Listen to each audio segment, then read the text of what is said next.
This audio presentation of an autobiography of a yogi by Paramahansa Yogananda is brought to you by audioenlightenment.com. Copyright 2011, all rights reserved. This is a reprint of the Philosophical Library 1946 first edition, currently in public domain. Preface. The value of Yogananda's autobiography is greatly enhanced by the fact that it is one of the few books in English about the wise men of India which has been written, not by a journalist or foreigner, but by one of their own race and training. In short, a book about yogis by a yogi. As an eyewitness recountal of the extraordinary lives and powers of modern Hindu saints, the book has importance both timely and timeless. To its illustrious author, whom I have had the pleasure of knowing both in India and America, may every reader render due appreciation and gratitude. His unusual life document is certainly one of the most revealing of the depths of the Hindu mind and heart, and of the spiritual wealth of India, ever to be published in the West. It has been my privilege to have met one of the sages whose life history is herein narrated, Sri Yukteswar Giri. A likeness of the venerable saint appeared as part of the frontispiece of my Tibetan Yoga and Secret Doctrines. It was at Puri, in Orissa on the Bay of Bengal, that I encountered Sri Yukteswar. He was then the head of a quiet ashram near the seashore there, and was chiefly occupied in the spiritual training of a group of youthful disciples. He expressed keen interest in the welfare of the people of the United States, and of all the Americas, and of England too, and questioned me concerning the distant activities, particularly those in California, of his chief disciple, Paramahansa Yogananda, whom he dearly loved and whom he had sent in 1920 as his emissary to the West.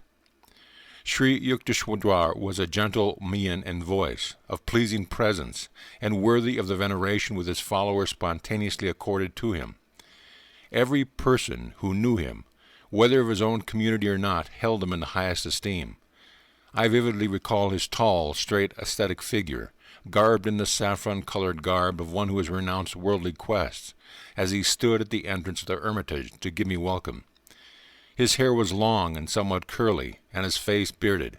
His body was muscularly firm, but slender and well-formed, and his step energetic. He had chosen as his place of earthly abode the holy city of Puri, whither multitudes of pious Hindus, representatives of every province of India, come daily on pilgrimage to the famed temple of Jagannath, Lord of the world.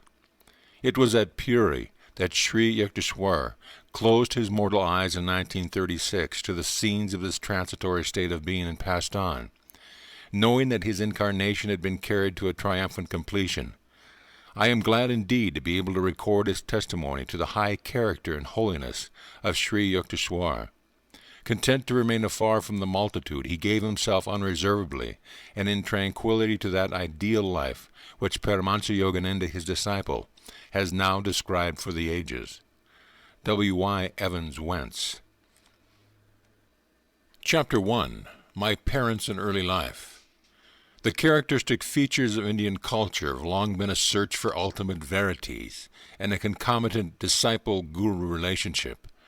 My own path led me to a Christ-like sage whose beautiful life was chiseled for the ages. He was one of the great masters who are India's sole remaining wealth. Emerging in every generation, they have bulwarked their land against the fate of Babylon and Egypt. I find my earliest memories covering the anachronistic features of a previous incarnation. Clear recollections came to me of a distant life, a yogi amidst the Himalayan snows. These glimpses of the past, by some dimensionless link, also afforded me a glimpse of the future. The helpless humiliation of infancy are not banished from my mind. I was resentfully conscious of not being able to walk or express myself freely. Prayerful surges arose within me as I realized my bodily impotence. My strong emotional life took silent form as words in many languages. Among the inward confusion of tongues, my ear gradually accustomed itself to the circumambient Bengali symbols of my people, the beguiling scope of an infant's mind, adultly considered limited to toys and toes. Psychological ferment and my unresponsive body brought me to many obstinate crying spells. I recall the general family bewilderment of my distress. Happier memories, too, crowded in on me. my mother's caresses, and my first attempts at lisping phrase and toddling step. These early triumphs, usually forgotten quickly, are yet a natural basis of self-confidence. My far-reaching memories are not unique. Many yogis are known to have retained their self-consciousness without interruption by the dramatic transition to and from life and death. If man be solely a body, its loss indeed places the final period to identity. But if prophets down the millenniums spake with truth, man is essentially of incorporeal nature. The persistent core of human egoity is only temporarily allied with sense perception. Although odd, clear memories of infancy are not extremely rare, during travels in numerous lands I have listened to early recollections from the lips of veracious men and women. I was born in the last decade of the 19th century and passed my first 8 years at Gorakhpur. This was my birthplace in the United Provinces of northeastern India. We were 8 children, 4 boys and 4 girls. I, Mukunda Lalgash, was the second son and the 4th child. Father and mother were Bengalis, of the Kshatriya class. Both were blessed with saintly nature. Their mutual love, tranquil and dignified, never expressed itself frivolously. A perfect parental harmony was the calm center for the revolving tumult of 8 young lives. Father, Bhagavati Charan Ghosh, was kind, grave, at times stern. Loving him dearly, we children yet observed a certain reverential distance. An outstanding mathematician and logician, he was guided principally by his intellect. But mother was a queen of hearts, and taught us only through love. After her death, father displayed more of his inner tenderness. I noticed then that his gaze often metamorphosed into my mother's. In mother's presence we tasted our earliest bittersweet acquaintance with the Scriptures. Tales from the Mahabharata and Ramayana were resourcefully summoned to meet the exigencies of discipline. Instruction and chastisement went hand in hand. A daily gesture of respect to father was given by mother's dressing us carefully in the afternoons to welcome him home from the office. His position was similar to that of a vice president in the Bengal Nagpur Railway, one of India's largest companies. His work involved traveling, and our family lived in several cities during my childhood. Mother held an open hand toward the needy. Father was also kindly disposed, but his respect for law and order extended to the budget. One fortnight mother spent in feeding the poor more than father's monthly income. All I ask, please, is to keep your charities within a reasonable limit. Even a gentle rebuke from her husband was grievous to mother. She ordered a hackney carriage, not hinting to the children at any disagreement. Goodbye, I am going away to my mother's house, an ancient ultimatum. We broke into astounded lamentations. Our material uncle arrived opportunely. He whispered to father some sage counsel, garnered no doubt from the ages. After father had made a few conciliatory remarks, mother happily dismissed the cab. Thus ended the only trouble I ever noticed between my parents, but I recall a characteristic discussion. Please give me 10 rupees for a helpless woman who has just arrived at the house. Mother's smile had its own persuasion. Why 10 rupees? 1 is enough, father added a justification. When my father and grandparents died suddenly, I had my first taste of poverty. My only breakfast before walking miles to school was a small banana. Later at the university, I was in such need that I applied to a wealthy judge for aid of 1 rupee per month. He declined, remarking that even a rupee is important. How bitterly you recall the denial of that rupee. Mother's heart had an instant logic. Do you want this woman also to remember painfully your refusal of 10 rupees, which she needs urgently? You win. With the immemorial gesture of vanquished husbands, he opened his wallet. Here is a 10-rupee note. Give it to her with my goodwill. Father tended to first say no to any new proposal. His attitude toward the strange woman who so readily enlisted mother's sympathy was an example of his customary caution. Aversion to instant acceptance, typical of the French mind in the West, is really only honoring the principle of due reflection. I always found father reasonable and evenly balanced in his judgments. If I could bolster up my numerous requests with 1 or 2 good arguments, he invariably put the coveted goal within my reach, whether it were a vacation trip or a new motorcycle. Father was a strict disciplinarian to his children in their early years, but his attitude toward himself was truly Spartan. He never visited the theater, for instance, but sought his recreation in various spiritual practices and in reading the Bhagavad Gita. Shunning all luxuries, he would cling to one old pair of shoes until they were useless. His sons bought automobiles after they came into popular use, but Father was always content with a trolley car for his daily ride to the office. The accumulation of money for the sake of power was alien to his nature. Once, after organizing the Calcutta Urban Bank, he refused to benefit himself by holding any of its shares. He had simply wished to perform a civic duty in his spare time. Several years after Father had retired on a pension, an English accountant arrived to examine the books of the Bengal Nagpur Railroad Company. The amazed investigator discovered that Father had never applied for overdue bonuses. He did the work of 3 men, the accountant told the company.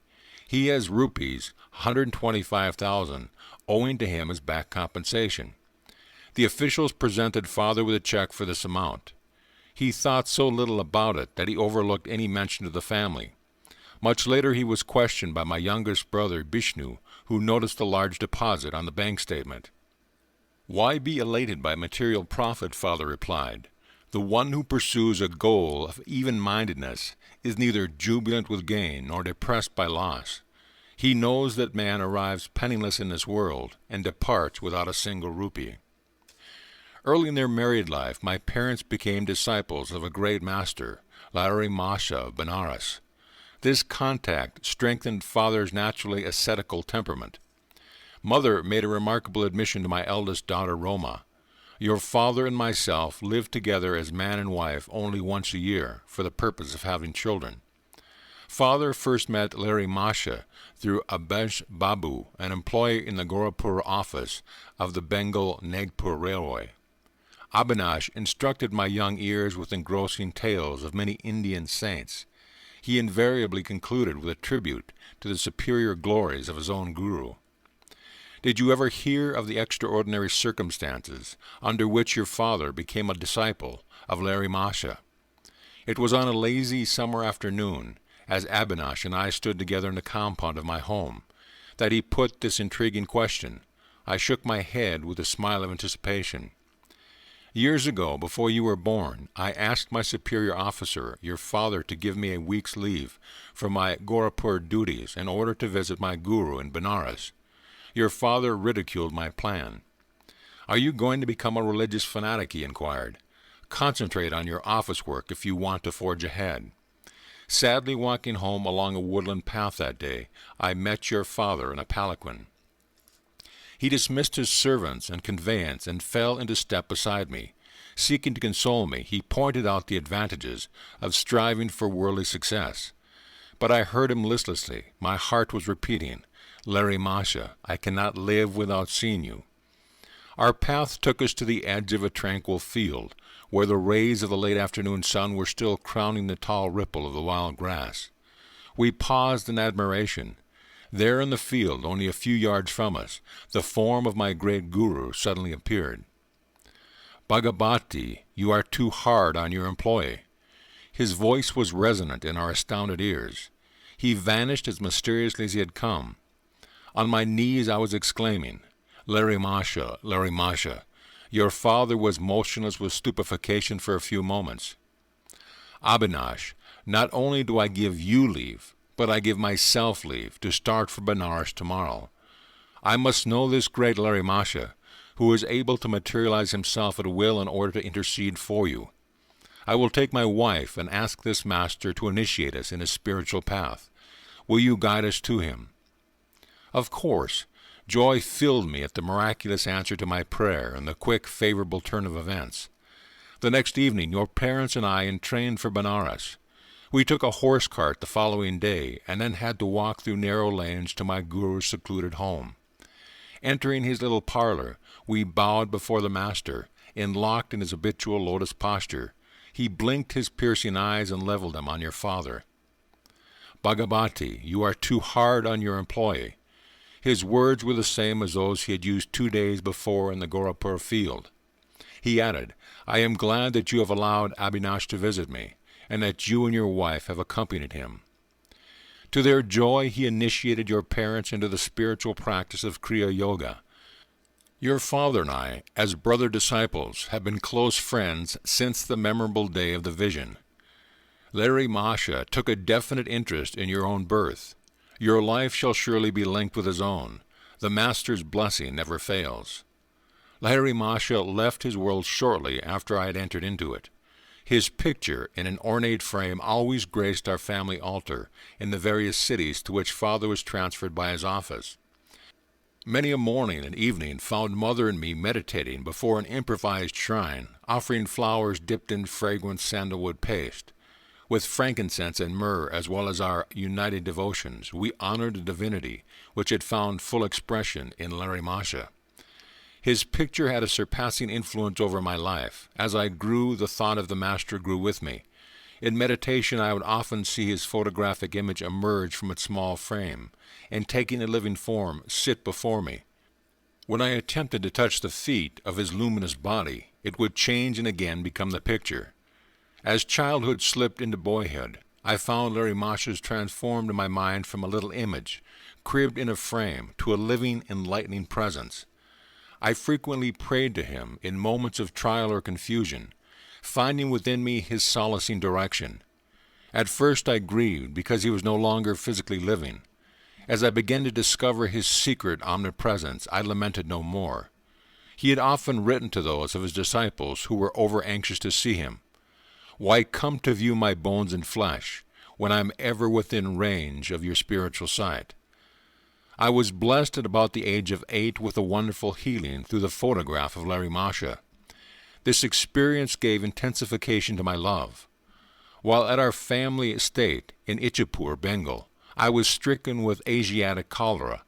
My life was despaired of. The doctors could do nothing. At my bedside, Mother frantically motioned me to look at Larry Masha's picture on the wall above my head. Bow to him mentally. She knew I was too feeble even to lift my hands in salutation. If you really show your devotion and inwardly kneel before him, your life will be spared. I gazed at his photograph and saw there a blinding light, enveloping my body and the entire room. My nausea and my other uncontrollable symptoms disappeared. I was well.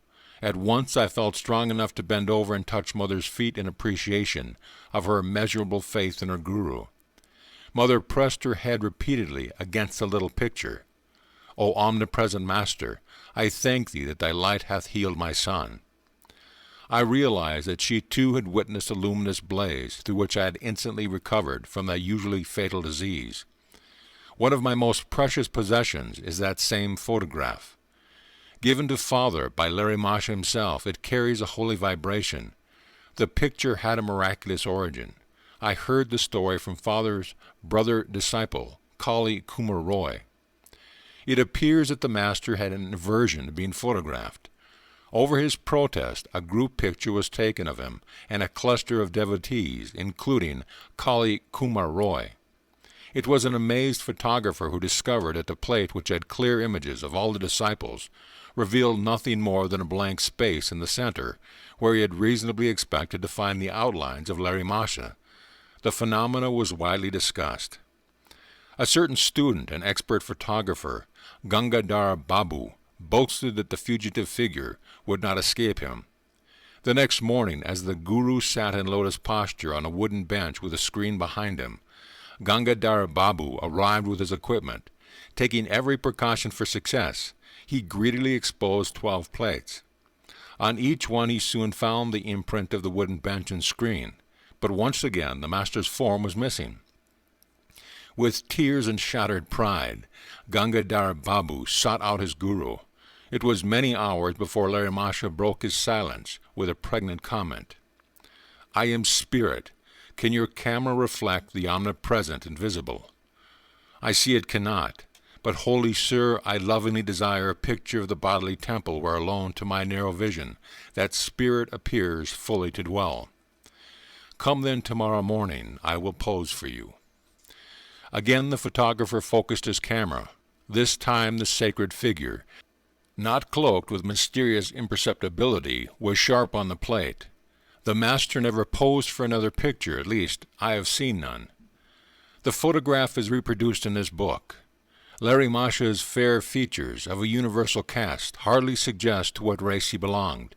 His intense joy of God communion is slightly revealed in a somewhat enigmatic smile. His eyes, half open to denote a nominal direction of the outer world, are half closed also. Completely oblivious to the poor lures on the earth, he was fully awake at all times to the spiritual problems of seekers who approached for his bounty. Shortly after my healing, through the potency of the Guru's picture, I had an influential spiritual vision. Sitting on my bed one morning, I fell into a deep reverie. What is behind the darkness of closed eyes? This probing thought came powerfully into my mind. An immense flash of light at once manifested to my inward gaze. Divine shapes of saints, sitting in meditation posture in mountain caves, formed like miniature cinema pictures on the large screen of radiance within my forehead. "Who are you?" I spoke aloud. "We are the Himalayan yogis." The celestial response is difficult to describe. My heart was thrilled. Ah, I longed to go to the Himalayas and become like you. The vision vanished, but the silvery beams expanded in ever-widening circles to infinity. What is this wondrous glow? I am Ishwara. I am light. The voice was a murmuring clouds. I want to be one with thee. Out of the slow dwindling of my divine ecstasy, I salvaged a permanent legacy of inspiration to see God. He is eternal, ever new joy. This memory persisted long after the day of rapture. Another early recollection is outstanding, and literally so, for I bear the scar to this day. My elder sister Uma and I were seated in the early morning under a neem tree in our Gorapur compound. She was helping me with a Bengali primer, what time I could spare my gaze from the nearby parrots eating ripe maragasa fruit. Uma complained of a boil on her leg and fetched a jar of ointment. I smeared a bit of salve on my forearm. "Why do you use medicine on a healthy arm?" "Well, sis, I feel I am going to have a boil tomorrow. I am testing your ointment on the spot where the boil will appear." "You little liar." "Sis, don't call me a liar until you see what happens in the morning." Indignation filled me. Uma was unimpressed, and thrice repeated her taunt. An adamant resolution sounded in my voice as I made slow reply. "By the power of will in me, I say that tomorrow I shall have a fairly large boil in this exact place on my arm, and your boil shall swell to twice its present size." Morning found me with a stalwart boil on my indicated spot. The dimension of Uma's boil had doubled. With a shriek, my sister rushed to Mother. "Mukunda has become a necromancer." Gravely, Mother instructed me never to use the power of words for doing harm. I have always remembered her counsel and followed it. My boil was surgically treated. A noticeable scar, left by the doctor's incision, is present today. On my right forearm is a constant reminder of the power in man's sheer word.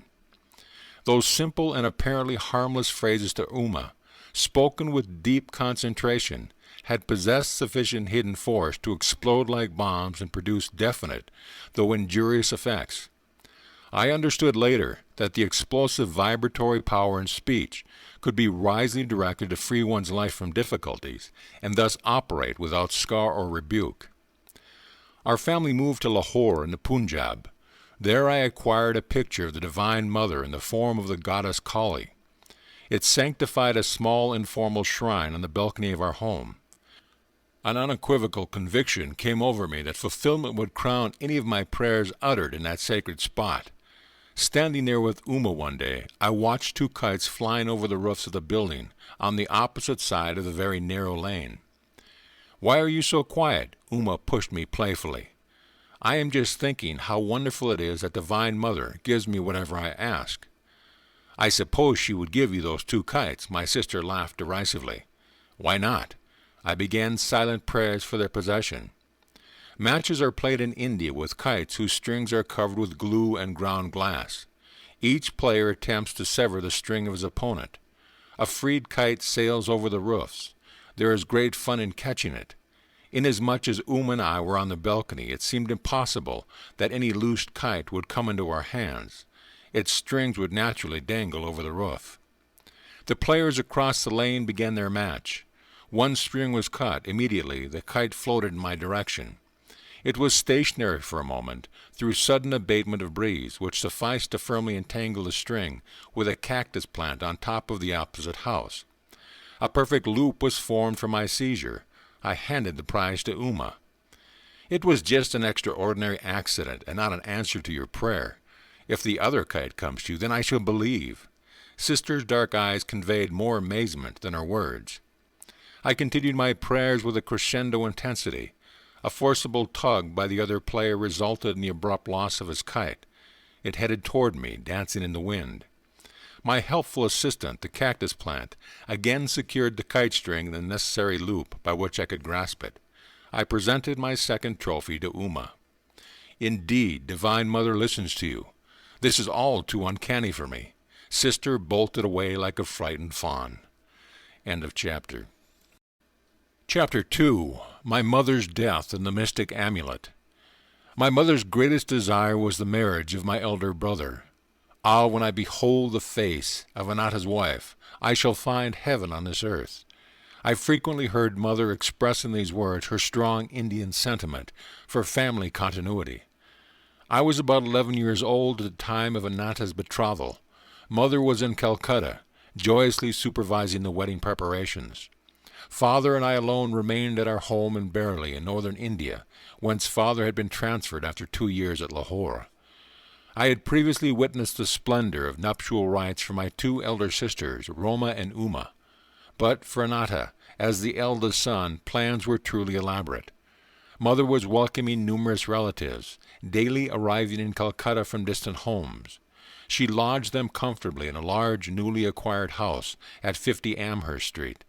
Everything was in readiness, the banquet delicacies, the gay throne on which brother was to be carried to the home of the bride-to-be, the rows of colorful lights, the mammoth cardboard elephants and camels, the English, Scottish, and Indian orchestras, the professional entertainers, the priests for the ancient rituals. Father and I, in gala spirits, were planning to join the family in time for the ceremony. Shortly before the great day, however, I had an ominous vision. It was in Bareilly on a midnight, as I slept beside Father on the piazza of our bungalow. I was awakened by a peculiar flutter of the mosquito netting over the bed. The flimsy curtains parted, and I saw the beloved form of my mother. "Awaken your father," her voice was only a whisper. "Take the first available train at 4 o'clock this morning. Rush to Calcutta if you would see me." The wraith-like figure vanished. "Father, father, mother is dying." The terror in my tone aroused him instantly. I sobbed out the fatal tidings. "Never mind that hallucination of yours." Father gave his characteristic negation to a new situation. "Your mother is in excellent health. If we get any bad news, we shall leave tomorrow." "You shall never forgive yourself for not starting now." Anguish caused me to add bitterly, "Nor shall I ever forgive you." The melancholy morning came with explicit words. "Mother dangerously ill. Marriage postponed. Come at once." Father and I left distractedly. One of my uncles met us en route at a transfer point. A train thundered toward us, looming with telescopic increase. From my inner tumult, an abrupt determination arose to hurl myself on the railroad tracks. Already bereft, I felt of my mother. I could not endure a world subtly barren to the bone. I loved Mother as my dearest friend on earth. Her solacing black eyes had been my surest refuge in the trifling tragedies of childhood. "Does she yet live?" I stopped for the one last question to my uncle. "Of course she is alive." He was not slow to interpret the desperation in my face, but I scarcely believed him. When we reached our Calcutta home, it was only to confront the stunning mystery of death. I collapsed into an almost lifeless state. Years passed before any reconciliation entered my heart. Storming the very gates of heaven, my cries at last summoned the Divine Mother. Her words brought final healing to my supporting wounds. "It is I who have watched over thee, life after life in the tenderness of many mothers.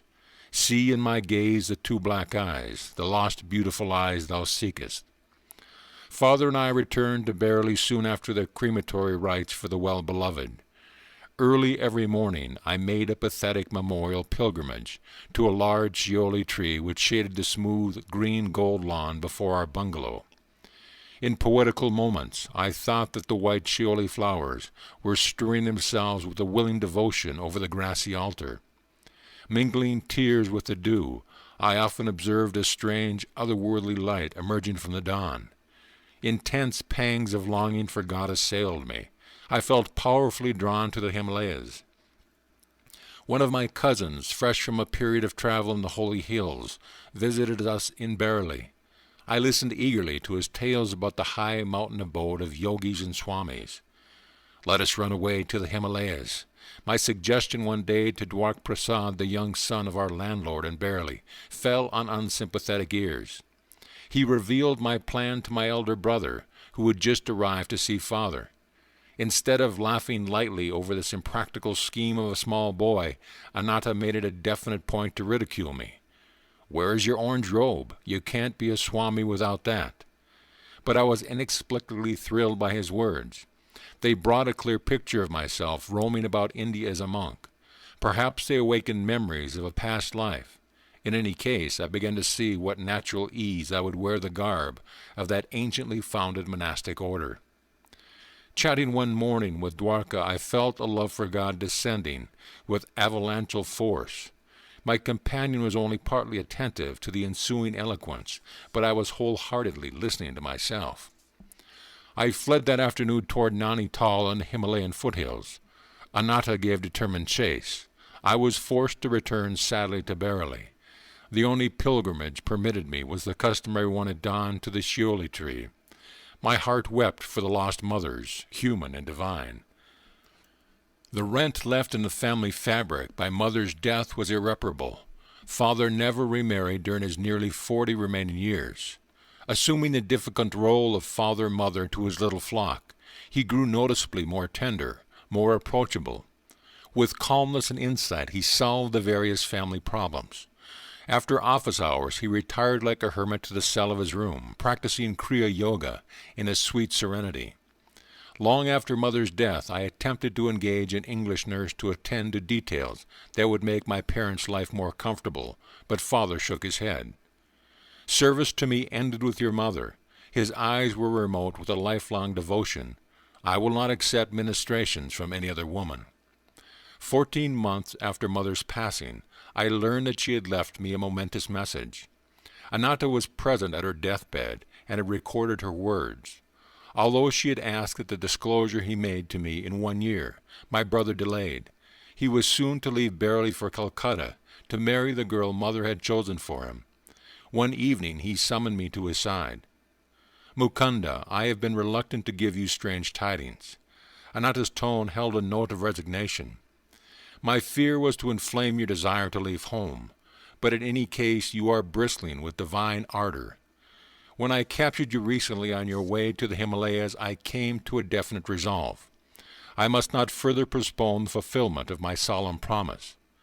My brother handed me a small box and delivered mother's message. Let these words be my final blessing, my beloved son Mukunda. Mother had said, the hour is here when I must relate a number of phenomenal events following your birth. I first knew your destined path when you were but a babe in my arms. I carried you then to the home of my guru in Benares. Almost hidden behind a throng of disciples, I could barely see Larry Masha as he sat in deep meditation. While I patted you, I was praying that the Guru take notice and bestow a blessing. As my silent devotional demand grew in intensity, he opened his eyes and beckoned me to approach. The others made a way for me. I bowed at the sacred feet. My master seated you on his lap, placing his hand on your forehead by way of spiritually baptizing you. Little mother, thy son will be a yogi. As a spiritual engine, he will carry many souls to God's kingdom. My heart leaped with joy to find my secret prayer granted by the omniscient Guru. Shortly before your birth, he had told me you would follow his path. Later, my son, your vision of the great light was known to me and your sister Roma, as from the next room we observed you motionless on bed. Your little face was illuminated. Your voice rang with iron resolve as you spoke of going to the Himalayas in quest of the divine. In these ways, dear son, I came to know that your road lies far from worldly ambition. The most singular event in my life brought further confirmation, an event which now impels my deathbed message. It was an interview with a sage in the Punjab, while our family was living in Lahore. One morning the servant came precipitately in my room. "Mistress, a strange sadhu is here. He insists that he see the mother of Mukunda." These simple words struck a profound chord within me. I went at once to greet the visitor. Bowing at his feet, I sensed that before me was a true man of God. "Mother," he said, "the great masters wish you to know that your stay on earth will not be long. Your next illness shall prove to be your last." There was a silence during which I felt no alarm, but only a vibration of great peace. Finally he addressed me again. "You are to be the custodian of a certain silver amulet. I will not give it to you today. To demonstrate the truth in my words, the talisman shall materialize in your hands tomorrow as you meditate. On your deathbed you must instruct your eldest son Anatta to keep the amulet for 1 year, and then to hand it over to your second son. Mukunda will understand the meaning of the talisman from the great ones. He should receive it about the time he is ready to renounce all worldly hopes and start his vital search for God. When he has retained the amulet for some years, and when it has served its purpose, it shall vanish. Even if kept in the most secret spot, it shall return whence it came." I proffered alms to the saint and bowed before him in great reverence. Not taking the offering, he departed with a blessing. The next evening, as I sat with folded hands in meditation, a silver amulet materialized between my palms, even as the sadhu had promised. It made itself known by a cold, smooth touch. I have jealously guarded it for more than 2 years, and now leave it to Anatta's keeping. Do not grieve for me, as I shall have been ushered by my great Guru into the arms of the Infinite. Farewell, my child. The Cosmic Mother will protect you. A blaze of illumination came over me with possession of the amulet. Many dormant memories awakened. The talisman, round and anciently quaint, was covered with Sanskrit characters. I understood that it came from teachers of past lives who were invisibly guiding my steps. A further significance there was indeed, but one does not reveal fully the heart of an amulet. How the talisman finally vanished amidst deeply unhappy circumstances of my life, and how its loss was a herald of my gain of a guru, cannot be told in this chapter. But the small boy, thwarted in his attempts to reach the Himalayas, daily traveled far on the wings of this amulet. End of chapter. Chapter 3. The Saint with Two Bodies. Father, if I promise to return home without coercion, may I take a sightseeing trip to Benares? My keen love of travel was seldom hindered by Father. He permitted me, even as a mere boy, to visit many cities and pilgrimage spots. Usually 1 or more of my friends accompanied me. He would travel comfortably on first-class passes provided by Father. His position as a railroad official was fully satisfactory to the nomads in the family. Father promised to give my request due consideration. The next day he summoned me and held out a round-trip pass from Bareilly to Benares, a number of rupee notes and 2 letters. "I have a business matter to propose to a Benares friend, Kedar Nath Babu. Unfortunately, I have lost his address, but I believe you will be able to get this letter to him through our common friend, Swami Pranabanana. The Swami, my brother disciple, has attained an exalted spiritual stature. You will benefit by his company. His second note will serve as your introduction." Father's eyes twinkled as he added, "Mind, no more flights from home." I set forth with the zeal of my 12 years, though times have never dimmed my delight in new scenes and strange faces. Reaching Benares, I proceeded immediately to the Swami's residence. The front door was open. I made my way to a long, hall-like room on the 2nd floor. A rather stout man, wearing only a loincloth, was seated in lotus posture on a slightly raised platform. His head and unwrinkled face were clean-shaven. A beatific smile played on his lips. To dispel my thought that I had intruded, he greeted me as an old friend. "Baba Anand, bliss to my dear one." His welcome was given heartedly in a childlike voice. I knelt and touched his feet. Are you Swami Paramahansa? He nodded. Are you Bhagavati's son? His words were out before I had time to get Father's letter from my pocket. In astonishment, I handed him the note of introduction, which now seemed superfluous. Of course I will locate Kedar Nath Babu for you. The saint again surprised me by his clairvoyance. He glanced at the letter and made a few affectionate references to my parents. You know, I am enjoying 2 pensions. One is by the recommendation of your father, for whom I once worked in the railroad office. The other is by the recommendation of my heavenly Father, for whom I have conscientiously finished my earthly duties in life. I have found this remark very obscure. What kind of pension, sir, do you receive from the Heavenly Father? Does he drop money in your lap? He laughed. I mean a pension of fathomless peace, a reward for many years of deep meditation. I never crave money now.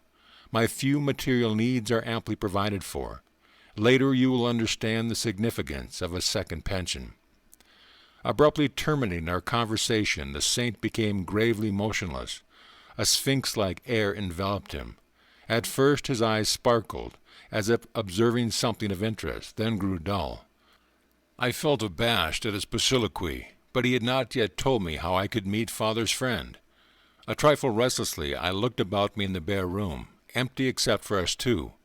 My idle gaze took in his wooden sandals lying under the platform seat. Little sir, don't get worried. The man you wish to see will be with you in half an hour. The yogi was reading my mind a feat not too difficult at the moment. Again he fell into inscrutable silence. My watch informed me that 30 minutes had elapsed. The Swami aroused himself. I think Kedar Nath Babu was nearing the door. I heard somebody coming up the stairs. An amazed incomprehension arose suddenly. My thoughts raised in confusion. How is it possible that Father's friend has been summoned to this place without the help of a messenger? The Swami has spoken to no one about myself since my arrival. Abruptly I quitted the room and descended the steps. Halfway down I met a thin, fair-skinned man of medium height. He appeared to be in a hurry. Are you Kedar Nath Babu? Excitement colored my voice. Yes, are you not Bhagavati's son, who has been waiting here to meet me? He smiled in friendly fashion. Sir, how do you happen to come here? I felt baffled resentment over his inexplicable presence. Everything is mysterious today. Less than an hour ago I had just finished my bath in the Ganges, when Swami Paramahansa approached me. I have no idea how he knew I was there at that time. Bhagavati's son is waiting for you in my apartment, he said. Will you come with me? I gladly agreed, and we proceeded hand in hand. The Swami in his wooden sandals was strangely able to outpace me, though I wore those stout walking shoes. How long will it take you to reach my place? Paramahansa suddenly halted to ask me this question. About half an hour. I have something else to do at present. He gave me an enigmatic glance. I must leave you behind. You can join me in my house, where Bhagavati's son and I will be awaiting you. Before I could remonstrate, he dashed swiftly past me and disappeared into the crowd.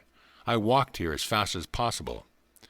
This explanation only increased my bewilderment. I inquired how long he had known the Swami. We met a few times last year, but not recently. I was very glad to see him again today at the bathing ghat. I cannot believe my ears. Am I losing my mind? Did you meet him in a vision, or did you actually see him, touch his hand, and hear the sound of his feet?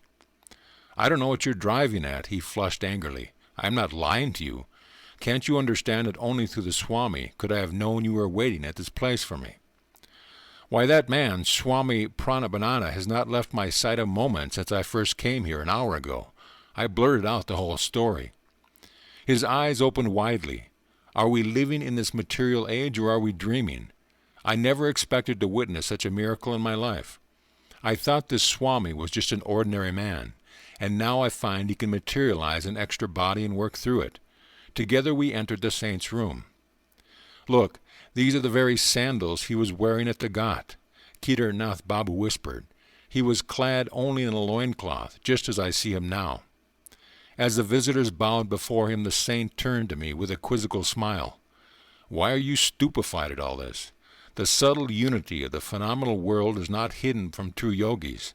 I instantly see and converse with my disciples in distant Calcutta. They are similarly transcend at will every obstacle of gross matter. It was probably in an effort to stir spiritual ardor in my young breast that the Swami had condescended to tell me of his powers of astral radio and television. But instead of enthusiasm, I experienced only an awe-stricken fear, inasmuch as I was destined to undertake my divine search through one particular guru, Sri Yukteswar, whom I had not yet met. I felt no inclination to accept Paramahansa as my teacher. I glanced at him doubtfully, wondering if it were he or his counterpart before me. The master sought to banish my disquietude by bestowing a soul-awakening gaze and by some inspiring words about his guru. Larry Masha was the greatest yogi I ever knew. He was divinity itself in the form of flesh. If a disciple, I reflected, could materialize an extra fleshy form at will, what miracles indeed could be barred to his master? I will tell you how priceless is a guru's help. I used to meditate with another disciple for 8 hours every night. We had to work at the railroad office during the day. Finding difficult in carrying on my clerical duties, I desired to devote my whole time to God. For 8 years I persevered, meditating half the night. I had wonderful results. Tremendous spiritual perceptions illumined my mind. But a little veil always remained between me and the infinite. Even with superhuman earnestness, I found the final, irrevocable union to be denied me. One evening I paid a visit to Larry Masha and pleaded for his divine intercession. My importunities continued during the entire night. Angelic Guru, my spiritual anguish is such that I can no longer bear my life without meeting the great beloved face to face. What can I do? You must meditate me more profoundly. I am appealing to thee, O God my Master. I see thee materialized before me in a physical form. Bless me that I may perceive thee in thine infinite form. Larry Masha extended his hands in a benign gesture. You may go now and meditate. I have interceded for you with Brahma. Immeasurably uplifted, I returned to my home. In meditation that night, the burning goal of my life was achieved. Now I ceaselessly enjoy the spiritual pension. Never from that day has the blissful Creator remained hidden from my eyes behind any screen of illusion.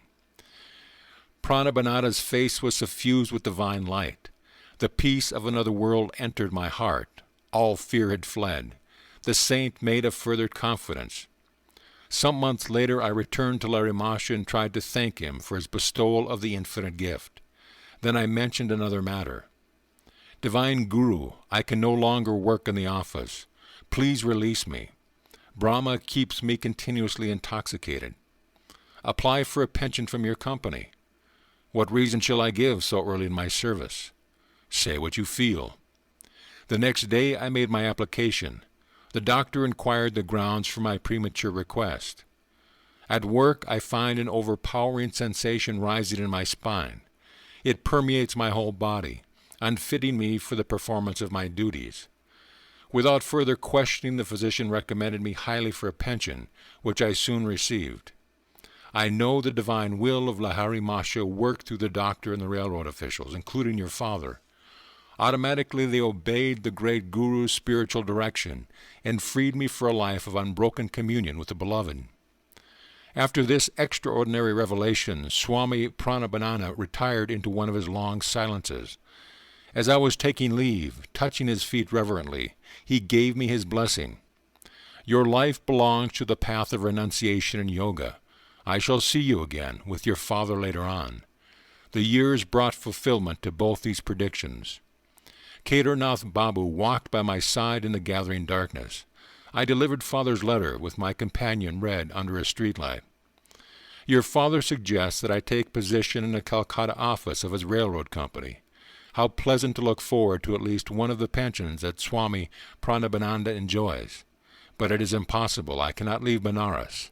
Alas, 2 bodies are not yet for me. End of chapter. Chapter 4. My interrupted flight toward the Himalayas.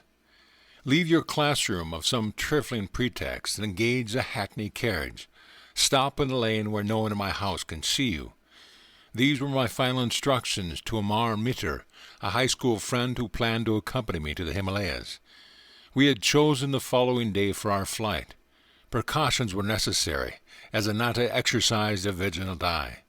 He was determined to foil the plans of escape, which he suspected were uppermost in my mind. The amulet, like a spiritual yeast, was silently at work within me. Amidst the Himalayan snows, I hoped to find the master whose face often appeared to me in visions. The family was now living in Calcutta, where father had been permanently transferred. Following the patriarchal Indian custom, Anatta was brought his bride to live in our home, now at 4 Gurupur Road. There is a small attic room. I engaged in daily meditations and prepared my mind for the divine search. The memorable morning arrived when inauspicious rain.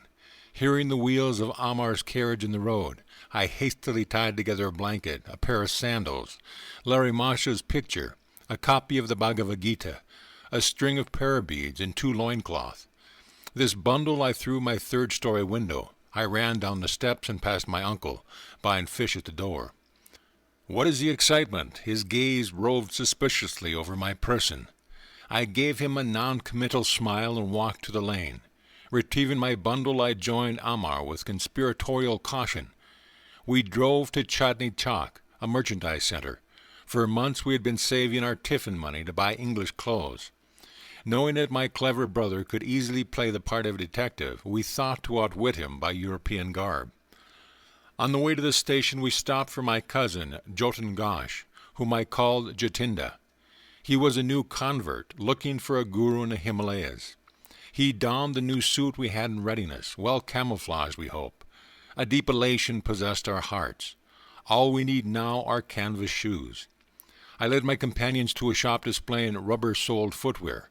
Articles of leather, gotten only through the slaughter of animals, must be absent on this holy trip. I halted on the street to remove the leather cover from my Bhagavad Gita and the leather straps from my English-made Sola Tapi. At the station we bought tickets to Burdwan, where we planned to transfer to Hardwar in the Himalayan foothills. As soon as the train, like ourselves, was in flight, I gave utterance to a few of my glorious anticipations. Just imagine, I ejaculated, we shall be initiated by the masters and experience the trance of cosmic consciousness. Our flesh will be charged with such magnetism that wild animals of the Himalayas will come tamely near us. Tigers will no more than meek house cats awaiting our caress. This remark, picturing a prospect I considered entrancing, both metaphorically and literally, brought an enthusiastic smile from Amar. But Jatinda averted his gaze, directing it through the window at the scampering landscape. Let the money be divided in 3 portions. Jatinda broke a long silence with a suggestion. Each of us should buy his own ticket at Burdwan. Thus no one at the station will surmise that we are running away together. I unsuspectedly agreed. At dusk our train stopped at Burdwan. Jatinda entered the ticket office. Amir and I sat on the platform. We waited 15 minutes, then made unavailing inquiries. Searching in all directions, we shouted Jatinda's name with the urgency of fright. But he had faded into the dark, unknown surroundings, a little station. I was completely unnerved, shocked to a peculiar numbness. That God would countenance this depressing episode. The romantic occasion of my first carefully planned flight after him was cruelly marred. Amar, we must return home. I was weeping like a child. Jatinda's callous departure is an ill omen. This trip is doomed to failure. Is this your love for the Lord? Can't you stand the little test of a treacherous companion? Through Amar's suggestion of a divine test, my heart steadied itself. We refreshed ourselves with famous Burdwan sweetmeats, sitabog, food for the goddess, and motichur, nuggets of sweet pearl. In a few hours we entrained for Hardwar, via Bareilly, changing trains at Mughal Sarai. We discussed a vital matter as we waited on the platform. Amar, we may soon be closely questioned by railroad officials. I am not underrating my brother's ingenuity. No matter what the outcome, I will not speak untruth. All I ask of you, Mukunda, is to keep still. Don't laugh or grin while I am talking. At this moment, a European agent accosted me. He waved a telegram whose import I immediately grasped. Are you running away from home in anger? No, I was glad his choice of words permitted me to make empathetic reply. Not anger, but divinest melancholy was responsible. I knew from my unconventional behavior. The official then turned to Amar. The duel of wits that followed hardly permitted me to maintain the counseled stoic gravity. "Where is the third boy?" The man injected a full ring of authority into his voice. "Come on, speak the truth." "Sir, I notice you are wearing eyeglasses. Can't you see that we are only two?" Amar smiled impudently. "I am not a magician. I can't conjure up a third companion." The official, noticeably disconcerted by his impertinence, sought a new field of attack. "What is your name?" "I am called Thomas. I am the son of an English mother and a converted Christian Indian father." "What is your friend's name?" "I call him Thompson." By this time my inward mirth had reached a zenith. I unceremoniously made for the train, whistling for departure. Amar followed with the official, who was credulous and obliging enough to put us into a European compartment. It evidently pained him to think of two half-English boys traveling in a section allotted to natives. After his polite exit, I lay back on the seat and laughed uncontrollably. My friend wore an expression of blithe satisfaction at having outwitted a veteran European official. On the platform I had contrived to read the telegram.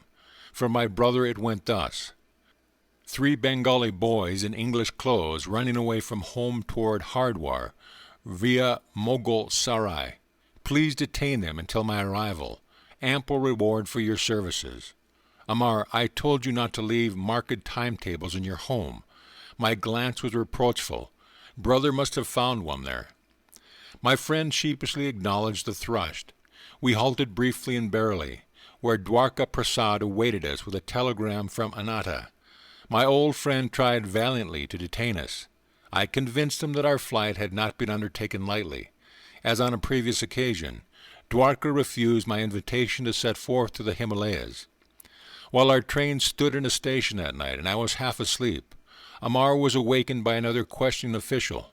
He, too, fell victim to the hybrid charms of Thomas and Thompson. The train bore us triumphantly into a dawn arrival at Hardwar. The majestic mountains loomed invitingly in the distance. We dashed through the station and entered the freedom of city crowds. Our first act was to change into native costume. As Anata was somewhat penetrated our European disguise, a premonition of capture weighed on my mind. Deeming it advisable to leave Hardwar at once, we bought tickets to proceed north to Rishikesh, a soil long hollowed by feet of many masters. I had already boarded the train, while Amar lagged on the platform. He was brought to an abrupt halt by a shout from a policeman. Our unwelcome guardian escorted us to a station bungalow and took charge of our money. He explained courteously that it was his duty to hold us until my elder brother arrived. Learning that the truant's destination had been the Himalayas, the officer related a strange story. "I see you are crazy about saints. You will never meet a greater man of God than the one I saw only yesterday. My brother officer and I first encountered him 5 days ago. We were patrolling by the Ganges, on the sharp lookout for a certain murderer. Our instructions were to capture him, alive or dead. He was known to be masquerading as a sadhu in order to rob pilgrims. A short way before us we spied a figure which resembled the description of the criminal. He ignored our command to stop. We ran to overpower him. Approaching his back, I wielded my axe with tremendous force. The man's right arm was severed almost completely from his body. Without outcry or any glance at the ghastly wound, the stranger astonishedly continued his swift pace. As we jumped in front of him, he spoke quietly. "I am not the murderer you are seeking." I was deeply mortified to see I had injured the person of a divine-looking sage. Prostrating myself at his feet, I implored his pardon, and offered my turban cloth to staunch the heavy spurts of blood. "Son, that was just an understandable mistake on your part. The saint regarded me kindly. Run along and don't reproach yourself. The beloved mother is taking care of me." He paused his dangling arm into its stump, and lo, it adhered. The blood inexplicably ceased to flow. "Come to me under yonder tree in 3 days, and you will find me fully healed. Thus you will feel no remorse." Yesterday my brother officer and I went eagerly to the designated spot. The sadhu was there and allowed us to examine his arm. It bore no scar or trace of hurt. I am going via Rishikesh to the Himalayan solitudes. He blessed us as he departed quickly. I feel that my life has been uplifted through his sanctity. The officer concluded with pious ejaculation. His experience had obviously moved him beyond his usual depth. With an impressive gesture, he handed me a printed clipping about the miracle. It is the usual garbled manner of the sensational type of newspaper, not missing, alas, even in India. The reporter's version was slightly exaggerated. It indicated the sadhu had almost been decapitated. Amar and I lamented that we had missed the great yogi who could forgive his persecutor in such a Christ-like way. India, materially poor for the last 2 centuries, yet has an inexhaustible fund of divine wealth. Spiritual skyscrapers may occasionally be encountered by the wayside, even by worldly men like this policeman. We thank the officer for relieving our tedium with this marvelous story. He was probably intimating that he was far more fortunate than we. He had met an illumined saint without effort. Our earnest search had ended, not at the feet of the master, but in a coarse police station. So near the Himalayas, and yet in our captivity so far, I told Amar I felt doubtfully impelled to seek freedom. Let us slip away when opportunity offers. We can go on foot to holy Rishikesh. I smiled encouragingly. But my companion had turned pessimist as soon as the stalwart prop of our money had been taken from us. If we started a trek over such dangerous jungle land, we should finish, not in the city of saints, but in the stomachs of tigers. Anatta and Amar's brother arrived after 3 days. Amar greeted his relatives with affectionate relief. I was unreconciled. Anatta got no more from me than a severe upbraiding. I understand how you feel, my brother spoke soothingly. All I ask of you is to accompany me to Benares to meet a certain saint, and go on to Calcutta to visit your grieving father for a few days. Then you can resume your search here for a master. Amar entered the conversation at this point to disclaim any intention of returning to Hardwar with me. He was enjoying the familial warmth, but I knew I would never abandon the quest for my guru. Our party entrained for Benares. There I had a singular and instant response to my prayers. A clever scheme had been prearranged by Anatta. Before seeing me at Hardwar, he had stopped in Benares to ask a certain scriptural authority to interview me later. Both the pundit and his son had promised to undertake my dissuasion from the path of a sannyasa. Anatta took me to their home. The son, a young man of ebullient manner, greeted me in a courtyard. He engaged me in a lengthy philosophical discourse. Professing to have a clairvoyant knowledge of my future, he discountenanced my idea of being a monk. You will meet continual misfortune and be unable to find God if you insist on deserting your ordinary responsibilities. You cannot work out your own past karma without worldly experiences. Krishna's immortal words rose to my lips in reply. Even he with the worst of karma, who ceaselessly meditates on me, quickly loses the effect of his past bad action. Becoming a high-souled being, he soon attains perennial peace. Arjuna, know this for certain. The devotee who puts his trust in me never perishes. But the forceful procrastinations of the young man had slightly shaken my confidence. With all the fervor of my heart, I prayed silently to God. Please solve my bewilderment and answer me right here and now, if thou dost desire me to lead the life of a renunciant or a worldly man. I noticed a sadhu of noble countenance standing just outside the compound of the pundit's home. Evidently he had overheard the spiritual conversation between the self-styled clairvoyant and myself, for the stranger called me to his side. I felt a tremendous power flowing from his calm eyes. Son, don't listen to that ignoramus. In response to your prayer, the Lord tells me to assure you that your sole path in this life is that of the renunciate. With astonishment as well as gratitude, I smiled happily at this decisive message. Come away from that man. The ignoramus was calling me from the courtyard. My saintly guide raised his hands in blessing and slowly departed. That sadhu is just as crazy as you are. It was the hoary-headed pundit who made this charming observation. He and his son were gazing at me lugubriously. I heard that he too has left his home in a vague search for God. I turned away. To Ananta I remarked that I would not engage in further discussion with our host. My brother agreed to an immediate departure. We soon entrained for Calcutta. "Mr. Detective, how did you discover I had fled with 2 companions?" I vented my lively curiosity to Ananta during our homeward journey. He smiled mischievously. "At your school I found that Amar had left his classroom and had not returned. I went to his home the next morning and unearthed a marked timetable. Amar's father was leaving by carriage and was talking to the coachman. 'My son will not ride with me to school this morning. He has disappeared,' the father moaned. I heard from a brother coachman that your son and 2 others, dressed in European suits, boarded the train at Haworth Station. The man stated they made a present of their leather shoes to the cab driver. Thus I had 3 clues: the timetable, the trio of boys, and the English clothing. I was listening to Anata's disclosure with mingled mirth and vexation. Our generosity to the coachman had been slightly misplaced. Of course I rushed to send telegrams to station officials in all the cities which Amar had underlined in the timetable. He had checked barely, so I wired your friend Dwarka there. After inquiries in our Calcutta neighborhood, I learned that cousin Jatinda had been absent one night, but had arrived home the following morning in European garb. I sought him out and invited him to dinner. He accepted, quite disarmed by my friendly manner. On the way I led him unsuspectingly to a police station. He was surrounded by several officers, whom I had previously selected for their ferocious appearance. Under their formidable gaze, Jatinda agreed to account for this mysterious conduct. "I started for the Himalayas in a buoyant spiritual mode," he exclaimed. "Inspiration filled me at the prospect of meeting the masters. But as soon as Mukunda said, 'During our ecstasies in the Himalaya caves, tigers will be spellbound and sit around us like tame pussies,' my spirits froze, beads of perspiration formed on my brow.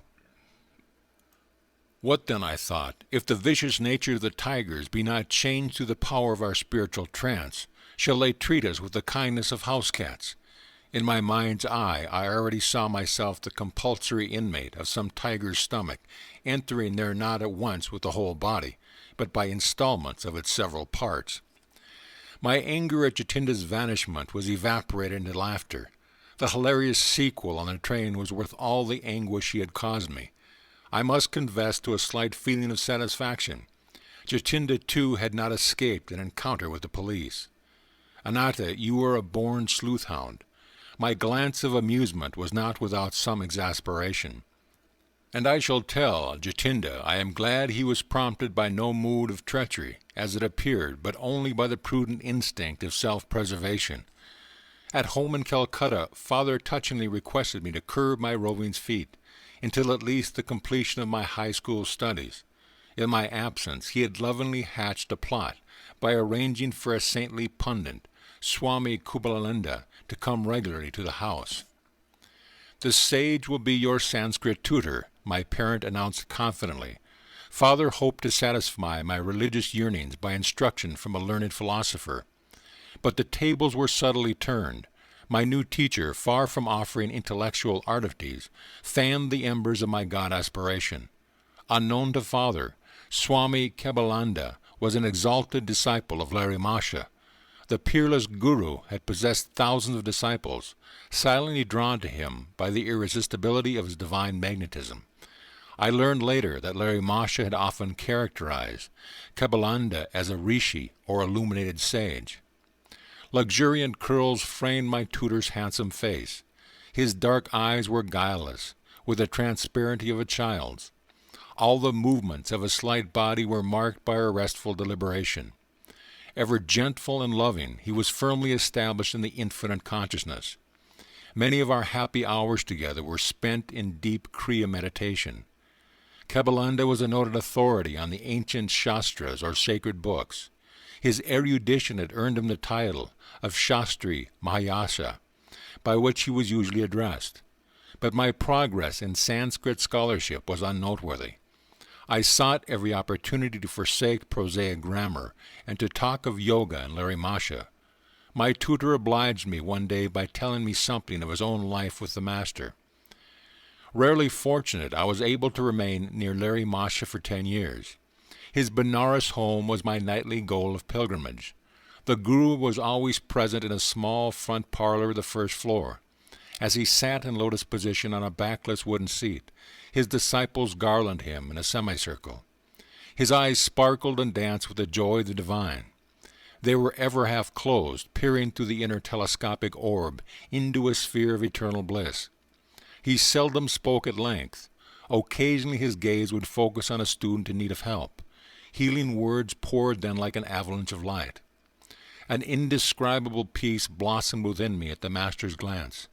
I was permeated with his fragrance, as though from a lotus of infinity. To be with him, even without exchanging a word for days, was experience which changed my entire being. If any invisible barrier rose in the path of my concentration, I would meditate at my Guru's feet. There the most tenuous states came easily within my grasp. Such perceptions eluded me in the presence of lesser teachers. The Master was a living temple of God whose secret doors were open to all disciples through devotion. Larry Masha was no bookish interpreter of the Scriptures. Effortlessly he dipped into the divine library. Foam of words and spray of thoughts gushed from the fountain of his omniscience. He had the wondrous clavis which unlocked the profound philosophical science embedded ages ago in the Vedas. If asked to explain the different planes of consciousness mentioned in an ancient text, he would simply assent. I will undergo these states and presently tell you what I perceive. He was thus diametrically unlike the teachers who commit Scripture to memory and then give forth unrealized abstractions. Please expound the holy stanzas as the meaning occurs to you. The taciturn Guru often gave this instruction to a nearby disciple. I will guide your thoughts that the right interpretation be uttered. In this way, many of Larry Masha's perceptions came to be recorded with voluminous commentaries by various students. The Master never counseled slavish belief. Words are only shells, he said. Win conviction of God's presence through your own joyous contact with meditation. No matter what the disciple's problems, the Guru advised Kriya Yoga for its solution. The yogic key will not lose its efficiency when I am no longer present in the body to guide you. This technique cannot be bound, filed, and forgotten in the manner of theoretical inspirations. Continue ceaselessly on your path to liberation through Kriya, whose power lies in practice. I myself considered Kriya the most effective device of salvation through self-effort ever to be evolved in man's search for the infinite. Yogananda concluded with his earnest testimony. Through its use, the omnipotent God, hidden in all men, become visible incarnated in the flesh of Larry Masha and a number of his disciples. A Christ-like miracle by Larry Masha took place in Yogananda's presence. My saintly tutor recounted the story one day, his eyes remote from the Sanskrit text before him. A blind disciple, Ramu, aroused my act of pity. Should he have no light in his eyes when he faithfully served our Master, in whom the divine was fully blazing? One morning I sought to speak to Ramu, but he sat for patient hours fanning the Guru with a handmade palm leaf. When the devotee finally left the room, I followed him. Ramu, how long have you been blind? From my birth, sir. Never have my eyes been blessed with a glimpse of the sun. Our omnipotent Guru can help you. Please make a supplication. The following day, Ramu diffidently approached Larry Masha. The disciple felt almost ashamed to ask that physical wealth be added to his spiritual and superabundance. Master, the illuminator of the cosmos is in you. I pray you to bring his light into my eyes, that I perceive the sun's lesser glow. Ramu, someone has convinced you to put me in a difficult position. I have no healing power. Sir, the infinite one within you can certainly heal. That is indeed different, Ramu. God's limit is nowhere. He who ignites the stars in the cells of flesh with mysterious life effluence can surely bring luster of vision into your eyes. The Master touched Ramu's forehead at the point between the eyebrows. Keep your mind concentrated there, and frequently chant the name of the prophet Rama. For 7 days, the splendor of the sun shall have a special dawn for you. Lo, in 1 week it was so. For the first time Ramu beheld the face fair of nature. The Omniscient One had unerring directed his disciple to repeat the name of Rama, adored by him above all other saints. Ramu's faith was a devotionally plowed soil in which the Guru's powerful seed of permanent healing sprouted. Kebalananda was silent for a moment, then paid a further tribute to his Guru. It was evident in all miracles performed by Larry Masha that he never allowed the ego principle to consider itself a causative power. By perfection of resistless surrender, the Master enabled the prime healing power to flow freely through him. The numerous bodies which were spectacularly healed through Larry Masha eventually had to feed the flames of cremation. But the silent spiritual awakening he effected, the Christ-like disciples he fashioned, are his imperishable miracles. I never became a Sanskrit scholar. Kebalananda taught me a diviner syntax. End of chapter.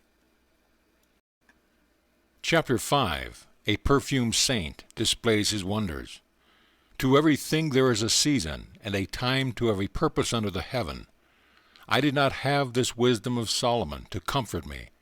I gazed searchingly about me, on any excursion from home, for the face of my destined Guru, but my path did not cross his until after the completion of my high school studies. 2 years elapsed between my flight with the mayor toward the Himalayas and the great day of Sri Yukteswar's arrival into my life. During that interim I had met a number of sages, the perfume saint, the tiger Swami, Najendra Nath Baduri, Master Mayasa, and the famous Bengali scientist Jagadish Chandra Bose. My encounter with the perfume saint had 2 preambles, one harmonious and the other humorous. God is simple, everything else is complex. Do not seek absolute values in the relative world of nature. These philosophical finalities gently entered my ear as I stood silently before a temple image of Kali. Turning, I confronted a tall man whose garb, or lack of it, revealed him a wandering sadhu. You have indeed penetrated the bewilderment of my thoughts, I smiled gratefully. The confusion of benign and terrible aspects in nature, as symbolized by Kali, has puzzled wiser heads in mind. Few there be who solve her mystery. Good and evil is a challenging riddle which life places sphinx-like before every intelligence. Attempting no solution, most men pay forfeit with their lives, penalty now even as in the days of Thebes. Here and there a towering lonely figure never cries defeat. From the Maya of duality he plucks the cleaverless truth of unity. You speak with conviction, sir. I have long exercised an honest introspection, the exquisitely painful approach to wisdom. Self-scrutiny, relentless observance of one's thought, is a stark and shattering experience. It pulverizes the stoutest ego, but true self-analysis mathematically operates to produce seers. The way of self-expression, individual acknowledgments, results in egoists, sure of the right to their private interpretations of God and the universe. Truth humbly retires, no doubt, before such arrogant originality. I was enjoying the discussion. Man can understand no eternal verity until he has freed himself from pretension. The human mind, barred to a centuried slime, is teeming with repulsive life of countless world illusions. Struggles of the battlefields pale in insignificance here, when man first contends with inward enemies. No mortal foes these, to be overcome by harrowing array of might. Omnipresent, unresting, pursuing man even in sleep, subtly equipped with a miasmic weapon, these soldiers of ignorant lust seek to slay us all. Thoughtless is the man who buries his ideals, surrendering to the common fate. Can he seem other than impotent, wooden, ignominious? Respected sir, have you no sympathy for the bewildered masses? The sage was silent for a moment, then answered obliquely. To love both the invisible God, repository of all virtues, and visible man, apparently possessed of none, is often baffling. But ingenuity is equal to the maze.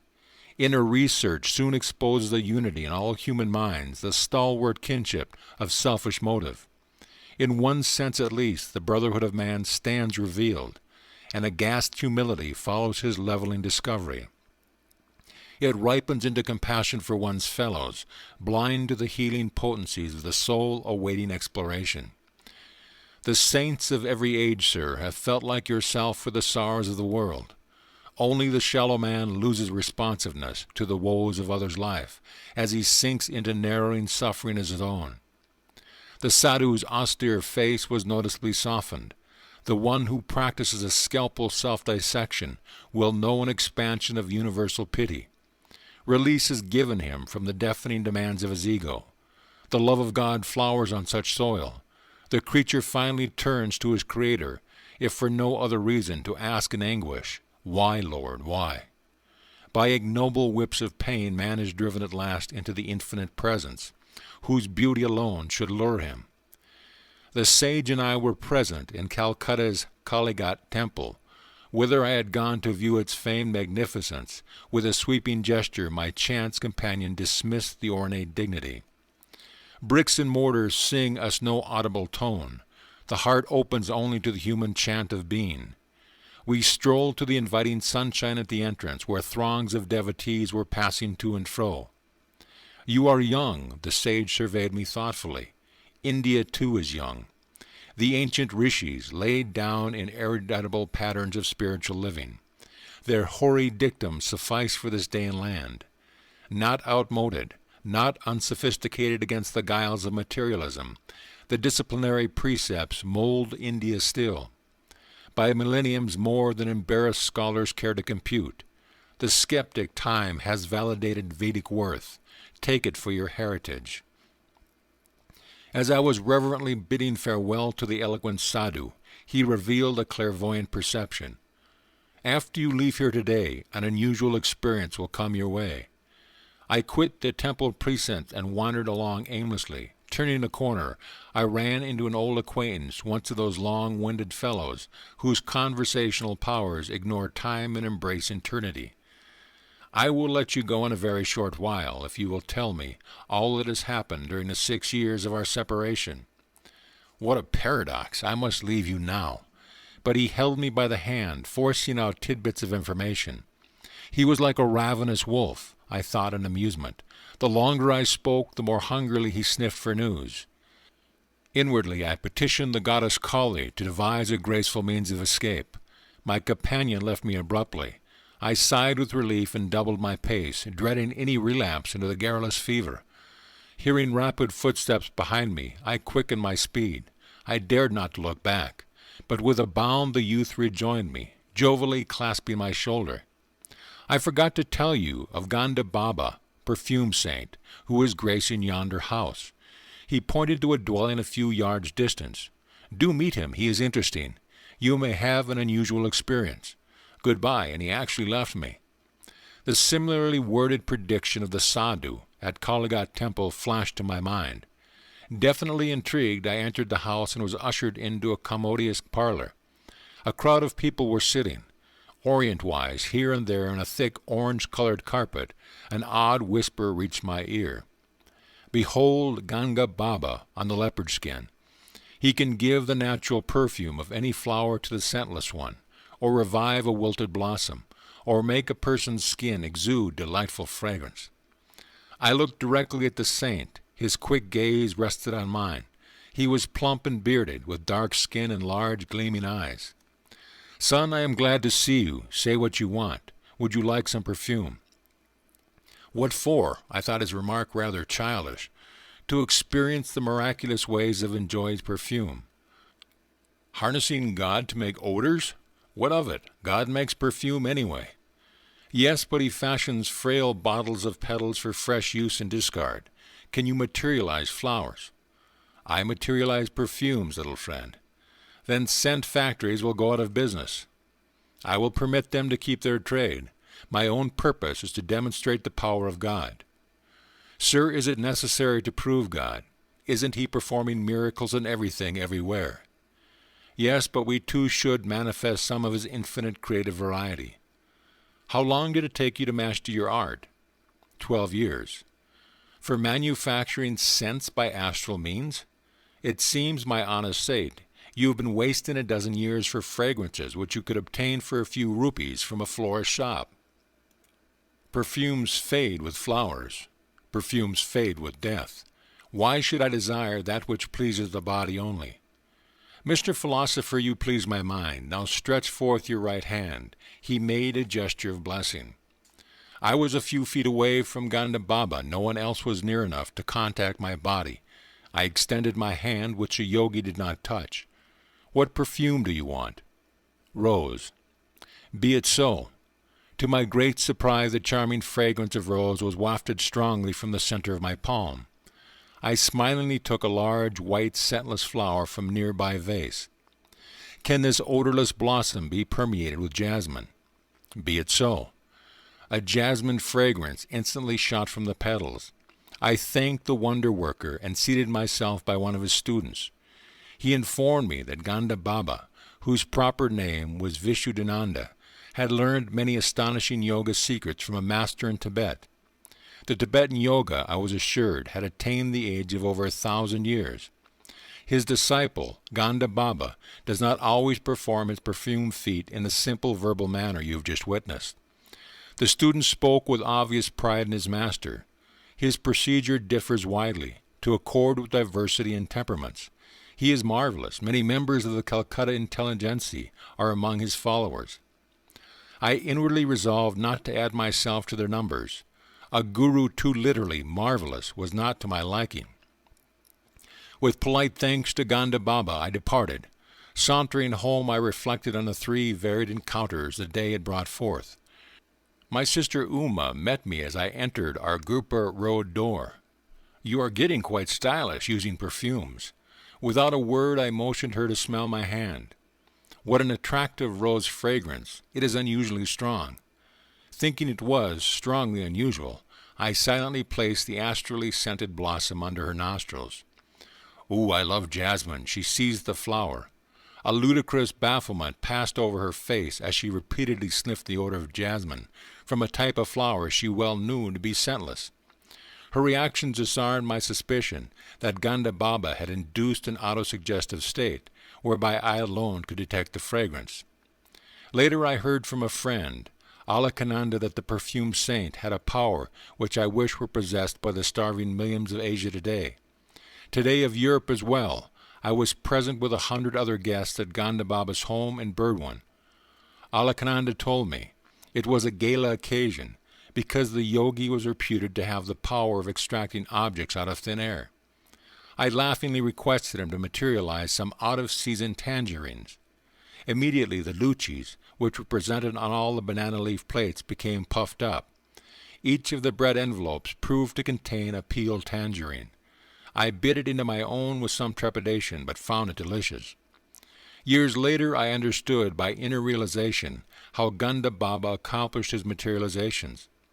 The method, alas, is beyond the reach of the world's hungry hordes. The different sensory stimuli to which man reacts, tactile, visual, gustatory, auditory, and olfactory, are produced by vibrating variations in electrons and protons.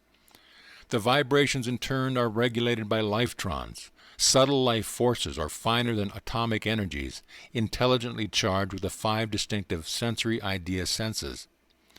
Ganda Baba, turning himself with the cosmic forces by certain yogic practice, was able to guide the lifetrons to rearrange their vibratory structure and objectify the desired result. His perfume, fruit, and other miracles were actual materializations of mundane vibrations, and not inner sensations, hypnotically produced. Performances of miracles, such as sown by the perfumed saint, were spectacular, but spiritually useless. Having little purpose beyond entertainment, they are digressions from a serious search for God. Hypnotism has been used by physicians in minor operations as a sort of physical chloroform for persons who might be endangered by anesthetic. But a hypnotic state is harmful to those often subjected to it. A negative psychological effect ensues, which in time deranges the brain cells. Hypnotism is trespass into the territory of another's consciousness. Its temporary phenomena have nothing in common with the miracles performed by men of divine realization. Awake in God, true saint effect changes this dream world by means of a will harmoniously attuned to the creative cosmic dreamer. ostentatious display of unusual power are decried by masters. The Persian mystic Abu Sa'd once laughed at certain fakirs who were proud of their miraculous powers over water, air, and space. A frog is also at home in the water, Abu said, pointed out in gentle scorn. The crow and the vulture easily fly in the air. The devil is simultaneously present in the east and in the west. A true man is he who dwells in righteousness among his fellow men, who buys and sells, yet is never for a single instant forgetful of God. On another occasion, the great Persian teacher gave his views of the religious life thus: to lay aside what you have in your head, selfish desires and ambition, to freely bestow what you have in your hand, and never to flinch from the blows of adversity. Neither the impartial sage of Kaligat temple nor the Tibetan-trained yogi had satisfied my yearning for a guru. My heart needed no tutor for its recognition, and cried its own bravos the more resoundingly because unoften summoned from silence. When I finally met my master, he taught me by sublimity of example alone the measure of a true man.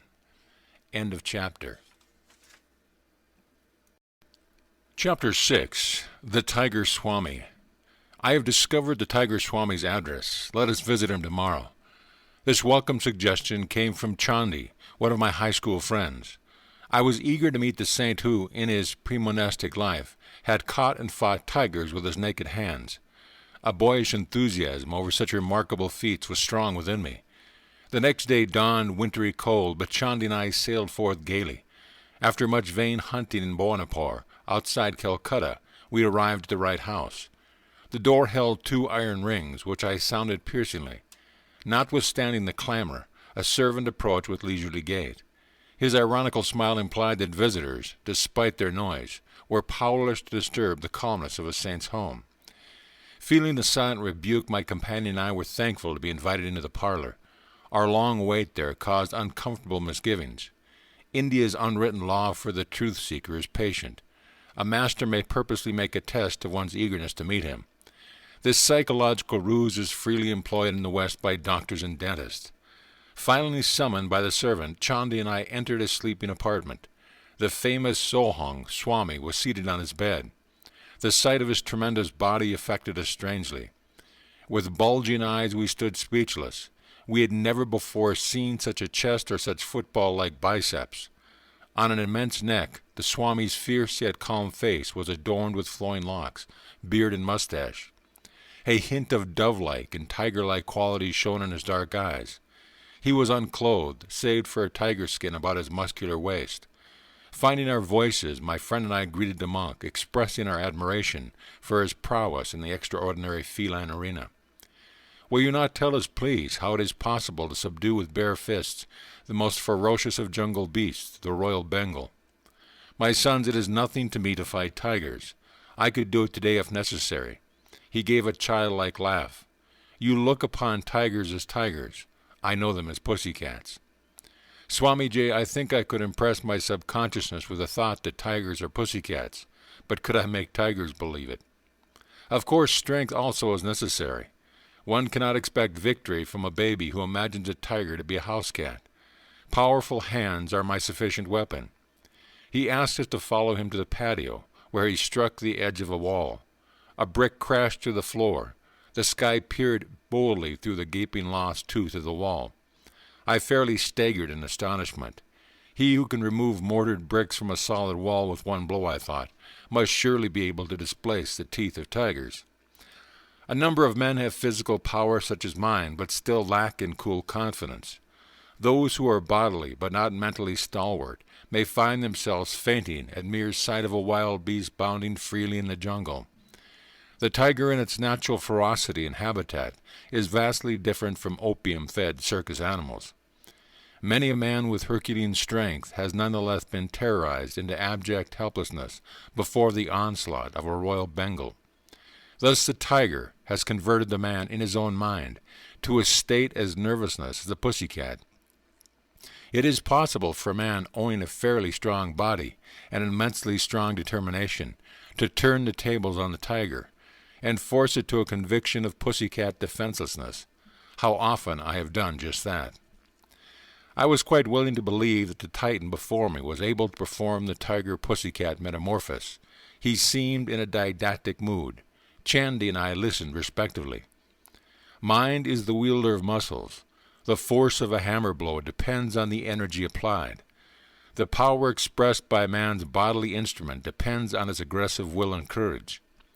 The body is literally manufactured and sustained by mind. Through pressure of instincts from past lives, strengths or weaknesses percolate gradually into human consciousness. They express as habits, which in turn ossify into a desirable or an undesirable body. Outward frailty has mental origin. In a vicious circle, the habit-bound body thwarts the mind. If the master allows himself to be commanded by the servant, the latter becomes autocratic. The mind is similarly enslaved by submitting to bodily dictation. At our entreaty, the impressive Swami consented to tell us something of his own life. My earliest ambition was to fight tigers. My will was mighty, but my body was feeble. An ejaculation of surprise broke from me. It appeared incredible that this man now, with Atlean's shoulders, fit to bear, could ever have known weakness. It was by indomitable persistency and thought of health and strength that I overcame my handicap. I have every reason to extol the compelling mental vigor which I found to be the real subduer of royal Bengals. Do you think, Reverend Swami, that I could ever fight tigers? This was the first and the last time that the bizarre ambition ever visited my mind. Yes, he was smiling, but there are many kinds of tigers. Some roam in jungles of human desires. No spiritual benefit accrues by knocking beasts unconscious. Rather be victor over the inner prowlers. May we hear, sir, how you changed from a tamer of wild tigers to a tamer of wild passions? The tiger Swami fell into silence. Remoteness came into his gaze, summoning visions of bygone years. I discerned his slight mental struggle to decide whether to grant my request. Finally he smiled in acquiescence. When my fame reached a zenith, it brought the intoxication of pride. I decided not only to fight tigers, but to display them in various tricks. My ambition was to force savage beasts to behave like domesticated ones. I began to perform my feats publicly with gratifying success. One evening my father entered my room in pensive mood. "Son, I have words of warning. I would save you from coming ills produced by the grinding wheels of cause and effect."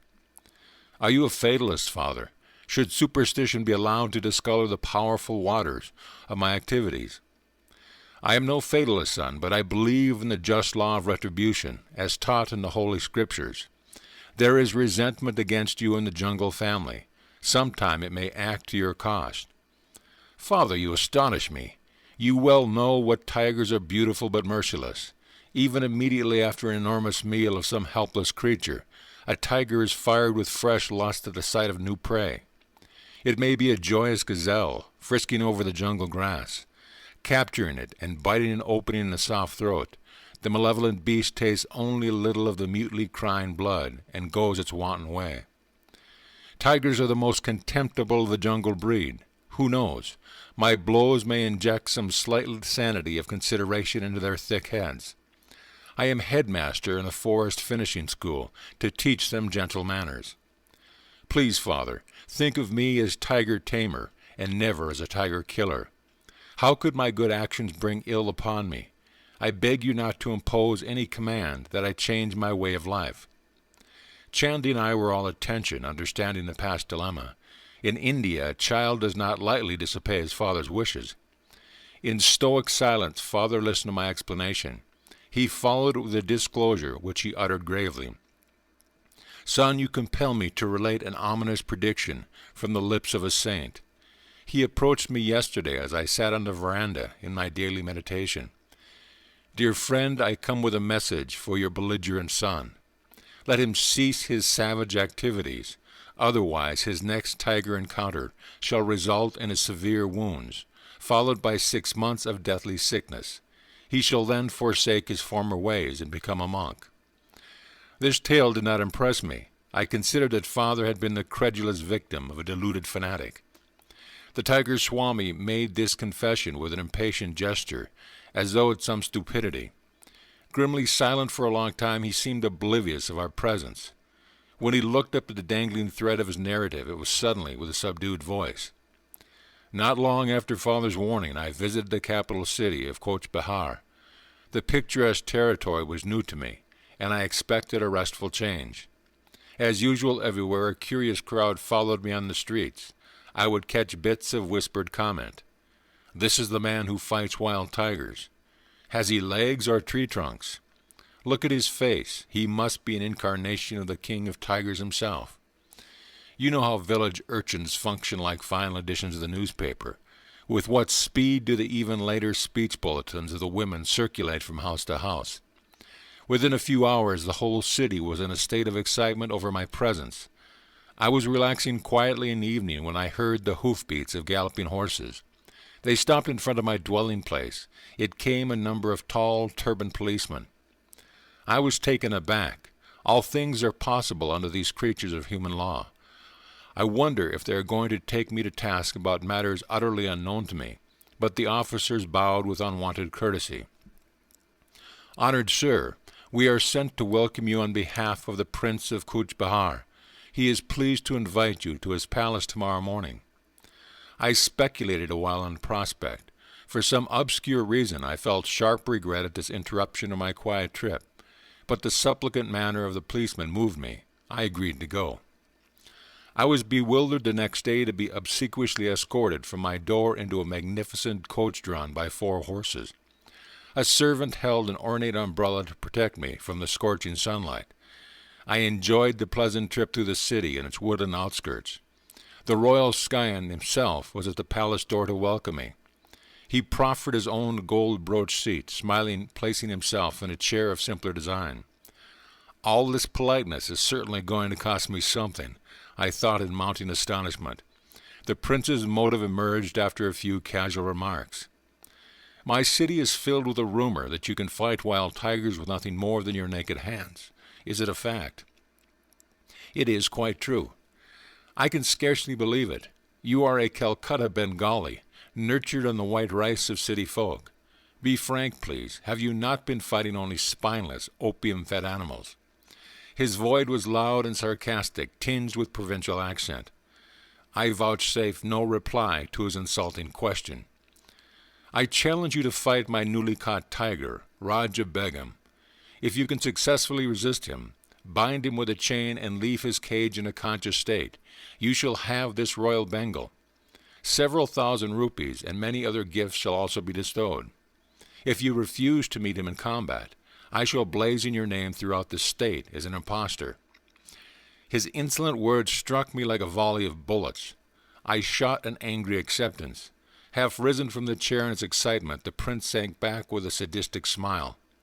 I was reminded of the Roman emperors who delighted in setting Christians in bestial arenas. The match will be set for a week hence. I regret that I cannot give you permission to view the tiger in advance. Whether the prince feared I might seek to hypnotize the beast or secretly feed him opium, I know not. I left the palace, noting with amusement that the royal umbrella and panoplied coach were now missing. The following week I methodically prepared my mind and body for the coming ordeal.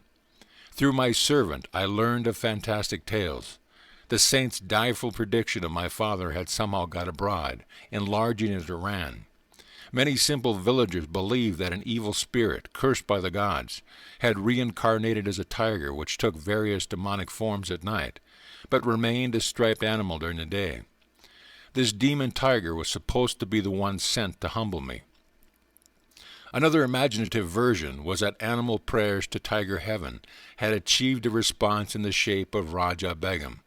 He was to be the instrument to punish me the audacious bite so insulting to the entire tiger species. A furless, fangless man daring to challenge a claw-armed, sturdy-limbered tiger.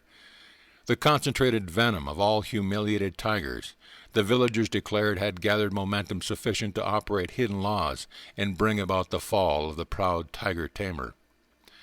My servant further apprised me that the prince was in his elements as manager of the bout between man and beast. He had supervised the erection of a storm-proof pavilion, designed to accommodate thousands. Its center held Raja Begum in an enormous iron cage, surrounded by outer safety room. The captive emitted a ceaseless series of blood-curdling roars. He was fed sparingly to kindle a wrathful appetite. Perhaps the prince expected me to be the meal of reward. Crowds from the city and suburbs bought tickets eagerly in response to the beat of drums announcing the unique contest. The day of battle saw hundreds turned away for lack of seats. Many men broke through the tent openings or crowded any space below the galleries. As the Tiger Swami's story approached a climax, my excitement mounted with it. Chandi was also rapidly mute. Amidst piercing sound explosions from Raja Begum and the hubbub of the somewhat terrified crowd, I quietly made my appearance. Scantily clad around my waist, I was otherwise unprotected by clothing. I opened the bolt on the door of the safety room and calmly locked it behind me. The tiger sensed blood. Leaping with a thunderous crash of his bars, he sent forth a fearsome welcome. The audience was hushed with pitiful fear. I seemed a meek lamb before the raging beast. In a thrice I was within the cage, but as I slammed the door, Raja Begum was headlong upon me. My right hand was desperately torn. Human blood, the greatest treat a tiger can know, fell in appalling streams. The prophecy of the saints seemed about to be fulfilled. I rallied instantly from the shock of the first serious injury I had ever received. Banishing the sight of my gory fingers by thrusting them beneath my waistcloth, I swung my left arm in a bone-cracking blow. The beast reeled back, swirled around the rear of the cage, and sprang forward convulsively. My famous fistic punishment rained on his head. But Raja Begum's taste of blood had acted like a maddening first sip of wine to a dipsomaniac long to braved. Punctuated by deafening roar, the brute's assaults grew in fury.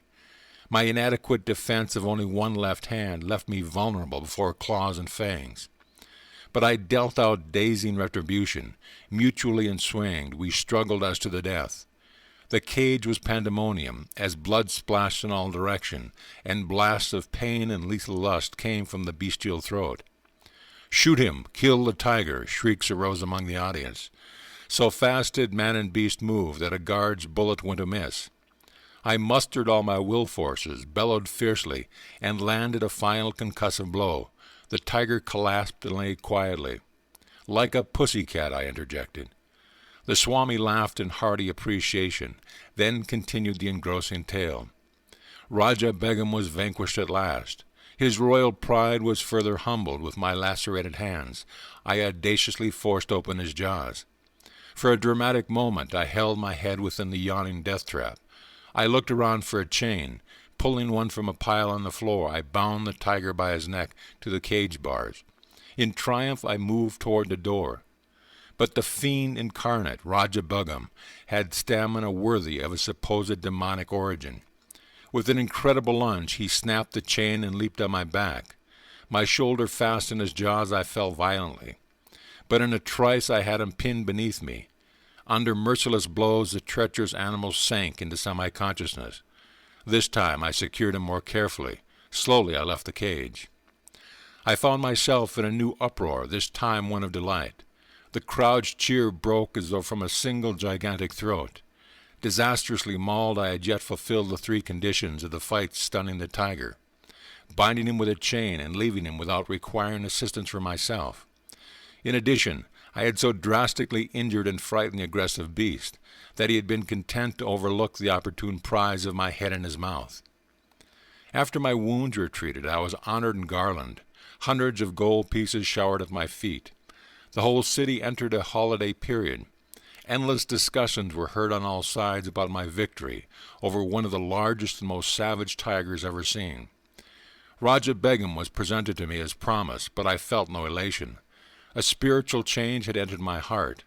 It seemed that with my final exit from the cage, I had also closed the door on my worldly ambitions. A woeful period followed. For 6 months I lay near death from blood poisoning. As soon as I was well enough to leave Coach Babar, I returned to my native town. I know now that my teacher is the holy man who gave the wise warning. I humbly made this confession to my father. Oh, if I could only find him! My longing was sincere, for one day the saint arrived unheralded. "Enough of tiger taming," he spoke with calm assurance. Come with me, I will teach you to subdue the beast of ignorance roaming in the jungles of the human mind. You are used to an audience. Let it be a galaxy of angels entertained by your thrilling mastery of yoga. I was initiated into the spiritual path by my saintly guru. He opened my soul doors, rusty and resistant with long disuse. Hand in hand, we soon set out for my training in the Himalayas. Chandi and I bowed at the Swami's feet, grateful for his vivid outline of a life truly cyclonic. I felt amply repaid for the long probationary wait in the cold parlor. End of chapter. Chapter 7. The Levitating Saint. I saw Yogi remain in the air several feet above the ground last night at a group meeting. My friend, Upendra Mohan Chaudhuri, spoke impressively. I gave him an enthusiastic smile. Perhaps I can guess his name. Was it Baduri Mayasa of Upper Circular Road? Upendra nodded, a little crestfallen not to be a news-bearer. My inquisitiveness about saints were well known among my friends. They delighted in setting me on a fresh track. The yogi lives so close to my home that I often visited him. My words brought keen interest to Upendra's face, and I made a further confidence. I have seen him in remarkable feats. He was expertly mastered the various pranayamas of the ancient eightfold yoga outlined by Patanjali. Once Baduri Mayasa performed the Bashrita pranayama before me with such amazing force that it seemed an actual storm had arisen in the room. Then he extinguished the thundering breath and remained motionless in a high state of superconsciousness. The aura of peace after the storm was vivid beyond forgetting. I heard that the saint never leaves his home. Upendra's tone was a trifle incredulous. Indeed, it is true. He has lived indoors for the past 20 years. He slightly relaxes his self-imposed rule at the times of our holy festivals, when he goes as far as his front sidewalk. The beggars gather there, because Saint Baduri is known for his tender heart.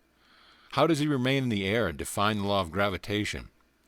A yogi's body loses its grossness after use of certain pranayamas. Then it will levitate or hop about like a leaping frog. Even saints who do not practice a formal yoga have been known to levitate during a state of intense devotion to God. I would like to know more of this sage. Do you attend his evening meetings?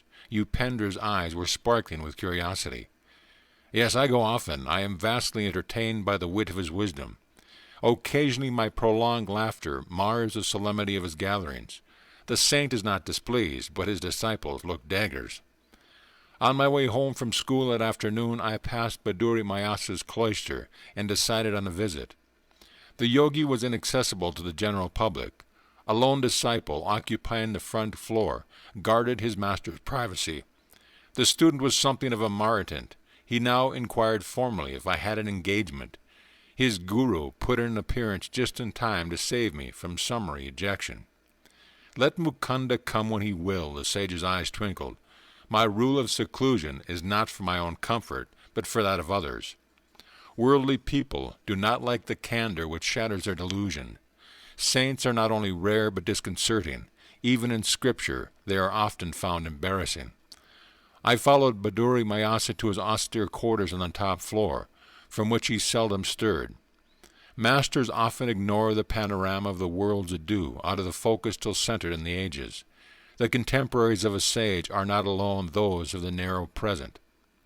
Maharishi, you are the first yogi I have known who always stays indoors. God plants his saints sometimes in unexpected soil, lest we think we may reduce him to a rule. The sage locked his vibrant body into the lotus posture. In his 70s, he displayed no unpleasing signs of age or sedentary life. Stalwart and straight, he was ideal in every respect. His face was that of a rishi, as described in the ancient text. Noble-headed, abundantly bearded, he always sat firmly upright, his quiet eyes fixed on omnipresence. The saint and I entered the meditative state. After an hour, his gentle voice roused me. You go often into the silence, but have you developed Anubhava? He was reminding me to love God more than meditation. Do not mistake the technique for the goal. He offered me some mangoes. With the good-humored wit I found so delightful in his grave nature, he remarked, people in general are more fond of jala yoga, union with food, than with dhyana yoga, union with God.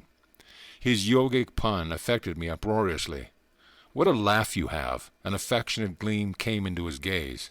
His own face was always serious, yet touched with an ecstatic smile. His large lotus eyes held a hidden divine laughter. Those letters come from far-off America. The sage indicated several thick envelopes on a table. I correspond with a few societies there whose members are interested in yoga.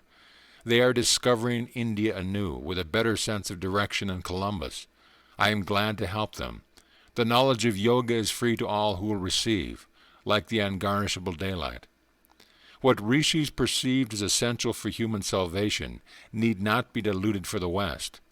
Alike in soul, though diverse in outer experience, neither West nor East will flourish if some form of disciplinary yoga be not practiced. The saint held me with his tranquil eyes. I did not realize that his speech was his veiled prophetic guidance. It is only now, as I write these words, that I understand the full meaning in the casual intimations he gave me that someday I would carry India's teaching to America. Sir, I inquired, why do you not write a book on yoga for the benefit of the world? I am training disciples, he replied. They and their students will be living volumes, proof against the natural disintegration of time and the unnatural interpretation of the critics. Maharishi, I wish you would write a book on yoga for the benefit of the world. I am training disciples. They and their students will be living volumes, proof against the natural disintegration of time and the unnatural interpretations of the critics. Baduri's wit put me into another gale of laughter. I remained alone with the yogi until his disciples arrived in the evening. Baduri Mahasaya entered one of his illimitable discourses. Like a peaceful flood, he swept away the mental debris of his listeners, floating them Godward. His striking parables were expressed in a flawless Bengali. This evening, Baduri expounded various philosophical points connected with the life of Mirabi, a medieval Rajputani princess who abandoned her court to seek the company of sadhus. One great sannyasa refused to receive her because she was a woman. Her reply brought him humbly to her feet. "Tell the Master," she said, "that I do not know there was any male in the universe save God. Are we all not females before him? A scriptural conception of the Lord as the only positive creative principle, his creation being not but a passive maya." Mirabi composed many ecstatic songs which are still treasured in India. I translate one of them here. If by bathing daily God should be realized sooner, should I be a whale in the deep. If by eating roots and fruits he could be known gladly, would I choose the form of a goat. If the counting of rosaries uncovered him, I would say my prayers on mammoth beads. If bowing before stone images unveiled him, a flinty mountain I could humbly worship. If by drinking milk the Lord could be imbibed, many calves and children would know him. If abandoning one's wife would summon God, would not thousands be eunuchs? Mirabai knows that to find the Divine One, the only indispensable is love. Several students put rupees in Bharati's slippers which lay by his side as he sat in yoga posture. This respectful offering, customary in India, indicates that the disciple places his material goods at the Guru's feet. Grateful students are only the Lord in disguise, looking after his own. "Master, you are wonderful." A student taking his leave gazed ardently at the patriarchal sage. "You have renounced riches and comforts to seek God and teach us wisdom." It was well known that Baduri Mayasa had forsaken great family wealth in his early childhood, when single-mindedly he entered the yogic path. "You are reversing the case." The saint's face held a mild rebuke. "I have left a few paltry rupees, a few petty pleasures, for the cosmic empire of endless bliss. How then have I denied myself anything? I know the joy of sharing the treasure. Is that a sacrifice? The short-sighted worldly folk are verily the real renunciates. They relinquish an unparalleled divine possession for a poor handful of earthly toys. I chuckled over this paradoxical view of renunciation, one which puts the cap of Croesus on any saintly beggar, whilst transforming all proud millionaires into unconscious martyrs. The divine order arranges our future more wisely than any insurance company. The Master's concluding words were the realized creed of his faith. The world is full of uneasy believers and an outward security. Their bitter thoughts are like scars on their foreheads. The one who gave us air and milk from our first breath knows how to provide day by day for his devotees. I continued my after-school pilgrimages to Saint's door. With silent zeal, he aided me to attain Anubhava. One day he moved to Ram Mohan Roy Road, away from the neighborhood of my Gurupur Road home. His loving disciples had built him a new hermitage, known as Nagendra Math. Although it throws me ahead of my story by a number of years, I will recount here the last words given to me by Baduri Mayasa. Shortly before I embarked for the West, I sought him out and humbly knelt for his farewell blessing.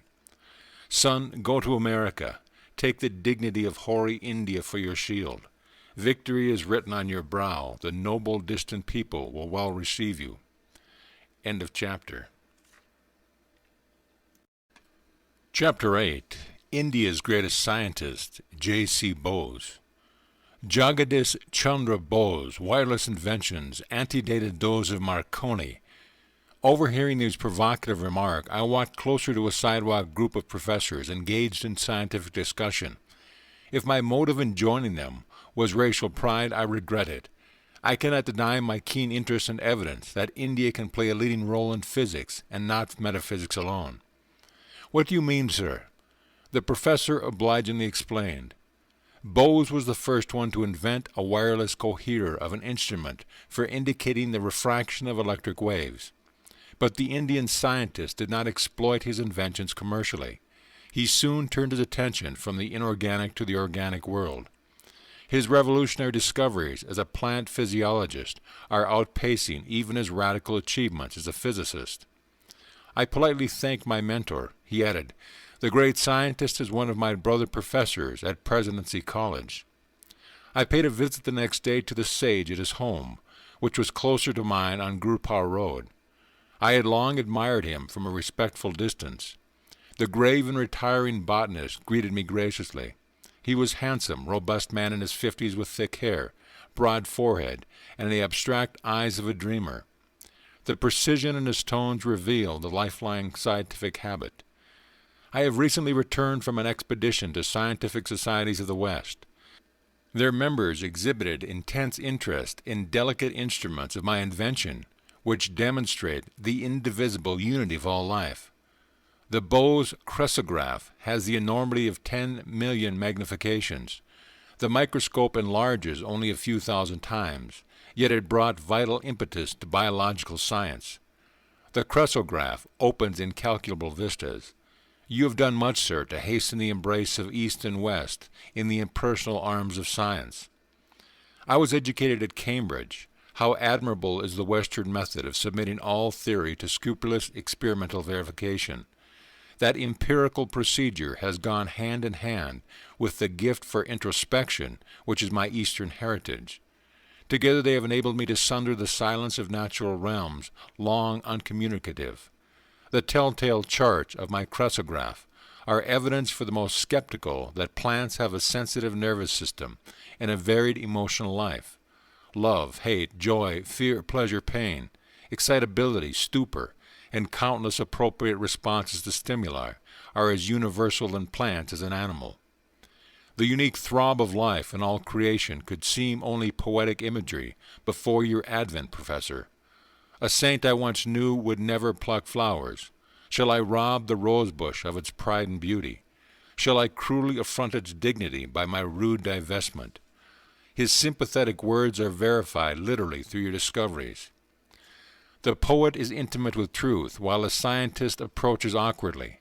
Come some day to my laboratory and see the unequivocal testimony of the cresograph. Gratefully I accepted the invitation and took my departure. I heard later that the botanist had left Presidency College and was planning a research center in Calcutta. When the Bose Institute was open, I attended the dedicatory services. Enthusiastic hundreds strolled over the premises. I was charmed with the artistry and spiritual symbolism of the new home of science. Its front gate, I noted, was a censured relic from a distant shrine. Behind the lotus fountain, a sculptured female figure with a torch conveyed the Indian respect for women as the immortal light-bearer. The garden held a small temple consecrated to the Nomen Beyond phenomenon. Thought of the divine incorporeity was suggested by absence of any altar image.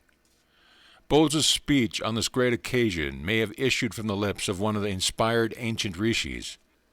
I dedicate today this institute as not merely a laboratory, but a temple. His reverent solemnity stole like an unseen cloak over the crowded auditorium. In the pursuit of my investigations, I was unconsciously led into the border region of physics and physiology. To my amazement, I found boundary lines vanishing and points of contact emerging. Between the realms of the living and the non-living, inorganic matter was perceived as anything but inert. It was a thrill under the action of multitudinous forces. A universal reaction seemed to bring metal, plant, animal under a common law.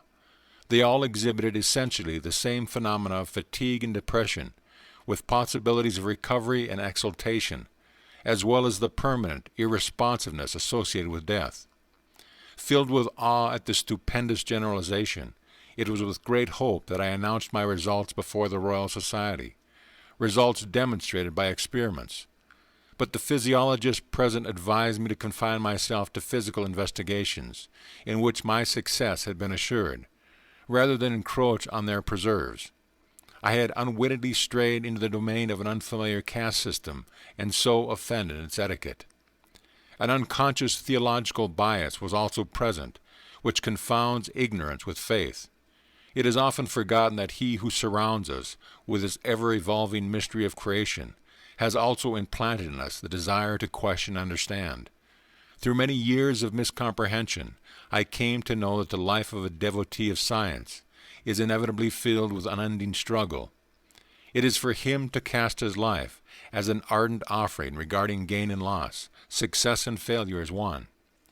In time, the leading scientific societies of the world accepted my theories and results, and recognized the importance of the Indian contribution to science. Can anything small or circumscribed ever satisfy the mind of India? By a continuous living tradition and a vital power of rejuvenescence, this land has readjusted itself through unnumbered transformations. Indians have always arisen who, discarding the immediate and absorbing prize of the hour, have sought for the realization of the highest ideals in life, not through passive renunciation, but through active struggle. The weakling who has refused the conflict, acquiring nothing, has had nothing to renounce. He alone who has striven and won can enrich the world by bestowing the fruits of his victorious experience. The work already carried out in the Bose laboratory on the response of matter and the unexpected revelations in plant life have opened out very extended regions of inquiry into physics, into physiology, in medicine, in agriculture, and even in psychology. Problems hitherto regarded as insoluble have been now brought within the sphere of experimental investigation. But high success is not to be obtained without rigid exactitude. Hence the long battery of supersensitive instruments and apparatus of my design, which stand before you today in their cases in the entrance hall. They tell you of the protracted efforts to get behind the deceptive seeming into the reality that remains unseen, of the continuous toil and persistence and resourcefulness called forth to overcome human limitations. All creative scientists know that the true laboratory is the mind, where behind illusions they uncover the laws of truth. The lectures given here will not be mere repetitions of second-hand knowledge. They will announce new discoveries demonstrated for the first time in these halls. Through regular publication of the work of the Institute, these Indian contributions will reach the whole world. They will become public property. No patents will ever be taken. The spirit of our national culture demands that we should forever be free from the discretion of utilizing knowledge only for personal gain. It is my further wish that the faculties of this institute be available, so far as possible, to workers from all countries. In this I am attempting to carry on traditions of my country. So far back as 25 centuries, India welcomed its ancient universities, at Nalanda and Taxila, scholars from all over the world. Although science is neither of the East nor the West, but rather international in its universality, yet India is specially fitted to make great contributions. The burning Indian imagination, which can exhort new order out of a mass of apparently contradictory fact, is held in check by the habit of concentration. This restraint confers the power to hold the mind to a pursuit of truth with an infinite patience. Tears stood in my eyes at the scientist's concluding words. Is patience not indeed a synonym of India, confounding time and the historians alike? I visited the research center often. Soon after the day of opening, the great botanist, mindful of his promise, took me to his quiet laboratory. I will attach the crescograph to this fern. The magnification is tremendous. If a snail's crawl were enlarged in the same proportion, the creature would appear to be traveling like an express train. My gaze was fixed eagerly on the screen which reflected the magnified fern's shadow. Minute life movements were now clearly perceptible. The plant was growing very slowly before my fascinated eyes. The scientist touched the tip of the fern with a small metal bar. The developing pantomime came to an abrupt halt, resuming the eloquent rhythm as soon as the rod was withdrawn. You saw how slight outside interference is detrimental to the sensitive tissues. Bose remarked, "Watch, I will now administer chloroform, and then give an antidote." The effect of the chloroform discontinued all growth. The antidote was revivifying. The evolutionary gesture on the screen held me more raptly than a movie plot. My companion, here is the role of a villain, thrust the sharp instrument through the part of a fern. Pain was indicated by spasmodic flutters. When he passed a razor partially through the stem, the shadow was violently agitated, then stilled itself with the final punctuation of death. By first chloroforming a huge tree, I achieved a successful transplantation. Usually such monarchs of the forest die very quickly after being moved. Jagadish smiled happily as he recounted the life-saving maneuver. Graphs of my delicate apparatus have proved that trees possess a circulatory system. Their sap movements correspond to the blood pressure of animal bodies. The ascent of sap is not explicable on the mechanical grounds ordinarily advanced, such as capillary attraction. The phenomena has been solved through the crescograph as the activity of living cells. Peristatic waves issue from a cylindrical tube which extends down a tree and serves as an actual heart. The more deeply we perceive, the more striking becomes the evidence that a uniform plan links every form in manifold nature. The great scientist pointed to another Bose instrument. I will show you experiments on a piece of tin. The life force in metals responds adversely or beneficially to stimuli. Ink markings will register the various reactions. Deeply engrossed, I watched the graph which recorded the characteristic waves of atomic structure. When the professor applied chloroform to the tin, the vibratory writing stopped. They recommenced as the metal slowly regained its normal state. My companion dispensed a poisonous chemical. Simultaneous with the quivering end of the tin, the needle dramatically wrote on the chart a death notice. Bose instruments have demonstrated that metals, such as the steel used in scissors and machinery, are subject to fatigue and regain efficiency by periodic rest. The life pulse in metals is seriously harmed or even extinguished through the application of electric currents or heavy pressure. I looked around the room at the numerous inventions, eloquent testimony of a tireless ingenuity. Sir, it is lamentable that mass agricultural development is not speeded by fuller use of your marvelous mechanisms. Would it not be easily possible to employ some of them in quick laboratory experiments to indicate the influence of various types of fertilizers on plant growth? You are right. Countless uses of Bose instruments will be made by further generations. The scientist seldom knows contemporaneous reward. It is enough to possess the joy of creative service. With expressions of unreserved gratitude to the indefatigable sage, I took my leave. Can the astonishing fertility of this genius ever be exhausted, I thought. No diminution came with the years. Inventing an intricate instrument, the resonant cardiograph, Bose then pursued extensive research on innumerable Indian plants. An enormous unsuspected pharmacopoeia of useful drugs was revealed. The cardiograph is constructed with an unerring accuracy by which a 100th part of a second is indicated on a graph. Resonant records measure infinitesimal pulsations in plants, animal, and human structure. The great botanist predicted the use of his cardiograph will lead to vivisection of plants instead of animals. Side-by-side recordings of the effect of a medicine given simultaneously to a plant and an animal have shown outstanding unanimity in result. He pointed out everything in man has been foreshadowed in the plant.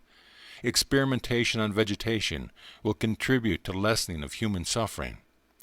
Years later, Bose's pioneer plant findings were substantiated by other scientists. Work done in 1938 at Columbus University was reported by the New York Times as follows. It has been determined within the past few years that when the nerves transmit messages between the brain and the other parts of the body, teeny electrical impulses are being generated. These impulses have been measured by delicate galvanometers and magnified millions of times by modern amplifying apparatus. Until now, no satisfactory method had been found to study the passages of the impulses along the nerve fibers in living animals or man because of the great speed with which these impulses traveled. Doctors K.S. Cole and H.J. Curtis reported having discovered the long single cells of the freshwater plant Nutella, used frequently in goldfish bowls, are virtually identical with those of single nerve fibers. Furthermore, they found that Nutella fibers, on being excited, propagate electrical waves that are similar in every way, except velocity, to those of the nerve fibers in animals and man. The electrical nerve impulses in the plant were found to be much slower than those in animals. This discovery was therefore seized upon by the Columbia workers as the mean for taking slow-motion pictures of the passage of the electrical impulses in the nerves. The Nutella plant thus became a sort of Rosetta Stone for deciphering the closely guarded secrets close to the very borderland of mind and matter. The poet, Rabindranath Tagore, was a stalwart friend of Indians, idealistic scientist. To him the sweet Bengali singer addressed the following lines. O hermit, call thou in the authentic words of that old hymn called Sama. Rise, awake, call to the man who boasts his shastric lore from vain pedantic wranglings, profitless. Call to that foolish braggart to come forth, out of the face of nature, this broad earth. Send forth this call unto thy scholar land. Together round thy sacrifice of fire let them all gather. So may our India, our ancient land, unto herself return, O once again, return to steadfast work, to duty and devotion, to her trance of earnest meditation. Let her sit once more unruffled, greedless, strifeless, pure.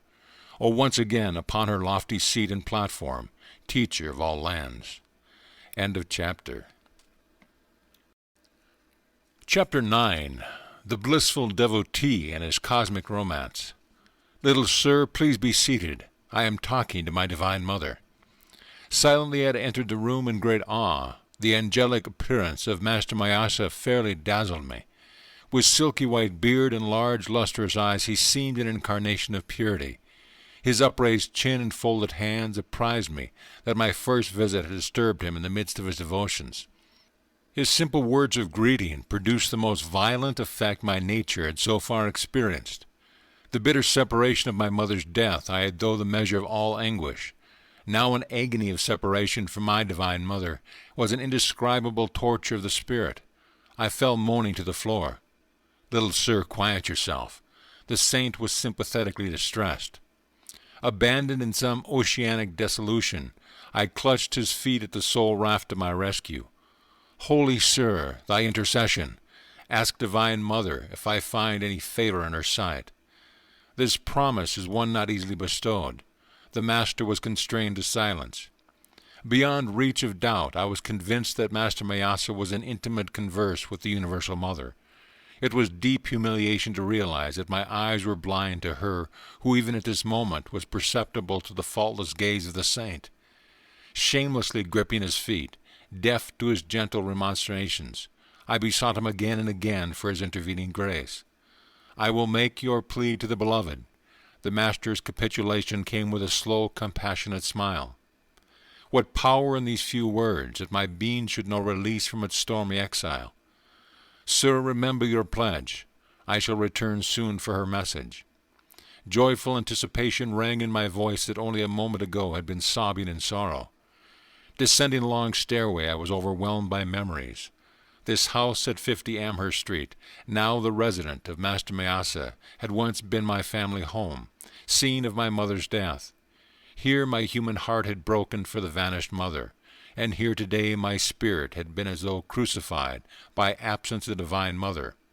Hallowed walls, silent witness of my grievous hurts and final healing. My steps were eager as I turned to my Gurpur Road home. Seeking the seclusion of my small attic, I remained in meditation until 10 o'clock. The darkness of the warm Indian night was suddenly lit with a wondrous vision. Hallowed in splendor, the Divine Mother stood before me. Her face, tenderly smiling, was beauty itself. Always I have loved thee.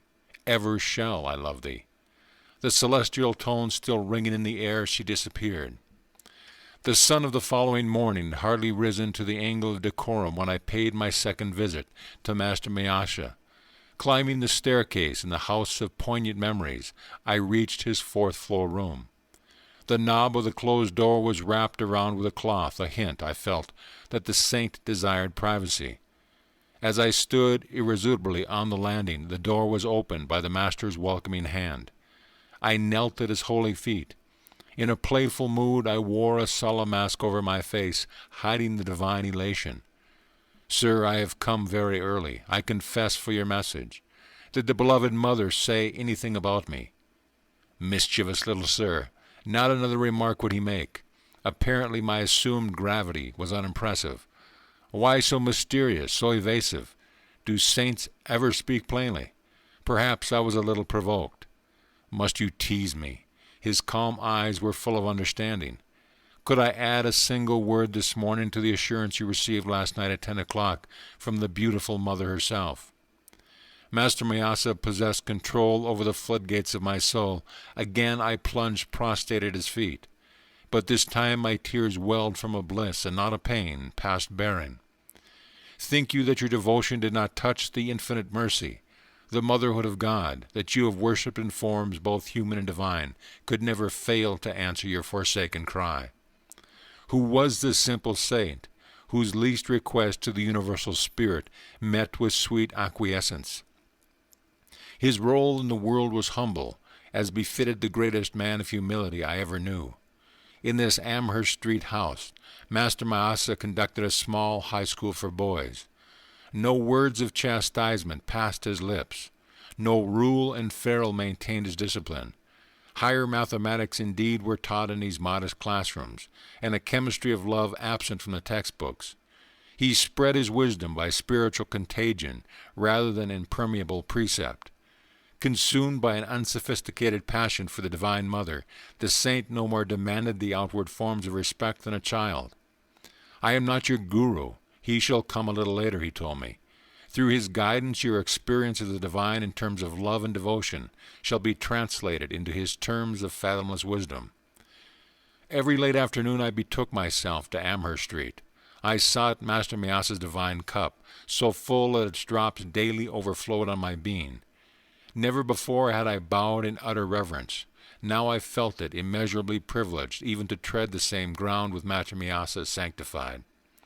Sir, please wear this champa garland I had fashioned especially for you.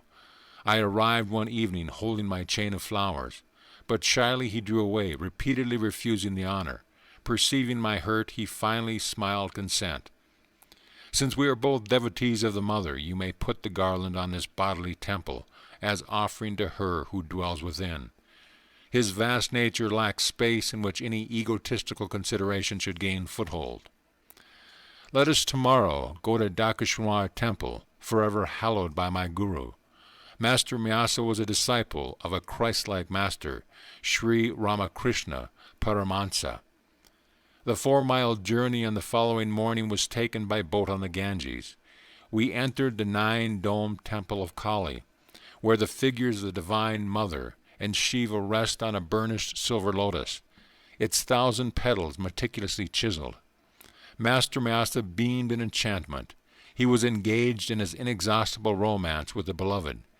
As he chanted her name, my enraptured heart seemed shattered into 1,000 pieces. We strolled later through the sacred precincts, halting in a tamak grove. The mana characteristically exuded by this tree was symbolic of the heavenly food Master Mayasta was bestowing. His divine invocations continued. I sat rigidly motionless on the grass amid the pink, feathery tamarisk flowers. Temporarily absent from the body, I soared into a supernal visit. This was the first of many pilgrimages to Dakeshwar with the holy teacher. From him I learned the sweetness of God in the aspect of Mother, or divine mercy.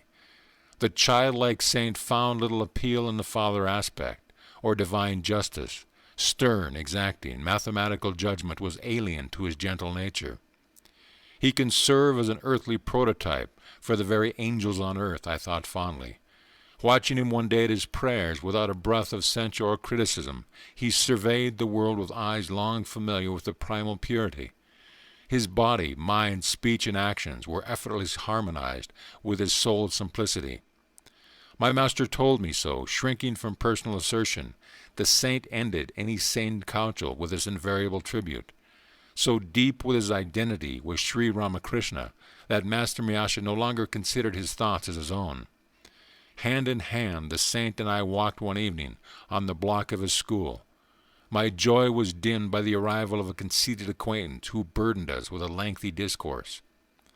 "I see this man doesn't please you," the saint's whisper to me was unheard by the egoist, spellbound by his own monologue. "I have spoken to Divine Mother about it. She realizes our sad predicament. As soon as we get to yonder red house, she has promised to remind him of more urgent business." My eyes were glued to the sight of salvation. Reaching its red gate, the man unaccountably turned and departed, neither finishing his sentence nor saying good-bye. The assaulted air was comforted with peace. Another day found me walking alone near the Haworth Railroad station. I stood for a moment by a temple, silently criticizing a small group of men with drums and cymbals, who were violently reciting a chant. How undevotionally they used the Lord's divine name in mechanical repetition. I reflected. My gaze was astonished by the rapid approach of Master Mayasa. "Sir, how come you here?" The saint, ignoring my question, answered my thought. "Isn't it true, little sir, that the beloved's name sounds sweet from all lips, ignorant or wise?" He passed his arm around me affectionately. I found myself carried on his magic carpet to the merciful presence. "Would you like to see some bioscopes?" This question one afternoon from Master Mayasa was mystifying. The term was then used in India to signify motion pictures. I agreed, glad to be in his company in any circumstance. A brisk walk brought us to the garden fronting Calcutta University. My companion indicated a bench near the Goldigi or pond. "Let us sit for a few minutes." My master always asked me to meditate whenever I saw an expanse of water.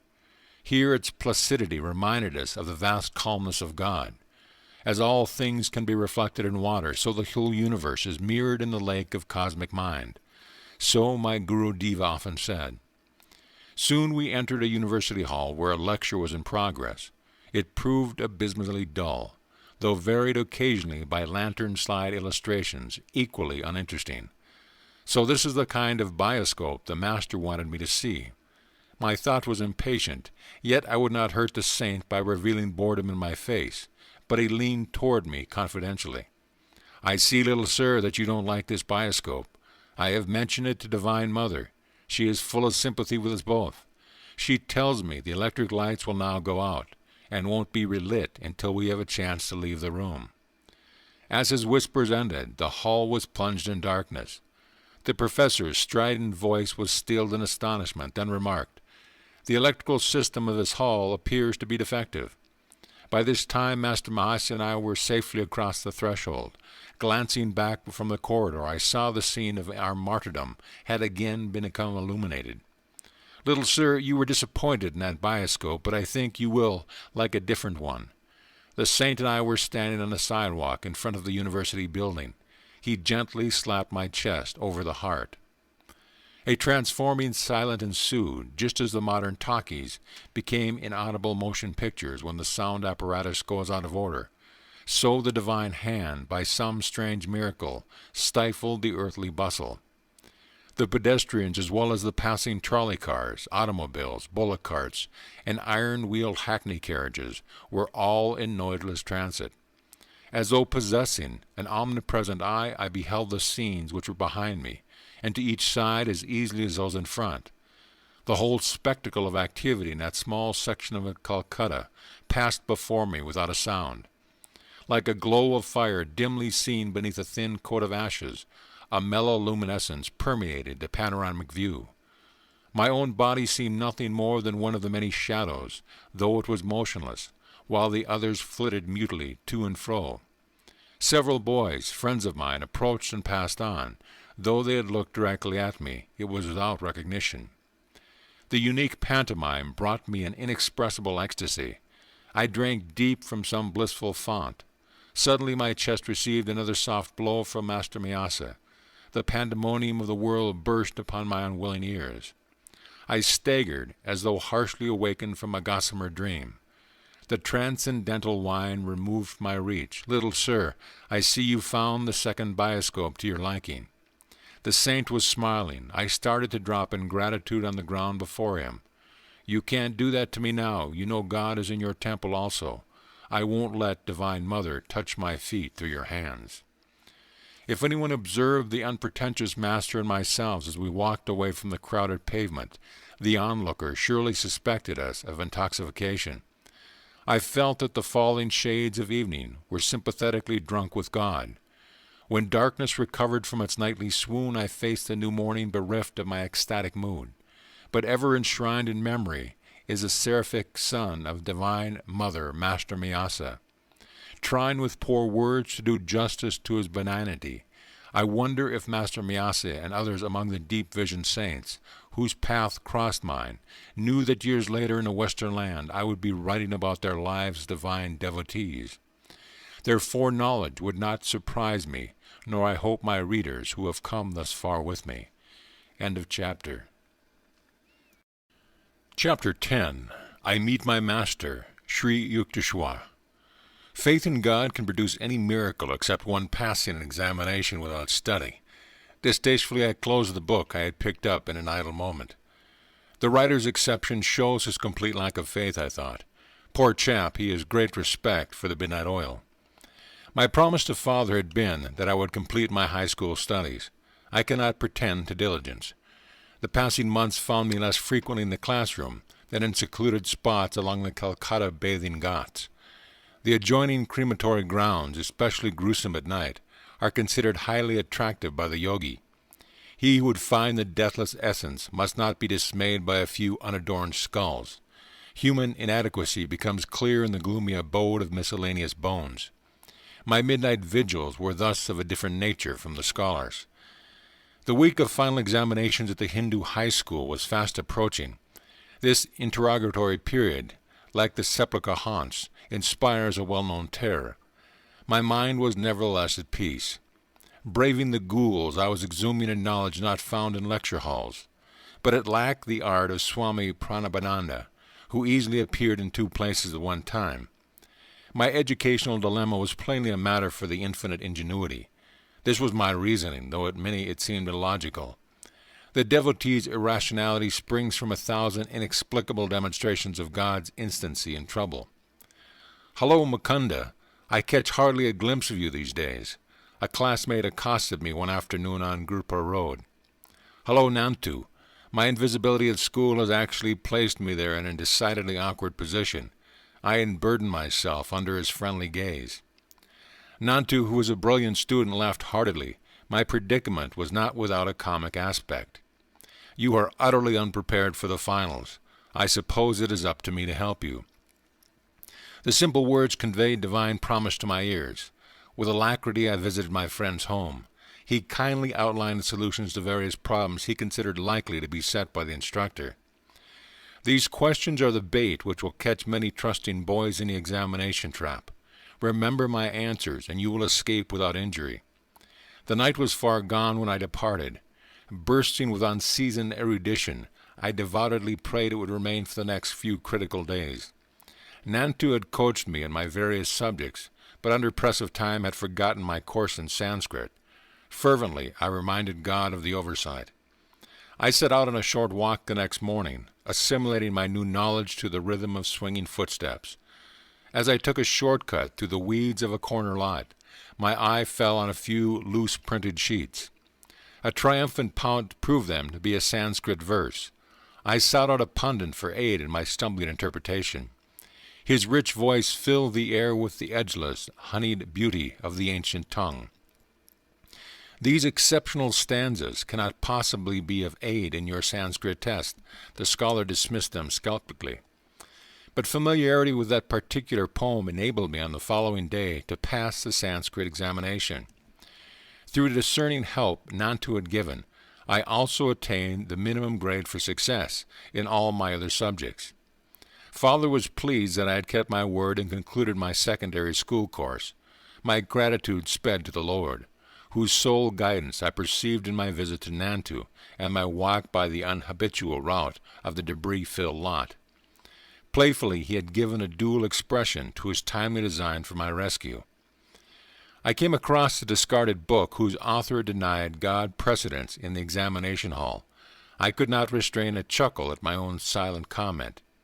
It would only add to this fellow's confusion if I were to tell him that divine mediation among the cadavers is a shortcut to any high school diploma.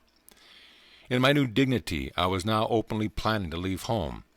Together with young friend Jitendra Mazumdar, I decided to join a Mahamdal hermitage in Benares and receive its spiritual discipline. A desolation fell over me one morning at the thought of separation from my family. Since Mother's death, my affection had grown especially tender for my two younger brothers, Sananda and Bishnu. I rushed to my retreat, the little attic which had witnessed so many scenes in my turbulent sadhana. After a 2-hour flood of tears, I felt singularly transformed, as by some alchemical cleanser. All attachment disappeared. My resolution to see God as the friend of friends set like granite within me. I quickly completed my travel preparations. I make one last plea. Father was distressed as I stood before him for final blessing. Do not forsake me and your grieving brothers and sisters.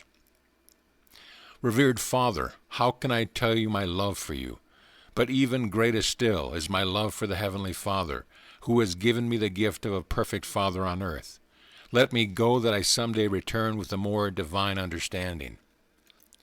With reluctant parental consent, I set out to join Jitendra, already in Benares at the hermitage. On my arrival, the young head Swami, Dayanda, greeted me cordially. Tall and thin, of thoughtful mien, he impressed me favorably. His fair face had a Buddha-like composure. I was pleased that my new home possessed an attic where I managed to spend the dawn and morning hours. The ashram members, knowing little of meditation practice, thought I should employ my whole time in organizational duties. They gave me praise for my afternoon work in their office. Don't try to catch God so soon. This ridicule from a fellow resident accompanied one of my early departures toward the attic. I went to Dhyanda, busy in a small sanctum overlooking the Ganges. Swamiji, I don't understand what is required of me here. I am seeking direct perception of God. Without him I cannot be satisfied with affiliation or creed or performance of good works. The orange-robed ecclesiastic gave me an affectionate pat. Staging a mock rebuke, he admonished a few nearby disciples. Don't bother Mukunda. He will learn our ways. I politely canceled my doubt. The students left the room, not overly bent with their chastisement. Dayanda had further words for me. Mukunda, I see your father is regularly sending you money. Please return it to him. You require none here. A second injunction for your discipline concerns food. Even when you feel hunger, don't mention it. Whether famishment gleamed in my eyes, I knew not. That I was hungry, I knew only too well. The invariable hour for the first hermitage meal was 12 noon. I had been accustomed in my own home to a large breakfast at 9 o'clock. The 3-hour gap became daily more interminable. Gone were the Calcutta years when I could rebuke the cook for a 10-minute delay. Now I tried to control my appetite. One day I undertook a 24-hour fast. With double zest, I awaited the following midday. Dayandaji's train is late. We're not going to eat until he arrives. Jitendra brought me this devastating news. As gesture of welcome to the Swami, who had been absent for 2 weeks, many delicacies were in readiness. An appetizing aroma filled the air, nothing else offering. What else could be swallowed except pride over yesterday's achievement of a fast? Lord, hasten the train. The heavenly provider, I thought, was hardly included in the interdiction at which Diana had silenced me. Divine attention was elsewhere. However, the plodding clock covered the hours. Darkness was descending as our leader entered the door. My greeting was one of unfeigned joy. Dayandaji will bathe and meditate before we can serve food. Jitendra approached me again as a bird of ill omen. I was in near collapse. My young stomach, new to deprivation, protested with gnawing vigor. Pictures I had seen of famine victims passed wraith-like before me. The next Benares death from starvation is due at once in this hermitage, I thought. Impending doom averted at 9 o'clock. Ambrosial summons. In memory that meal as vivid as one of life's perfect hours. Intense absorption yet permitted me to observe that Jnana ate absent-mindedly. He was apparently above my gross pleasures. Swamiji, weren't you hungry? Happily surfeited, I was alone with the leader in his study. Oh yes, I have spent the last 4 days without food or drink. I never eat on trains, filled with the heterogeneous vibrations of worldly people. Strictly, I observe the Shastric rule for monks of my particular order. Certain problems of our organizational work lie on my mind. Tonight at home I have neglected my dinner. What's the hurry? Tomorrow I will make it a point to have a proper meal, he laughed merrily. Shame spreads within me like a suffocation, but the past day of my torture was not easily forgotten. I ventured a further remark. Swamiji, I am puzzled. Following your instructions, suppose I never asked for food and nobody gives me any. I should starve to death. Die, then. This alarming counsel split the air. Die if you must, Mukunda. Never admit that you live by the power of food and not by the power of God. He who has created every form of nourishment, he who has bestowed appetite, will certainly see that his devotee is sustained. Do not imagine that rice maintains you, or that money or men support you. Could they aid if the Lord withdraws your life-breath? They are his indirect instruments merely. Is it by any skill of yours that food digests in your stomach? Use the sword of your discrimination, Mukunda. Cut through the chains of agency and perceive the single cause. I found his incisive words entering some deep marrow. Gone was an age-old illusion by which bodily imperatives outwit the soul. There and then I tasted the Spirit's all-sufficiency. In how many strange cities in my later life of ceaseless travel did occasion arise to prove the serviceability of this lesson in a Benares hermitage? The sole treasure which had accompanied me from Calcutta was a sadhu's silver amulet bequeathed to me by mother. Guarding it for years, I now had it carefully hidden in my ashram room. To renew my joy in a talismanic testimony, one morning I opened the locked box. The sealed covering untouched, lo, the amulet was gone. Mournfully I tore open its envelope and made unmistakably sure. It had vanished, in accordance with the sadhu's prediction, in the ether whence he had summoned it. My relationship with Dayanda's followers grew steadily worse. The household was alienated, hurt by my determined aloofness. My strict adherence to meditation on the very ideal for which I had left home, and all worldly ambitions, called forth shallow criticisms on all sides. Torn by spiritual anguish, I entered the Anik one dawn, resolved to pray until answers was vouchsafed. Merciful Mother of the Universe, teach me thyself through visions, or through a guru sent by thee. The passing hours found my sobbing pleas without response. Suddenly I felt lifted, as though bodily to a sphere uncircumscribed. Thy Master cometh today. A divine womanly voice came from everywhere and nowhere. This supernal experience was pierced by a shout from a definite local. A young priest, nicknamed Habu, was calling me from the downstairs kitchen. Mukunda, enough of meditation. You are needed for an errand. Another day I might have replied impatiently. Now I wiped my tear-swollen face and meekly obeyed the summons. Together Habu and I set out for a distant marketplace in the Bengali section of Benares. The ungentle Indian sun was not yet at zenith as we made our purchase in the bazaars. We pushed our way through the colorful medley of housewives, guides, priests, simply clad widows, dignified Brahmins, and ubiquitous holy bulls, passing an inconspicuous lane. I turned my head and surveyed the narrow length. A Christ-like man in an ochre robe of Swami stood motionless at the end of the road. Instantly and anciently familiar scene, my gaze fed hungrily for a thrice. Then doubt assailed me. You are confusing this wandering monk with someone known to you, I thought. Dreamer, walk on. After 10 minutes I felt heavy numbness in my feet. As though turned to stone, they were unable to carry me further. Laboriously I turned around. My feet regained normalcy. I faced the opposite direction. Again the curious weight oppressed me. The saint is magnetically drawn me to him. With this thought I heaped my parcels into the arms of Habu. He had been observing my erratic footwork with amazement, and now burst into laughter. What ails you? Are you crazy? My tumultuous emotions prevented any retort. I sped silently away. Retracing my steps as though wing-shoed, I reached the narrow lane.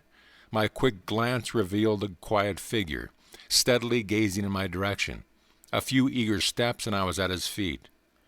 Gurudeva, the divine face, was none other than he of my 1,000 visions.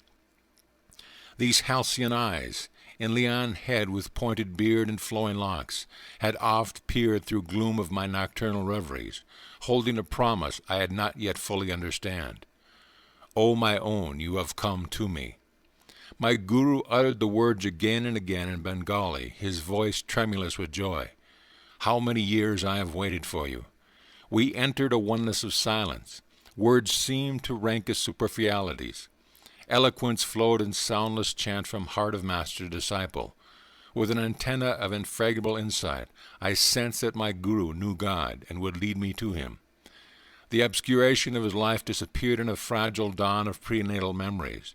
Dramatic time, past, present, and future, are its cycling scenes. This was not the first sun to find me at these holy feet. My hand in his, my guru led me to his temporary residence in the Rana Mahal section of the city. His athletic figure moved with firm tread. Tall, erect, about 55 at this time, he was active and vigorous as a young man. His dark eyes were large, beautiful with plumbless wisdom. Slightly curly hair softened a face of striking power. Strength mingled subtly with gentleness. As we made our way to the stone balcony of a house overlooking the Ganges, he said affectionately, I will give you my hermitage and all I possess. Sir, I come for wisdom and God contact. Those are your treasure troves I'm after. The swift Indian twilight had dropped its half-curtain before my master spoke again. His eyes held unfathomable tenderness. I give you my unconditional love. Precious words. A quarter-century elapsed before I had another auricular proof of his love. His lips were strange to ardor. Silence became his oceanic heart. Will you give me the same unconditional love? He gazed at me with childlike trust. I will love you eternally, Gurudeva. Ordinary love is selfish, darkly rooted in desire and satisfaction. Divine love is without condition, without boundary, without change. The flux of the human heart is gone forever at the transfixing touch of pure love.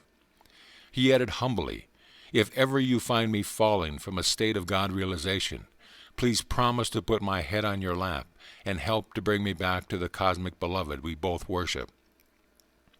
He rose then in the gathering darkness and guided me to an inner room. As we ate mangoes and almond sweetmeats, he unobtrusively wove in his conversation an intimate knowledge of my nature. I was awestruck at the grandeur of his wisdom, exquisitely blended with an innate humility. Do not grieve for your amulet, it has served its purpose. Like a divine mirror, my guru apparently had caught a reflection of my whole life. The living reality of your presence, Master, is joy beyond any symbol. It is time for a change, inasmuch as you are unhappily situated in the hermitage. I had made no reference to my life. They now seemed superfluous. By his natural, empathetic manner, I understood that he wished no astonished ejaculation at his clairvoyance. You should go back to Calcutta. Why exclude relatives for your love of humanity? His suggestion dismayed me. My family was predicting my return, though I had been unresponsive to many pleas by letters. Let the young bird fly in the metaphysical skies, Ananda had remarked. His wings will tire in the heavy atmosphere. We shall yet see him swoop toward home, fold his pinions, and humbly rest in our family nest.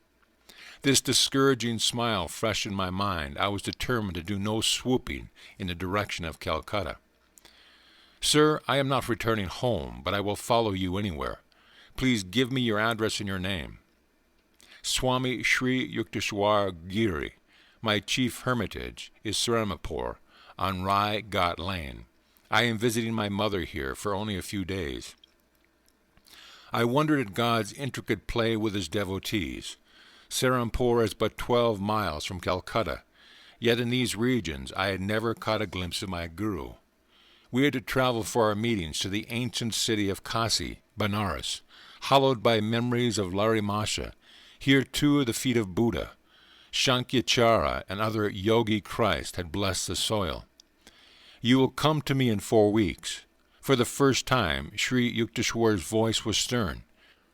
Now I have told my eternal affection, and have shown my happiness at finding you. That is why you disregard my request. The next time we meet, you will have to reawaken my interest. I won't accept you as a disciple easily. There must be complete surrender by obedience to my strict training.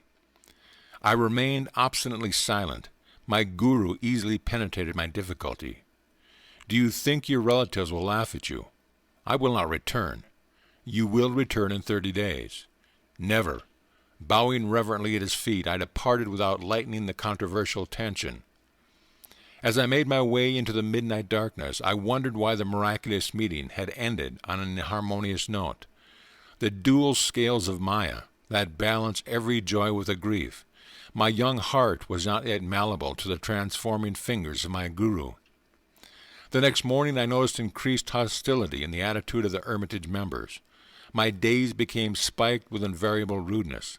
In 3 weeks, Dananda left the ashram to attend a conference in Bombay. Pandemonium broke out over my hapless head. Mukunda is a parasite, accepting Hermitage hospitality without making proper return. Overhearing this remark, I regretted for the first time that I obeyed the request to send back my money to father. With heavy heart, I sought out my soul friend, Jitendra. I am leaving. Please convey my respectful regrets to Dayandaji when he returns. I will leave also. My attempts to meditate here meet with no more favor than your own. Jitendra spoke with determination. I have met a Christ-like saint. Let us visit him in Serampore. And so the bird prepared to swoop perilously close to Calcutta. End of chapter. Chapter 11. 2 Penniless Boys in Brindaban. It would serve you right if father disinherited you, Mukunda. How foolish you are throwing away your life. An elder brother's sermon was assaulting my ears. Jitendra and I, fresh from the train, a figure of speech merely, we were covered with dust, had just arrived at the home of Ananta, recently transferred from Calcutta to an ancient city of Agra. Brother was supervising accountant for the Bengal-Nagpur Railroad. You well know, Ananta, I seek my inheritance from the Heavenly Father. Money first, God can come later. Who knows, life may be too long.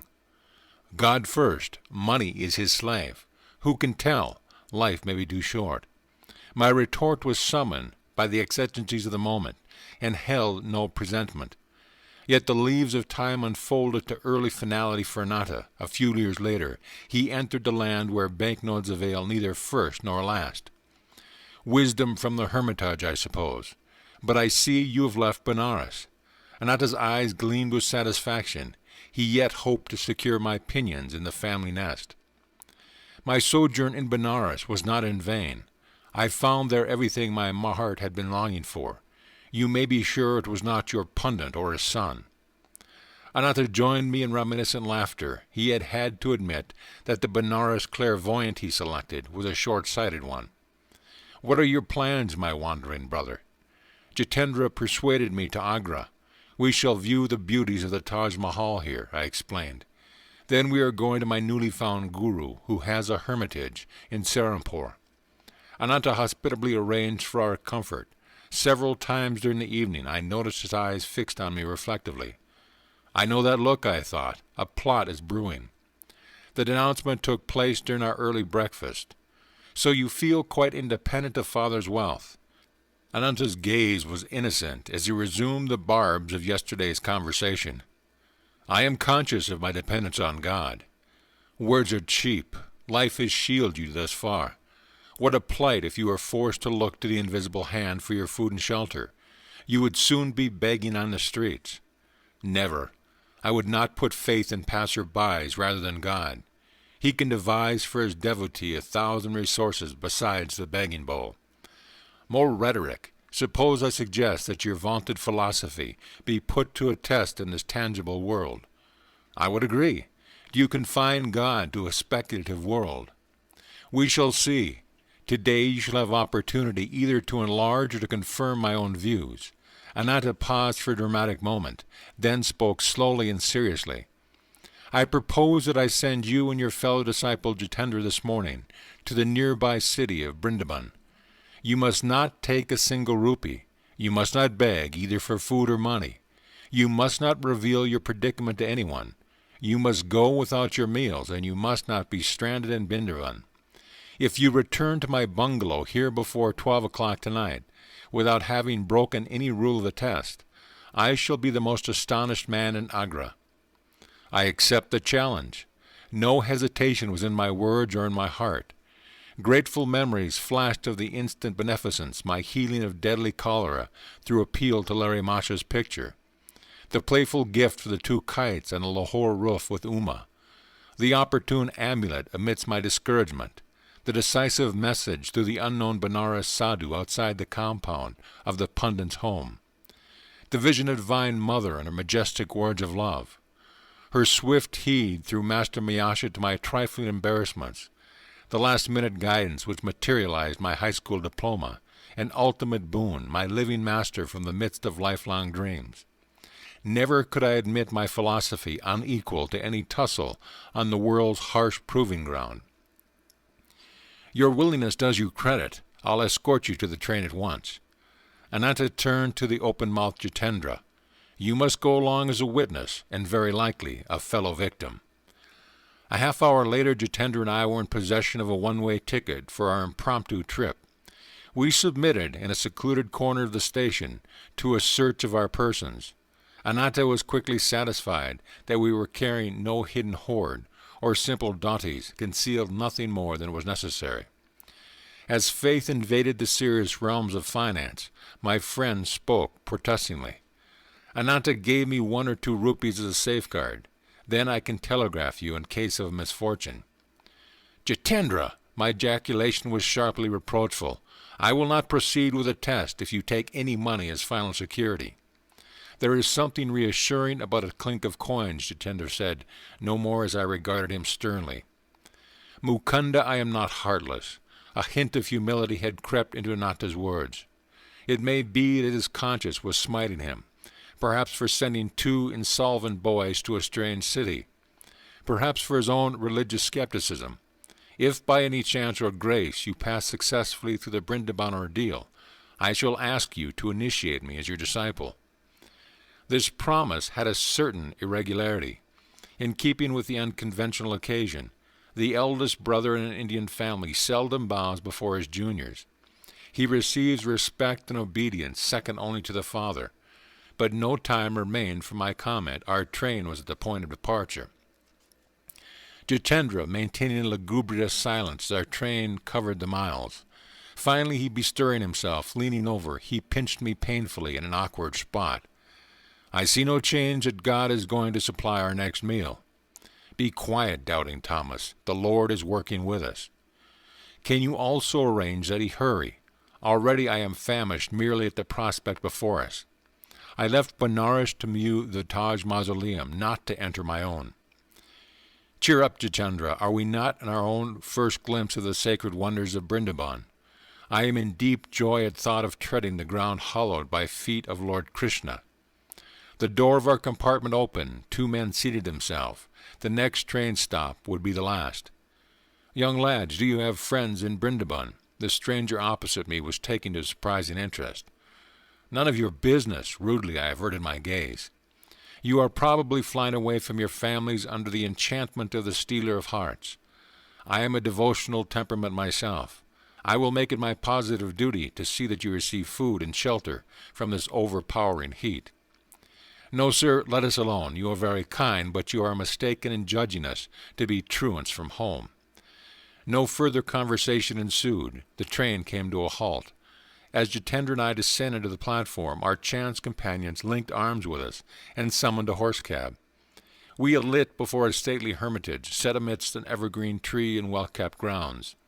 Our benefactors were evidently known here. A smiling lad led us without comment to a parlor. We were soon joined by an elderly woman of dignified bearing.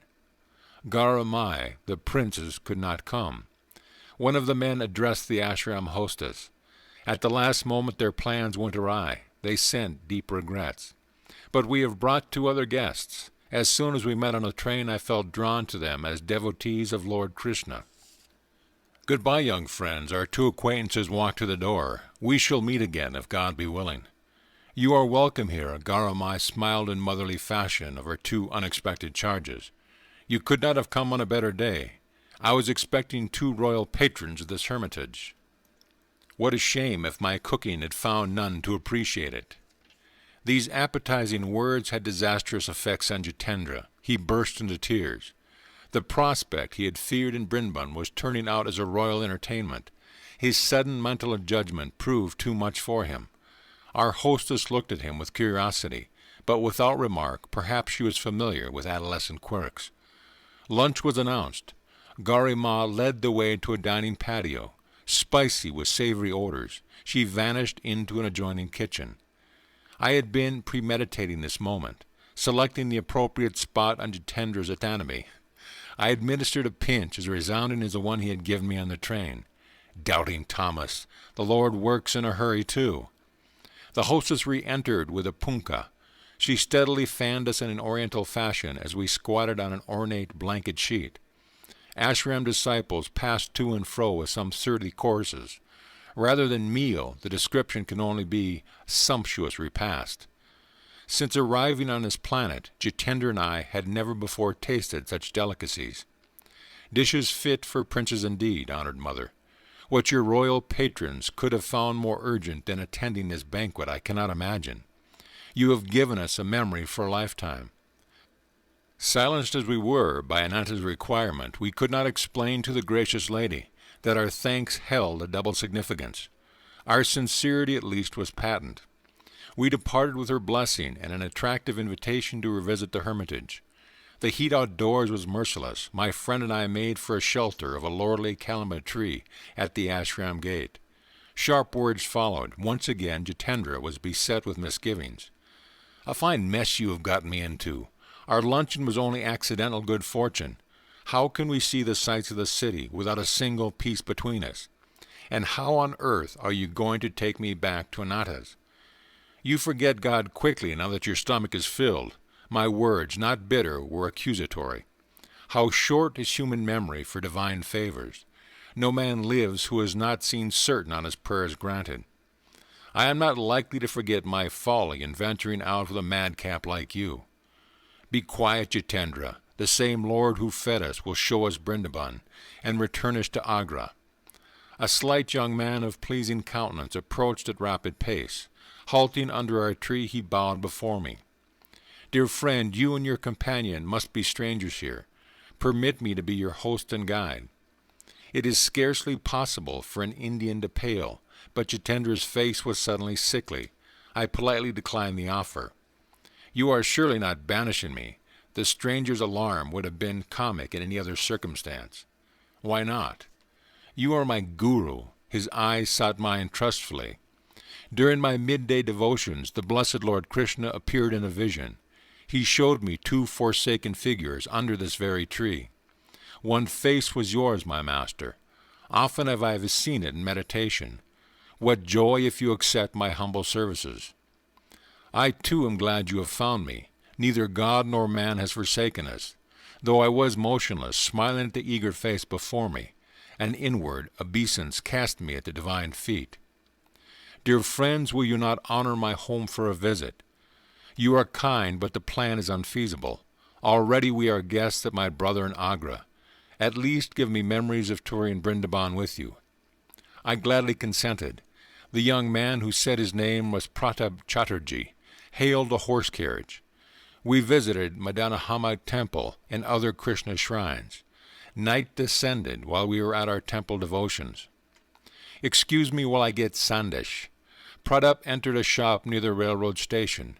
Jitendra and I sauntered along the wide street, crowded now in the comparative coolness. Our friend was absent for some time, but finally returned with gifts of many sweetmeats. "Please allow me to gain this religious merit." Pratap smiled pleadingly as he held out a bundle of rupee notes and 2 tickets just purchased to Agra. The reverence of my acceptance was for the invisible hand, scoffed at by Ananta, hand its bounty not far exceeded necessity. We sought out a secluded spot near the station. "Pratap, I will instruct you in the Kriya of Larimasha, the greatest yogi of modern times. His techniques will be your guru." The initiation was concluded in a half an hour. "Kriya is your Chintamani," I told the new student. "The teaching, which as you see is simple, embodies the art of quickening man's spiritual evolution. Hindu scriptures teach that the incarnating ego requires 1,000,000 years to obtain liberation from Maya. This natural period is greatly shortened through Kriya Yoga. Just as Jagadish Chandra Bose has demonstrated that plant growth can be accelerated far beyond its normal rate, so man's psychological development can be also speeded by inner science. Be faithful in your practice, you will approach the guru of all gurus." I am transported to find this yogic tea long sought. Pratap spoke thoughtfully. Its unshackling effect on my sensory bonds will free me for higher spheres. The vision today of Lord Krishna could only mean my highest good. We sat a while in silent understanding, then walked slowly to the station. Joy was within me as I boarded the train, but this was Jitendra's day for tears. My affectionate farewell to Pratap had been punctuated by stiff sobs from both my companions. The journey once more found Jitendra in a welter of grief, not for himself this time, but against himself. How shallow my trust! My heart has been stone. Never in future shall I doubt God's protection. Midnight was approaching. The 2 Cinderellas, sent forth penniless, entered Ananta's bedroom. His face, as he had promised, was a study in astonishment. Silently I showered the table with rupees. "Jitendra, the truth," Ananta's voice was jocular. "Has not this youngster been staging a hold-up?" But as the tale was unfolded, my brother turned sober, then solemn. "The law of demand and supply reaches into subtler realms than I had supposed." Ananta spoke with a spiritual enthusiasm never before noticeable. "I understand for the first time your indifference to the vaults and vulgar accumulations of the world." Late as it was, my brother insisted that he receive Diksha into Kriya Yoga. The Guru, Mukunda, had to shoulder the responsibility of 2 unsought disciples in one day. Breakfast the following morning was eaten in harmony absent the day before. I smiled at Jitendra. "You shall not be cheated at the Taj. Let us view it before starting for Serampore." Bidding farewell to Ananta, my friend, I was soon before the glory of the Agra, the Taj Mahal. White marble dazzling in the sun, it stands a vision of pure symmetry. The perfect setting in dark cypress, grassy lawn, and tranquil lagoon. The interior is exquisite with lace-like carvings inlaid with semi-precious stones. Delicate wreaths and scrolls emerge intricately from marble, brown and violet. Illumination from the dome falls on the cenotaphs of Emperor Shah Jahan and Mumtaz Mahal, queen of this realm, in his heart. Enough of sightseeing. I was longing for my guru. Jitendra and I were shortly traveling south by train toward Bengal. "Mukunda, I have not seen my family in months. I have changed my mind. Perhaps later I shall visit your master in Serampore." My friend, who may mildly be described as vacillating in temperament, left me in Calcutta. By local train I soon reached Serampore, 12 miles to the north. A throb of wonderment stole over me as I realized that 28 days had elapsed since the Benares meeting with my guru. "You will come to me in 4 weeks. Here I was, heart-pounding, standing within his courtyard on quiet Rai Ghat Lane. I entered for the first time the hermitage, where I was to spend the best part of the next 10 years with India's Jayanavatar, incarnation of wisdom. End of chapter. Chapter 12. Years in my Master's Hermitage. You have come. Sri Yukteswar greeted me from a tiger skin on the floor of a balconied sitting room. His voice was cold, his manner unemotional. Yes, dear Master, I am here to follow you.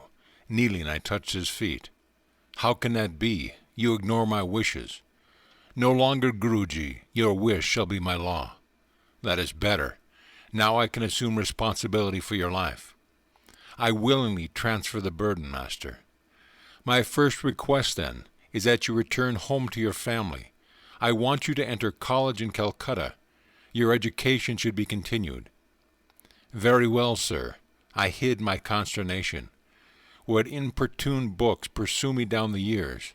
First Father, now Sri Yukteswar. Some day you will go to the West. Its people will lend ears more receptive to India's ancient wisdom, if the strange Hindu teacher has a university degree. You know best, Guruji, my gloom departed.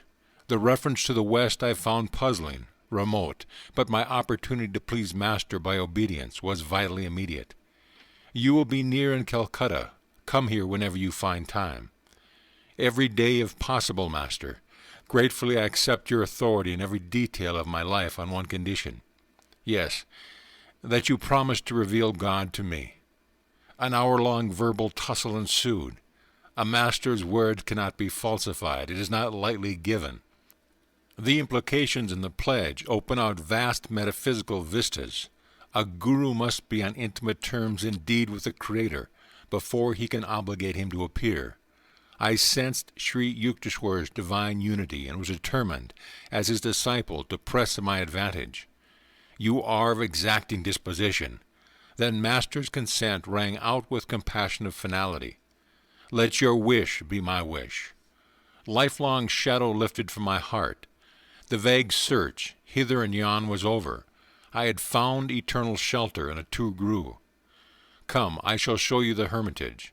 Master rose from his tiger mat.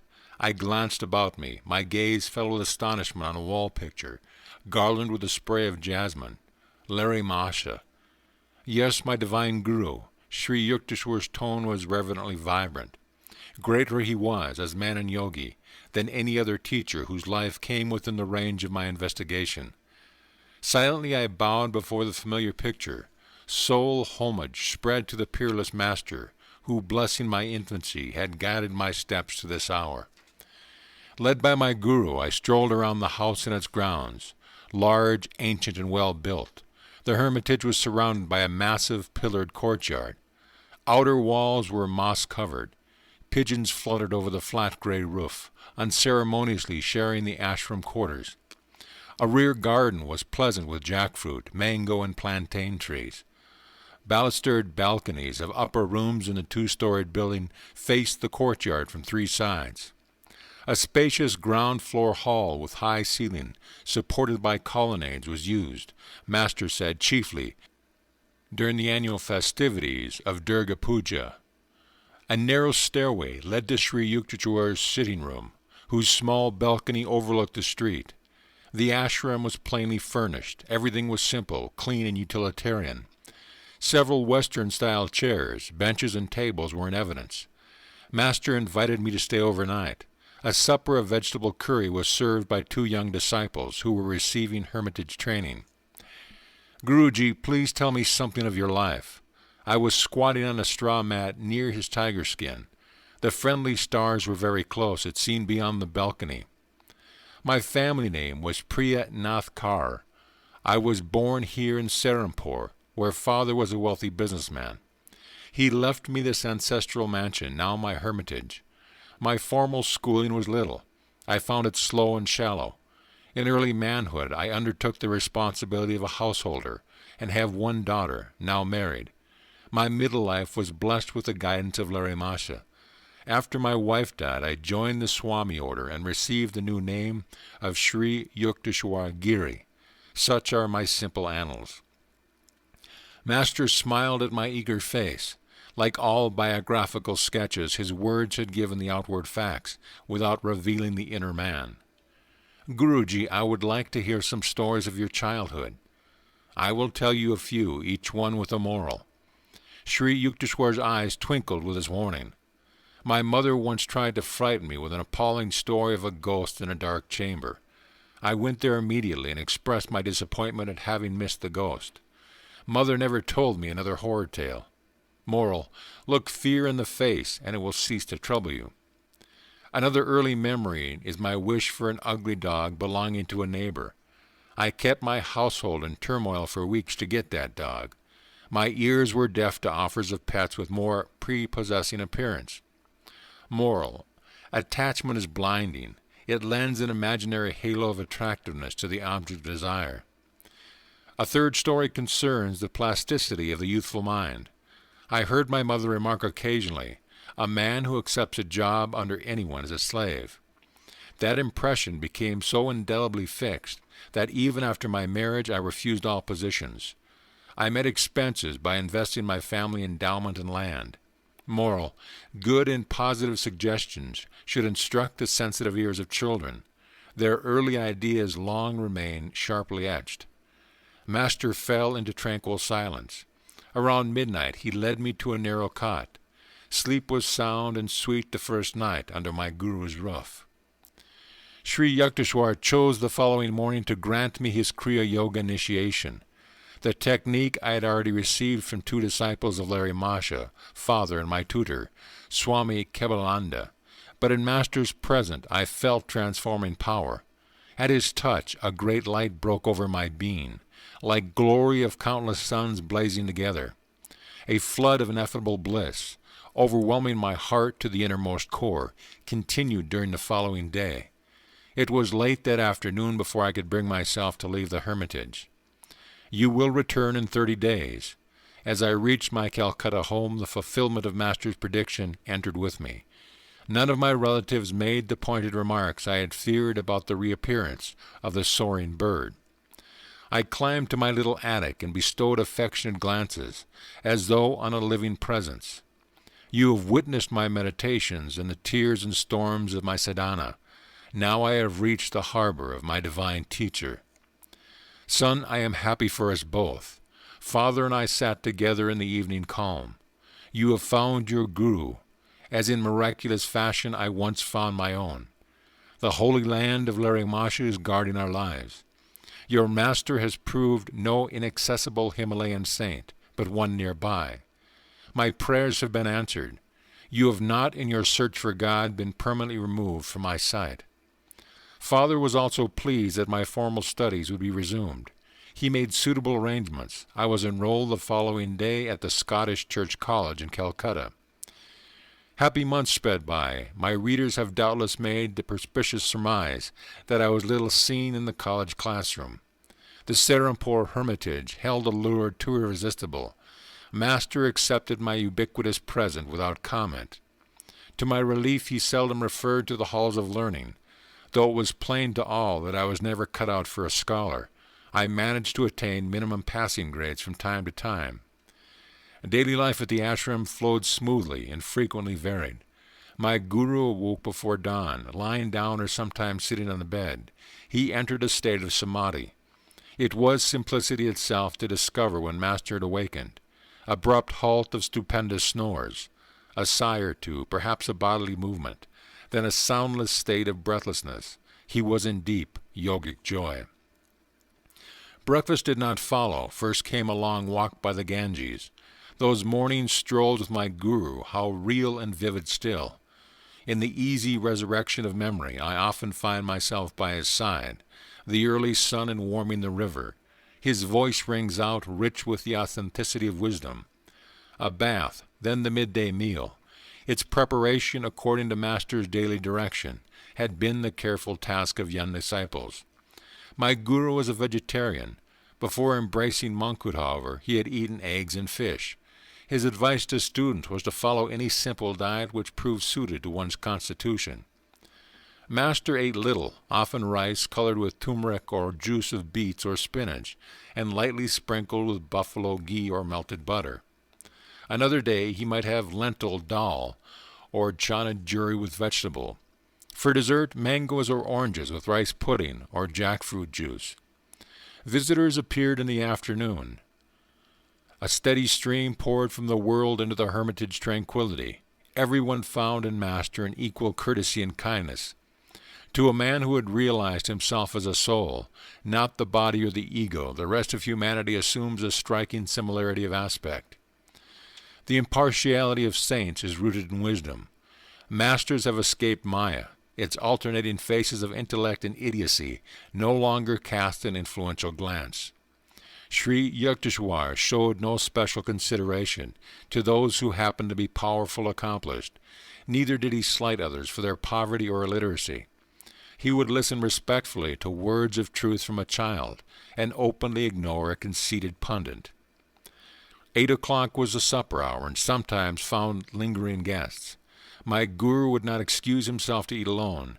None left his ashram hungry or dissatisfied. Sri Yukteswar was never at a loss, never dismayed by unexpected visitors. Scanty food would emerge a banquet under his resourceful direction. Yet he was economical. His modest funds went far. Be comfortable within your purse, he often said. Extravagance will buy you discomfort. Whether in the details of hermitage entertainment, or his building and repair work, or other practical concerns, Master manifested the originality of a creative spirit. Quiet evening hours brought one of my guru's discourses, treasure against time. His every utterance was measured and chiseled by wisdom. A sublime self-assurance marked his mode of expression. It was unique. He spoke as none other in my experience ever spoke. His thoughts were weighed in a delicate balance of discrimination before he permitted them an outward garb. The essence of truth, all-pervasive with even a psychological aspect, came from him like a fragrant exusion of the soul. I was conscious always that I was in the presence of a living manifestation of God. The weight of his divinity automatically bowed my head before him. If late guests detected that Sri Yukteswar was becoming engrossed with the infinite, he quickly engaged them in conversation. He was incapable of striking a pose or of flaunting his inner withdrawal. Always one with the Lord, he needed no separate time for communion. A self-realized master has already left behind the stepping stone of meditation. The flower falls when the fruit appears, but saints often cling to spiritual forms for the encouragement of disciples. As midnight approached, my guru might fall into a doze with the naturalness of a child. There was no fuss about bedding. He often lay down without even a pillow on a narrow davenport, which was the background for his customary tiger-skin seat. A night-long philosophical discussion was not rare. Any disciple could summon it by intensity of interest. I felt no tiredness then, no desire for sleep. Master's living words were sufficient. Oh, it is dawn, let us walk by the Ganges. So ended many of my periods of nocturnal edification. My early month with Sri Yukteswar culminated in a useful lesson, how to outwit a mosquito. At my home, my family always used protective curtains at night. I was dismayed to discover that in the Serampore hermitage this prudent custom was honored in the breach. Yet the insects were in full residency. I was bitten from head to toe. My guru took pity on me. Buy yourself a curtain, and also one for me, he laughed and added. And if you buy only one for yourself, all mosquitoes will concentrate on me. I was more than thankful to comply. Every night that I spent in Serampore, my guru would ask me to arrange the bedtime curtains. The mosquitoes one evening were especially virulent. My master failed to issue his usual instructions. I listened nervously to the anticipatory hum of the insects. Getting into bed, I threw a proprietary prayer in their general direction. A half-hour later, I coughed pretentiously to attract my guru's attention. I thought I would go mad with the bites, and especially the singing drone of the mosquitoes celebrated bloodthirsty rites. No responsiveness stirred from Master. I approached him cautiously. He was not breathing. This was my first observation of him in the yogic trance. It filled me with fright. His heart must have failed. I placed a mirror under his nose. No breath vapor appeared. To make doubly certain, for minutes I closed his mouth and nostrils with my finger. His body was cold and motionless. In a daze I turned toward the door to summon help. So, a budding experimentalist, my poor nose. Master's voice was shaky with laughter. Why don't you go to bed? Is the whole world going to change for you? Change yourself. Be rid of the mosquito consciousness. Meekly I returned to my bed. Not one insect ventured near. I realized that my guru had previously agreed to the curtains only to please me. He had no fear of mosquitoes. His yogic power was such that he either could will them not to bite, or could escape to an inner invulnerability. He is giving me a demonstration, I thought. This is the yogic state I must strive to attain. A yogi must be able to pass into and continue in the superconsciousness, regardless of multitudinous distractions never present from this earth. Whether in the buzz of insects or the pervasive glare of daylight, the testimony of the senses must be barred. Sound and sight come then indeed, but to worlds fairer than the banished Eden. The instructive mosquito served for another early lesson at the ashram. It was the gentle hour of dusk. My guru was matchlessly interpreting the ancient text. At his feet I was in perfect peace. A rude mosquito entered the idol and competed for my attention. As it dug a poisonous hypodermic needle into my thigh, I automatically raised an avenging hand.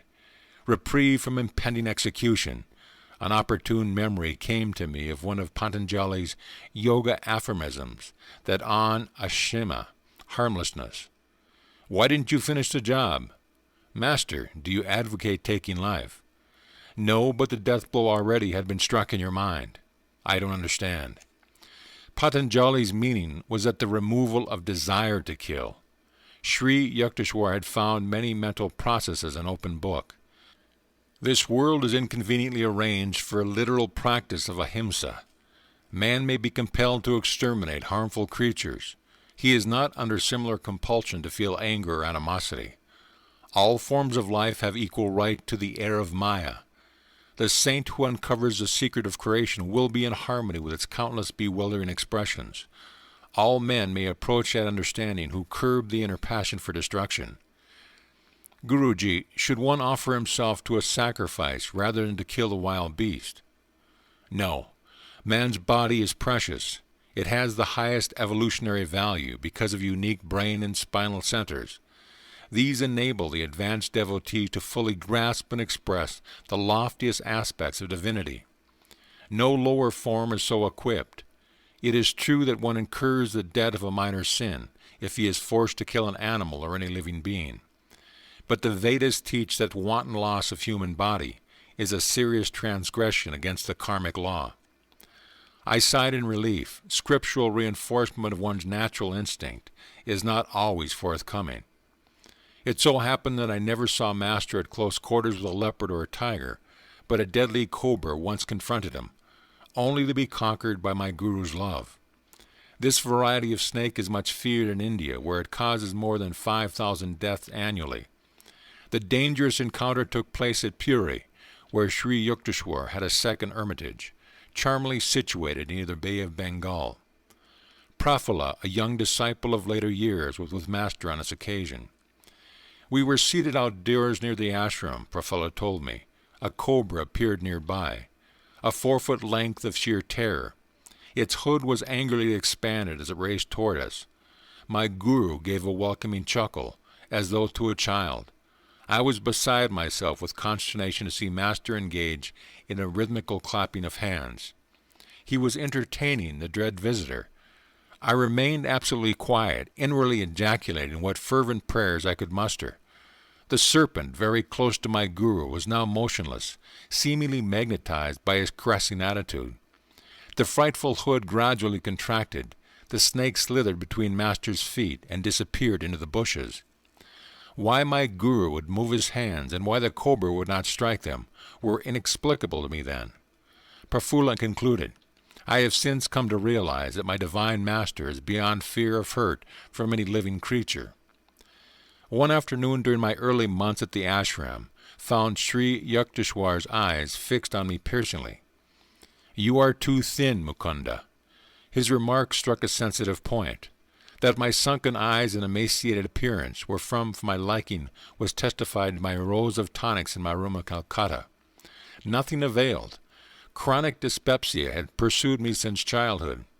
My despair reached an occasional zenith when I asked myself if it were worthwhile to carry on this life with a body so unsound. Medicines have limitations. The creative life force has none.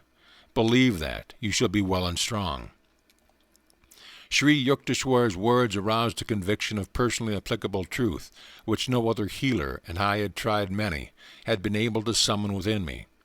Day by day, behold, I waxed. 2 weeks after Master's hidden blessing, I had accumulated the invigorating weight which eluded me in the past. My persistent stomach ailments vanished with a lifelong permanency. On later occasion I witnessed my Guru's instantaneous divine healings of persons suffering from ominous diseases, tuberculosis, diabetes, epilepsy, or paralysis. No one could have been more grateful for this cure than I was at sudden freedom from my cadaverous aspect. Years ago I too was anxious to put on weight, Sri Yukteswar told me. During convalescence after a severe illness, I visited Larry Masha in Benares. Sir, I have been very sick and lost many pounds. I see, Yukteswar. You made yourself unwell, and now you think you are thin. This reply was far from the one I had expected. My Guru, however, added encouragingly, Let me see, I am sure you ought to feel better tomorrow. Taking his words as a gesture of secret healing toward my receptive mind, I was not surprised the next morning at a welcome ascension of strength. I sought out my master and exclaiming exultingly, Sir, I feel much better today.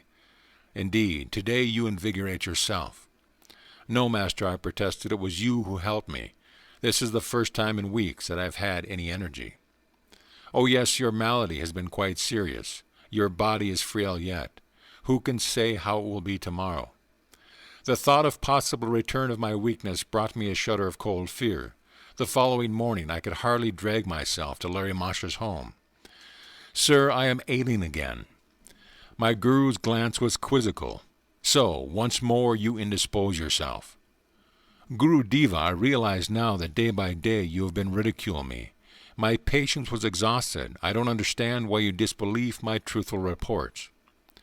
Really, it has been your thoughts that have made you feel alternately weak and strong.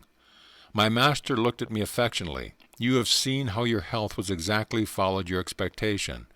Thought is a force, even as electricity or gravitation. The human mind is a spark of the almighty consciousness of God. I could show you that whatever your powerful mind believes very intensely would instantly come to pass. Knowing that Larry Masha never spoke idly, I addressed him with a great awe and gratitude. Master, if I think I am well and have regained my former weight, shall that happen? It is so, even at this moment. My Guru spoke gravely, his gaze concentrated on my eyes. Lo, I felt an increase, not alone of strength, but of weight. Larry Masha retreated into silence. After a few hours at his feet, I returned to my mother's home, where I stayed during my visit to Benares. My son, what is the matter? Are you swelling with dropsy? Mother could hardly believe her eyes. My body was now of the same robust dimensions it had possessed before my illness. I weighed myself and found that in one day I had gained 50 pounds. They remained with me permanently. Friends and acquaintance who had seen my thin figure were aghast with wonderment. A number of them changed their mode of life and became disciples of Larry Masha as a result of this miracle. My Guru, awakened God, knew this world to be nothing but an objectified dream of the Creator.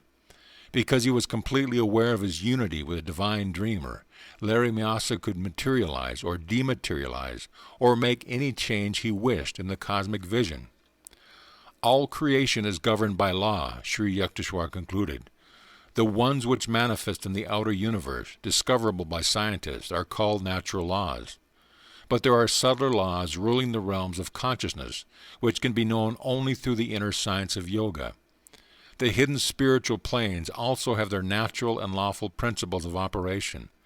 It is not the physical scientist, but the fully self-realized master who comprehends the true nature of matter. Thus Christ was able to restore the servant's ear after it had been severed by one of his disciples. Sri Yukteswar was a peerless interpreter of the Scriptures. Many of my happiest memories are centered in his discourses. But his jeweled thoughts were not cast into ashes of heedlessness or stupidity. One restless movement of my body, or my slight lapse in absent-mindedness, sufficed to put an abrupt end to Master's exposition. "You are not here," Master interrupted himself one afternoon with his disclosure. As usual, he was keeping track of my attention with a devastating immediacy. "Guruji," my tone was a protest. "I have not stirred. My eyelids have not moved. I can repeat each word you have uttered." "Nevertheless, you were not fully with me. Your objection forces me to remark that in your mental background you were creating three institutions. One was a sylvan retreat on a plain, another on a hilltop, a third by the ocean. Those vaguely formulated thoughts had indeed been present, almost subconsciously. I glanced at him apologetically. "You have given me that right. The subtle truth I am expounding cannot be grasped without your complete concentration. Unless necessary, I do not invade the seclusion of other minds. Man has a natural privilege of roaming secretly among his thoughts. The unbidden Lord does not enter there, neither do I venture intrusion." "You are ever welcome, Master. Your architectural dreams will materialize later. Now is the time for study." Thus, incidentally, my Guru revealed in his simple ways the coming of three great events in my life. Since early youth I had enigmatic glimpses of three buildings, each in a different setting. In the exact sequence Sri Yukteswar had indicated, these visions took ultimate form. First came my founding of a boys' yoga school on a Ranchi plain, then my American headquarters on a Los Angeles hilltop, finally a hermitage in Southern California by the vast Pacific. Master never arrogantly asserted, "I prophesize that such and such an event shall occur." He would rather hint, "Don't you think it may happen?" But his simple speech hid Vedic power. There was no recanting. Never did his slightly veiled words prove false. Sri Yukteswar was reserved and matter-of-fact in demeanor. There was naught of the vague or daffy and visionary about him. His feet were firm on the earth, his head in the heaven of heaven. Practical people aroused his admiration. Saintliness is not dumbness. Divine perceptions are not incapacitating, he would say. The active expression of virtue gives rise to the keenest intelligence. In Master's life I fully discovered the cleavage between spiritual realism and the obscure mysticism that spuriously passes on as a counterpart. My Guru was reluctant to discuss the superphysical realms. His only marvelous aura was one of perfect simplicity. In conversation he avoided startling references. In action he was freely expressive. Others talked of miracles, but could manifest nothing. Sri Yukteswar seldom mentioned the subtle laws, but secretly operated them at will. A man of realization does not perform any miracles until he receives an inward sanction, Master explained. God does not wish the secrets of his creation revealed promiscuously. Also, every individual in the world has inalienable right to his free will. A saint will not encroach upon that independence. The silence habitual to Sri Yukteswar was caused by his deep perception of the infinite. No time remained for the interminable revelations that occupy the days of teachers without self-realization. In shallow men the fish of little thoughts cause much commotion. In oceanic minds the whales of inspiration make hardly a ruffle. This observation from the Hindu scriptures is not without discerning humor. Because of my Guru's unspectacular guise, only a few of his contemporaries recognized him as a superman. The popular adage, "He is a fool that cannot conceal his wisdom," could never be applied to Sri Yukteswar. Though born a mortal like ourselves, Master had achieved identity with the ruler of time and space. In his life I perceived a godlike unity. He had not found any insuperable obstacle to mergence of the human with the divine. No such barrier exists. I came to understand, save in man's spiritual unadventuredness. I always thrilled at the touch of Sri Yukteswar's holy feet. Yogis teach that a disciple is spiritually magnetized by reverent contact with a master. A subtle current is generated. The devotee's undesirable habit mechanisms in the brain are often cauterized, the groove of his worldly tendencies beneficially disturbed. Momentarily at least, he may find the secret veils of Maya lifting, and glimpse the reality of bliss. My whole body responded with a liberating glow whenever I knelt in the Indian fashion before my guru. Even when Larry Marshall was silent, Master told me, or when he conversed on other than strictly religious topics, I discovered that nonetheless he had transmitted to me ineffable knowledge. Sri Yukteswar affected me similarly. If I entered the hermitage in a worried or indifferent frame of mind, my attitude imperceptibly changed. A healing calm descended at mere sight of my guru. Every day with him was a new experience in joy, peace, and wisdom. Never did I find him deluded or intoxicated with greed or emotion or anger of any human attachment. The darkness of Maya is silently approaching. Let us hie homeward within. With these words at dusk, Master constantly reminded his disciples of their need for Kriya Yoga. A new student occasionally expressed doubts regarding his own worthiness to engage in yoga practice. Forget the past, Sri Yukteswar would console him. The vanished lives of all men are dark with many shames. Human conduct is ever unreliable until anchored in the divine. Everything in future will improve if you are making a spiritual effort now. Master always had young chelas in his hermitage. Their spiritual and intellectual education was his lifelong interest. Even shortly before he passed on, he accepted for training 2 6-year-old boys and 1 youth of 16. He directed their minds and lives with a careful discipline in which the word disciple is etymologically rooted. The ashram residents loved and revered their guru. A slight clap of his hand sufficed to bring them eagerly to his side. When his mood was silent and withdrawn, no one ventured to speak. When his laugh rang joyfully, children looked upon him as their own. Master seldom asked others to render him any personal service, nor would he accept help from a student unless the willingness was sincere. My guru quietly washed his clothes if the disciples overlooked the privileged task. Sri Yukteswar wore the traditional ochre-colored Swami robe. His laceless shoes, in accordance with the yogi custom, were of tiger or deerskin. Master spoke fluent English, French, Hindi, and Bengali. His Sanskrit was fair. He patiently instructed his young disciples by certain shortcuts which he had ingeniously devised for the study of English and Sanskrit. Master was cautious of his body, while withholding solicitous attachment, the infinite, he pointed out, properly manifest through physical and mental soundness. He discountenanced any extremes. A disciple once started a long fast. My guru only laughed. Why not throw the dog a bone? Sri Yukteswar's health was excellent. I never saw him unwell. He permitted students to consult doctors if they seemed advisable. His purpose was to give respect to the worldly custom.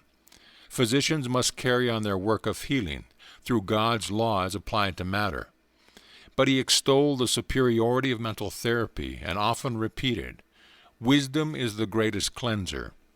The body is a treacherous friend. Give it its due, no more. Pain and pleasure are transitory. Endure all dualities with calmness, while trying at the same time to remove their hold. Imagination is a door through which disease as well as healing enters. Disbelieve in the reality of sickness, even when you are ill. An unrecognized visitor will flee." Master numbered many doctors among his disciples. Those who have ferreted out the physical laws can easily investigate the science of the soul, he told him. A subtle spiritual mechanism is hidden just behind the bodily structure. Sri Yukteswar counseled his students to be living liaisons of Western and Eastern virtues. Himself an executive Occidental in outer habits, inwardly he was a spiritual Oriental. He praised the progressive, resourceful, and hygienic habits of the West, and the religious ideals which give a centuried halo to the East. Discipline had not been unknown to me. At home father was strict, Anatta often severe. But Sri Yukteswar's training cannot be described as other than drastic. A perfectionist, my guru was hypercritical of his disciples, whether in matters of moment or in the subtle nuances of behavior. Good manners without sincerity are like a beautiful dead lady, he remarked on suitable occasions. Straightforwardness without civility is like a surgeon's knife, effective but unpleasant. candor with curiosity is helpful and admirable. Master was apparently satisfied with my spiritual progress, for he seldom referred to it. In other matters my eyes were no strangers to reproof. My chief offenses were absent-mindedness, intermittent indulgence in sad moods, non-observance of certain rules of etiquette, and occasional unmethodical ways. Observe how the activities of your father, Bhagavati, are well organized and balanced in every way, my guru pointed out. The two disciples of Larry Masha had met soon after I began my pilgrimage at Serampore. Father and Sri Yukteswar admirably evaluated the other's worth. Both had built an inner life of spiritual granite, insoluble against the ages. From transient teachers of my early life I had imbibed a few erroneous lessons. A Chela, I was told, need not concern himself strenuously over worldly duties. When I had neglected or carelessly performed my tasks, I was not chastised. Human nature finds such instruction very easy of assimilation. Under Master's unsparing rod, however, I soon recovered from the agreeable delusion of irresponsibility. Those who are too good for this world are adorning some other, Sri Yukteswar remarked. So long as you breathe the free air of earth, you are under obligation to render grateful service. He alone who has fully mastered the breathless state is freed from cosmic imperative. I will not fail to let you know when you have attained the final perfection. My guru could never be bribed, even by love. He showed no leniency to anyone who, like myself, willingly offered to be his disciple. Whether Master and I were surrounded by his students or by strangers, or were alone together, he always spoke plainly and upbraided sharply. No trifling lapse into shallowness or inconsistency escaped his rebuke. This flattening treatment was hard to endure, but my resolve was to allow Sri Yukteswar to iron out each of my psychological kinks. As he labored at this titanic transformation, I shook many times under the weight of his disciplinary hammer. If you don't like my words, you are at liberty to leave at any time, Master assured me. I want nothing from you but your own improvement. Stay only if you feel benefited. For every humbling blow he dealt my vanity, for every tooth in my metaphorical jaw he knocked loose with stunning aim.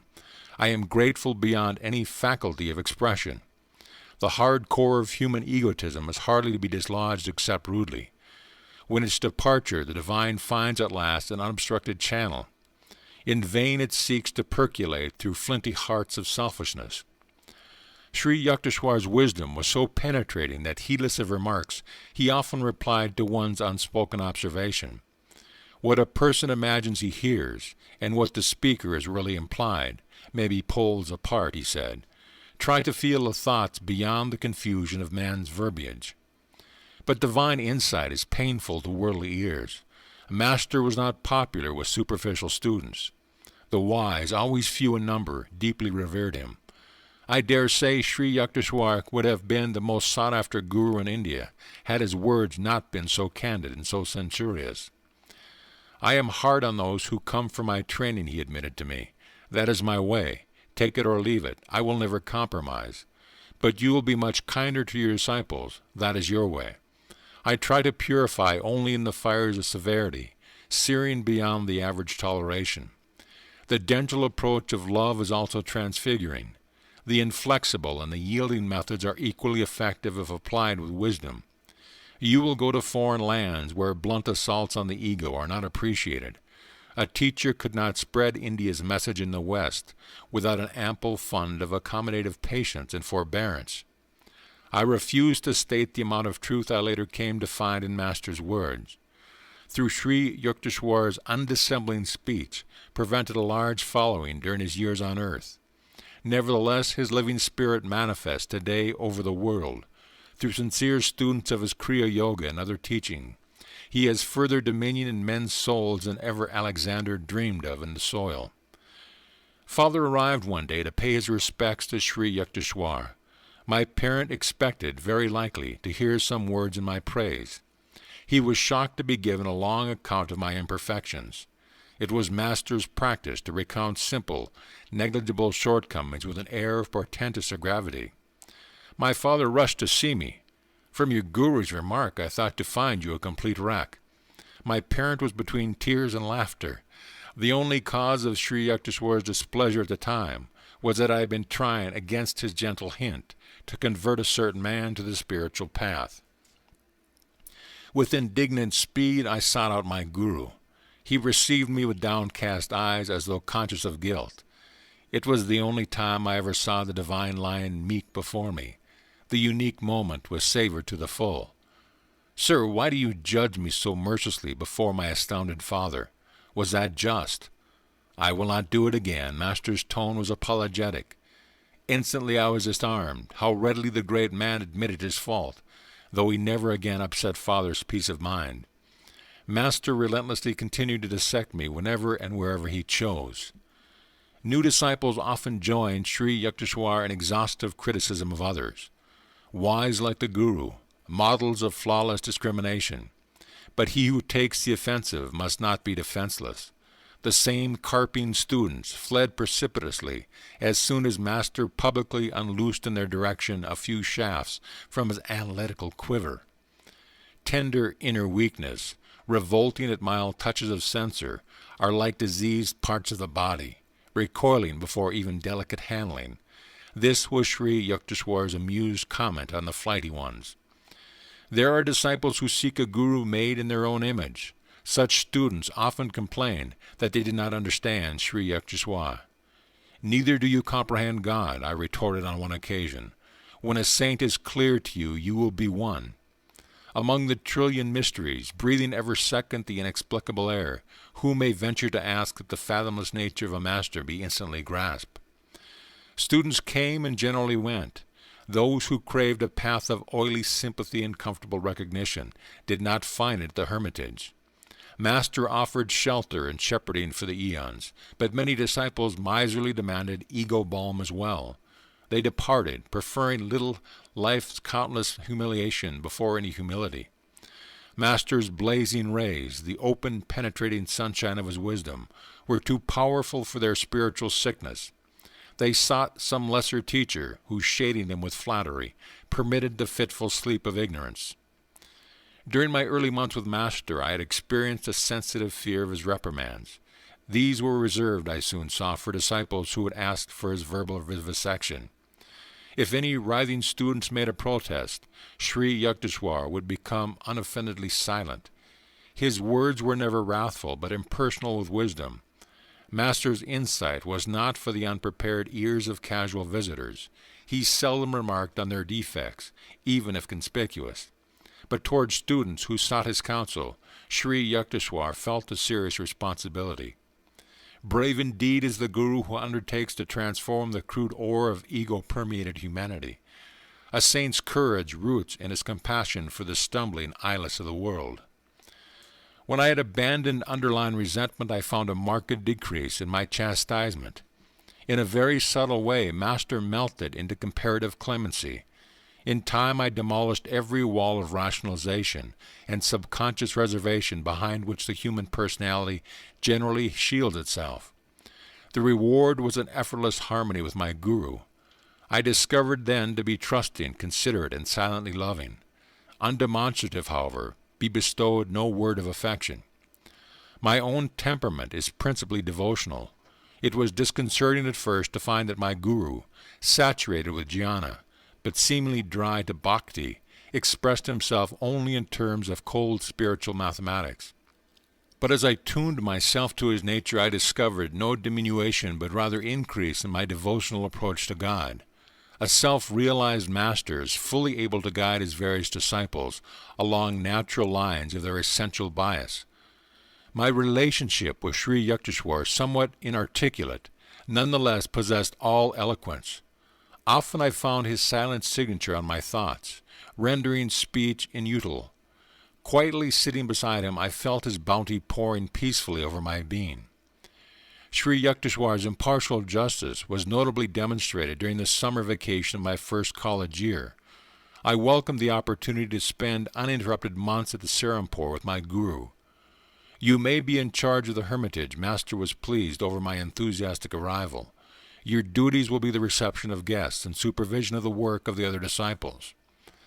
Kumar, a young villager from East Bengal, was accepted a fortnight later for hermitage training. Remarkably intelligent, he quickly won Sri Yukteswar's affection.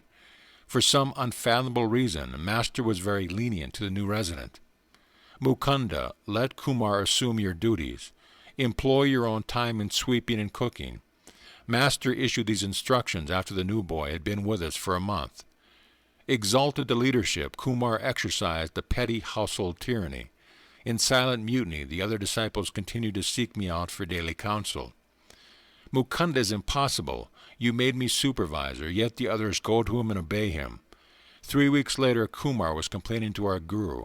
I overheard him from an adjoining room.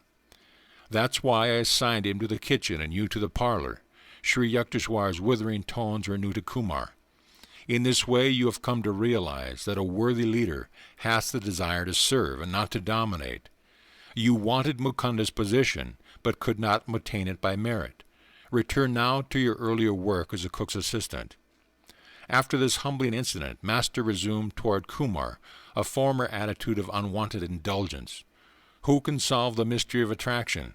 In Kumar, our guru discovered a charming fount which did not spurt from the fellow disciples. Though the new boy was obviously Sri Yukteswar's favorite, I felt no dismay. Personal idiosyncrasies, possessed even by masters, lend a rich complexity to the pattern of life. My nature is seldom commandeered by the detail. I was seeking from Sri Yukteswar a more inaccessible benefit than an outward praise. Kumar spoke venomously to me one day without reason. I was deeply hurt. Your head is swelling to the bursting point. I added a warning whose truth I felt intuitively. Unless you mend your ways, someday you will be asked to leave this ashram. Laughing sarcastically, Kumar repeated my remark to our guru, who had just entered the room. Fully expecting to be scolded, I retired meekly to the corner. Maybe Mukunda is right. Master's reply to the boy came with unusual coldness. I escaped without castigation. A year later, Kumar sent out for a visit to his child at home. He ignored the quiet disapproval of Sri Yukteswar, who never authoritatively controlled his disciples' movements. On the boy's return to Serampore in a few months, a change was unpleasantly apparent. Gone was the stately Kumar with serenely glowing face. Only an undistinguished peasant stood before us, one who had lately acquired a number of evil habits. Master summoned me and broke-heartedly discussed the fact that the boy was now unsuited to the monastic hermitage life. Mukunda, I will leave it to you to instruct Kumar to leave the ashram tomorrow. I can't do it. Tears stood in Sri Yukteswar's eyes, but he controlled himself quickly. The boy would never have fallen to these depths had he listened to me and not gone away to mix with undesirable companions. He has rejected my protection. The callous world must be his guru still. Kumar's departure brought me no elation. Sadly, I wondered how one with power to win a master's love could ever respond to cheaper allures. Enjoyment of wine and sex are rooted in a natural man, and require no delicacies of perception for their appreciation. Sense wiles are comparable to the evergreen oleander, fragrant with its multicolored flowers. Every part of the plant is poisonous. The land of healing lies within, radiant with that happiness blindly sought in 1,000 misdirections. Keen intelligence is two-edged, Master once remarked in reference to Kumar's brilliant mind. It may be used constructively or destructively like a knife, either to cut the boil of ignorance or to decapitate oneself. Intelligence is rightly guided only after the mind has acknowledged the inescapability of spiritual law. My guru mixed freely with men and women disciples, treating all as his children. Perceiving their sole equality, he showed no distinction or partiality. In sleep, you do not know whether you are a man or a woman, he said. Just as a man impersonating a woman does not become one, so the soul, impersonating both man and woman, has no sex. The soul is the pure, changeless image of God. Sri Yukteswar never avoided or blamed woman as objects of seduction. Men, he said, were also a temptation to women. I once inquired of my guru why a great ancient saint had called women the door to hell. A girl must have proved very troublesome to his peace of mind in his early life. My guru answered caustically. Otherwise he would have denounced not woman, but some imperfection in his own self-control. If a visitor dared to relate a suggestive story in the hermitage, Master would maintain an unresponsive silence. Do not allow yourself to be thrashed by the provoking whip of a beautiful face, he told the disciples. How can sense slaves enjoy the world? Its subtle flavor escapes them while they grovel in primal mud. All nice discriminations are lost to the man of elemental lusts. Students seeking to escape from the dualistic Maya delusion received from Sri Yukteswar patience and understanding counsel. Just as the purpose of eating is to satisfy hunger, not greed, so the sex instinct is designed for the propagation of the species according to natural law, never for the kindling of insatiable longings. He said, destroy wrong desires now, otherwise they will follow you after the astral body is torn from its physical casing. Even when the flesh is weak, the mind should be constantly resistant. If temptation assails you with cruel force, overcome it by impersonal analysis and indomitable will.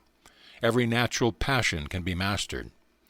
Conserve your powers, be like the capacious ocean, absorbing within all the tributary rivers of the senses.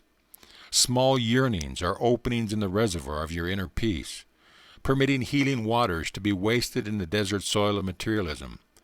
The forceful activating impulse of wrong desire is the greatest enemy to the happiness of man. Roam in a world as a line of self-control. See that the frogs of weakness don't kick you around. The devotee is finally freed from all instinctive compulsions. He transforms his need for human affection into aspiration for God alone. A love solitary becomes omnipresent. Sri Yukteswar's mother lived in the Rana Mahal district of Benares, where I had first visited my guru. Gracious and kindly, she was yet a woman of very decided opinions. I stood on her balcony one day and watched mother and son talking together. In his quiet, sensible way, Master was trying to convince her about something. He was apparently unsuccessful, for she shook her head with great vigor. Nay, nay, my son, go away now. Your wise words are not for me. I am not your disciple. Sri Yukteswar backed away without further argument, like a scolded child. I was touched at his great respect for his mother, even in her unreasonable moods. She saw him only as her little boy, not as a sage. There was a charm about the trifling incident. It supplied a sidelight on my guru's unusual nature, inwardly humble and outwardly unbendable. The monastic regulations do not allow a swami to retain connection with worldly ties after their formal severance. He cannot perform the ceremonial family ties which are obligatory on the householder. Yet Shankara, the ancient founder of the Swami order, disregarded the injunctions.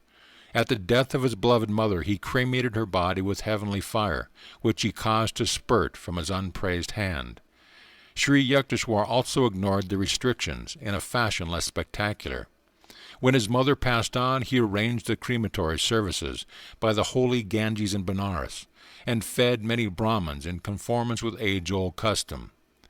The Shastric prohibitions were intended to help swamis overcome narrow identifications.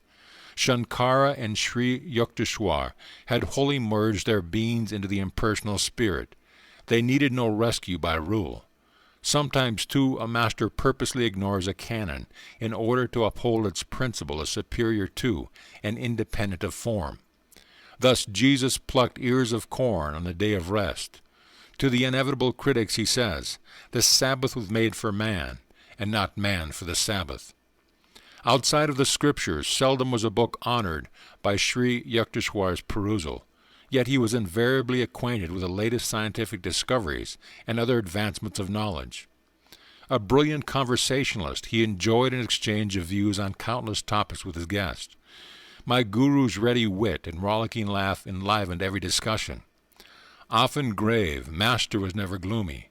To seek the Lord, one need not disfigure his face, he would remark.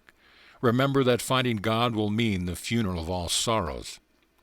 Among the philosophers, professors, lawyers, and scientists who came to the hermitage, a number arrived for their first visit with the expectation of meeting an orthodox religionist. A supercilious smile or a glance of amused tolerance occasionally betrayed that the newcomers anticipated nothing more than a few pious platitudes. Yet their reluctant departure would bring an express conviction that Sri Yukteswar had shown precise insight into their specialized field. My guru ordinarily was gentle and affable to his guest. His welcome was given with charming cordiality. Yet inveterate egoists sometimes suffered an invigorating shock. They confronted Master either with frigid indifference or formidable opposition, ice or iron. A noted chemist once crossed swords with Sri Yukteswar. The visitor would not admit the existence of God, inasmuch as science has devised no means of detecting him. So you have inexplicably failed to isolate the supreme power in your test tubes. Master's gaze was stern. I recommended an unheard-of experiment. Examine your thoughts unremittedly for 24 hours. Then wonder no longer at God's absence. A celebrated pundit received a similar joint. With ostentatious zeal, the scholar shook the ashram, rafters with scriptural lore. Resounding passages poured from the Mahabharata, the Upanishads, the Vyasas of Shankara. I am waiting to hear you. Sri Yukteswar's tone was inquiring, as though utter silence had reigned. The pundit was puzzled. Quotations there have been in superabundance. Master's words convulsed me with mirth, as I squatted in my corner at a respectful distance from the visitor. But what original commentary can you supply, from the uniqueness of your particular life? What holy text have you absorbed and made your own? In what ways have these timeless truths renovated your nature? Are you content to be a hollow Victrola, mechanically repeating the words of other men? I give up. The scholar's chagrin was comical. I have no inner realization. For the first time, perhaps, he understood that the discerning placement of the comma does not atone for a spiritual coma. These bloodless pendants smell unduly of the lamp, my guru remarked after the departure of the chastened one. They prefer philosophy to a gentle intellectual setting-up exercise. Their elevated thoughts are carefully unrelated either to the crudity of outward action or to the scourging inner discipline. Masters stressed on other occasions the futility of mere book learning. Do not confuse understanding with a larger vocabulary, he remarked. Sacred writings are beneficial in stimulating desire for inward realization.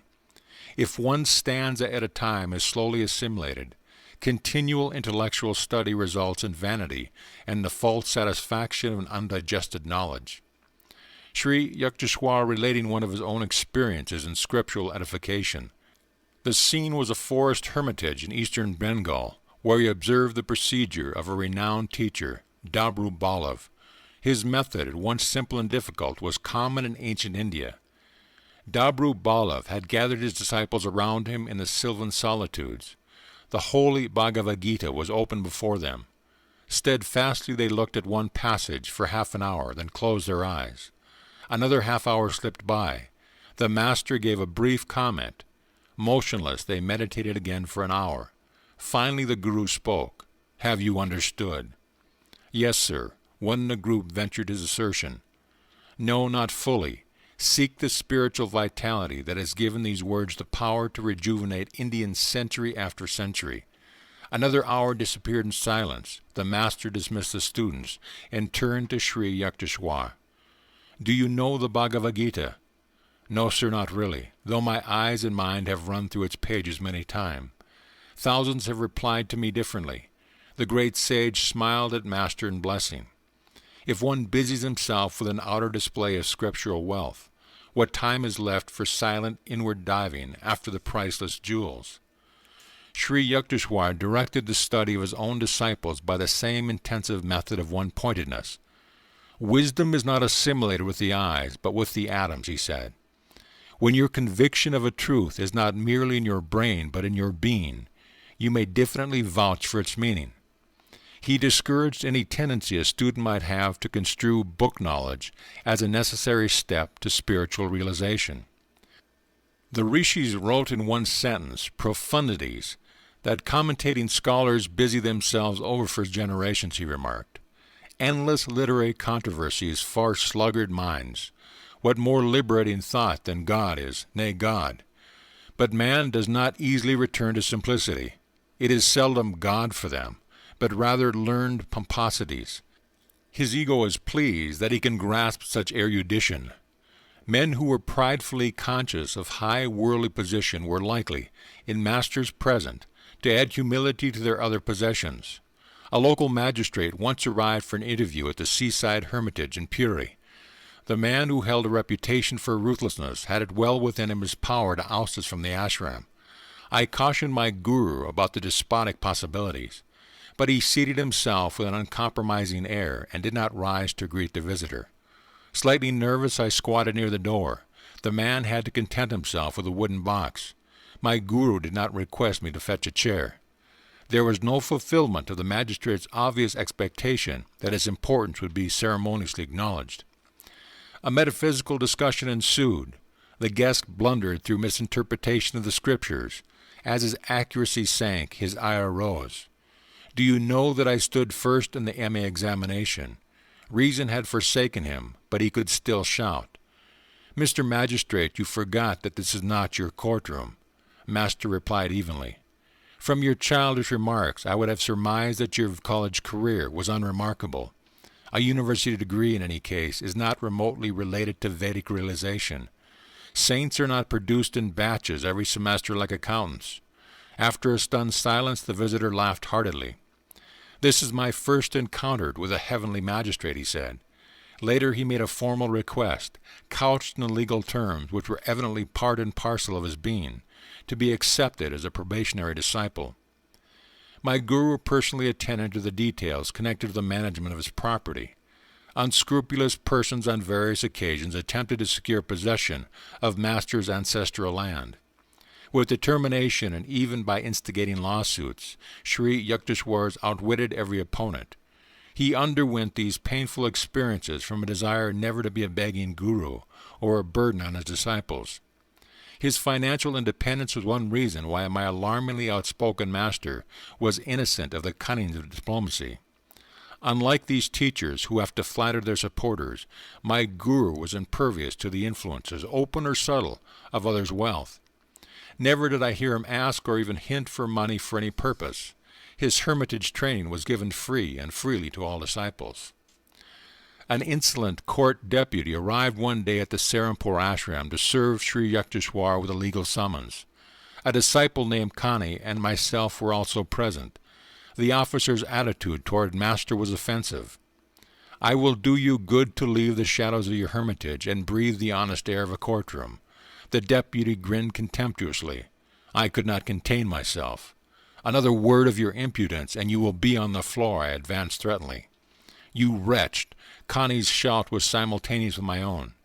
Dare you bring blasphemies into this sacred ashram?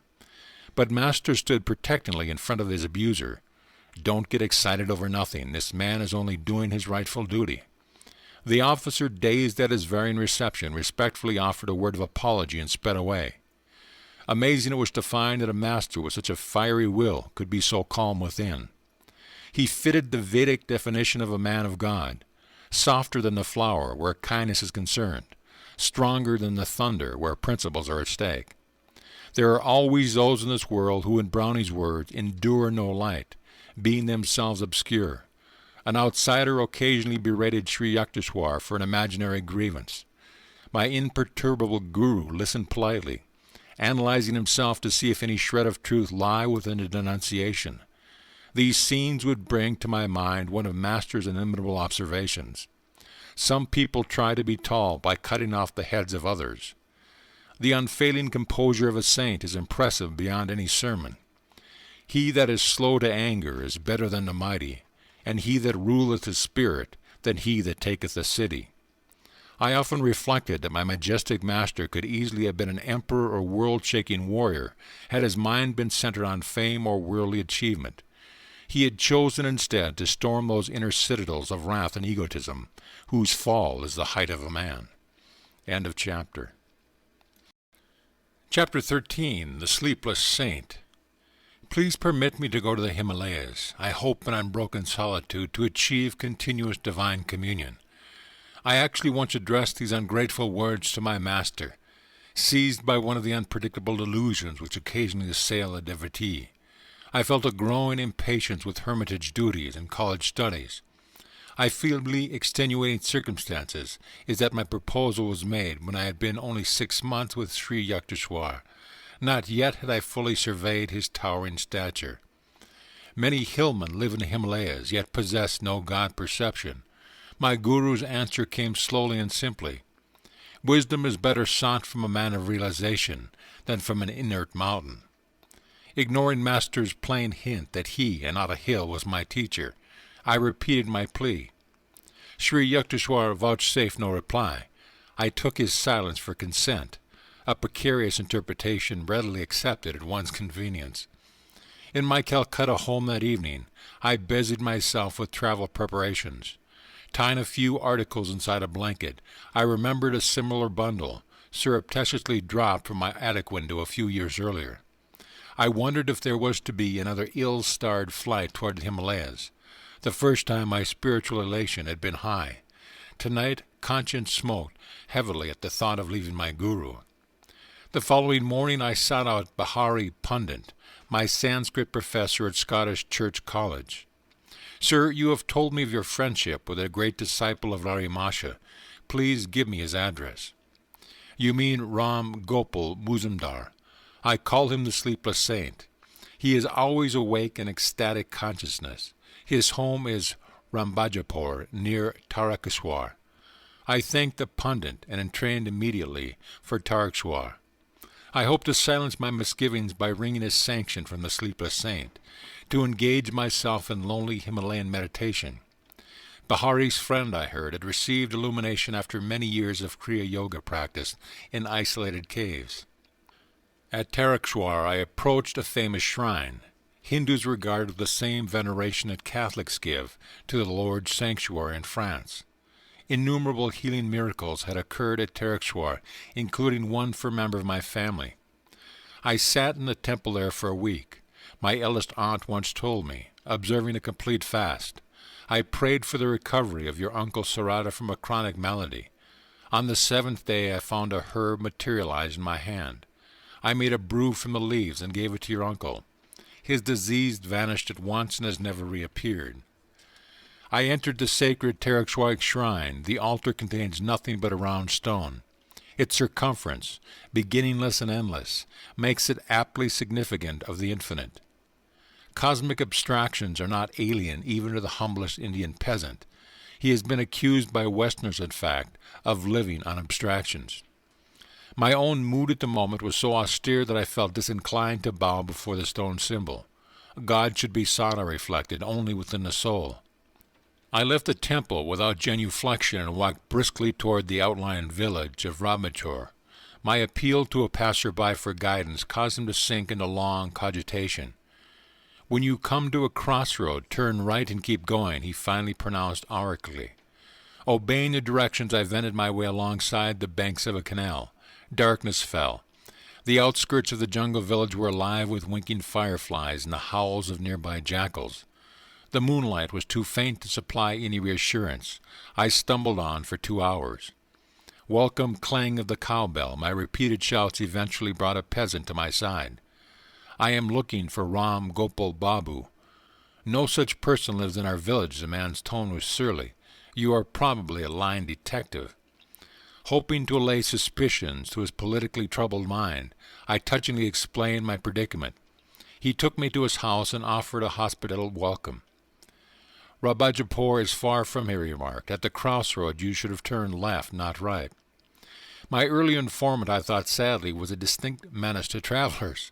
After a relishable meal of coarse rice, lentil dal, and curry of potatoes with raw bananas, I retired to a small hut adjoining the courtroom. In the distance, villagers were singing to loud accompaniment of mridangos and cymbals. Sleep was inconsiderable that night. I prayed deeply to be directed to the secret yogi, Ram Gopal. As the first streaks of dawn penetrated the fissures of my dark room, I set out for Rabanpur. Crossing rough paddy fields, I trudged over sickled stumps of the prickly plant and mounds of dried clay. An occasionally met peasant would inform me, invariably, that my destination was only a crochet 2 miles. In 6 hours the sun traveled victoriously from horizon to meridian, but I began to feel that I would ever be distant from Rajampur by 1 crochet. At mid-afternoon my world was still an endless paddy field. Heat pouring from the voidless sky was bringing me to near collapse. As a man approached at leisurely pace, I hardly dared utter my usual question, lest it summon the monotonous, "Just a crochet." The stranger halted beside me. Short and slight, he was physically unimpressive, save for an extraordinary pair of piercing dark eyes. "I was planning to leave for Rabipur, but your purpose was good, so I awaited you." He shook his finger in my astounded face. "Aren't you clever to think that unannounced you could pounce on me? That Professor Bahari had no right to give you my address." Considering that introduction of myself would be mere verbosity in the presence of this master, I stood speechless, somewhat hurt at my reception. His next remark was abruptly put. "Tell me, where do you think God is?" "Why, he is within me and everywhere." I doubtless looked as bewildered as I felt. "All-pervading, huh?" The saint chuckled. "Then why, young sir, did you fail to bow before the Infinite in the stone symbol at the Tarkshwar temple yesterday? Your pride caused you the punishment of being misdirected by the passer-by, who is not bothered by fine distinctions of left or right. Today, too, you've had a fairly uncomfortable time of it." I agreed wholeheartedly, wonder-struck that an omniscient eye hid within me the unremarkable body before me. Healing strength emanated from the yogi. I was instantly refreshed in the scorching field. "The devotee inclines to think his path to God is the only way," he said. "Yoga, through which divinity is found within, is doubtless the highest road. So Larry Masha has told us. But discovering the Lord within, we soon perceive him without. Holy shrines at Tarkshwar and elsewhere are rightly venerated as nuclear centers of spiritual power." The saint's censorious attitude vanished. His eyes became compassionately soft. He patted my shoulder. "Young yogi, I see you are running away from your master. He is everything you need. You must return to him. Mountains cannot be your guru." Ram Gopal was repeating the same thought which Sri Yukteswar had expressed at our last meeting. "Masters are under no cosmic compulsion to limit their residence." My companion glanced at me quizzically. "The Himalayas in India and Tibet have no monopoly on saints. What one does not trouble to find within will not be discovered by transporting the bother hither and there. As soon as the devotee is willing to go even to the ends of the earth for spiritual enlightenment, his guru appears nearby." I silently agreed, recalling my prayer in the Benares hermitage, followed by the meeting with Sri Yukteswar in a crowded lane.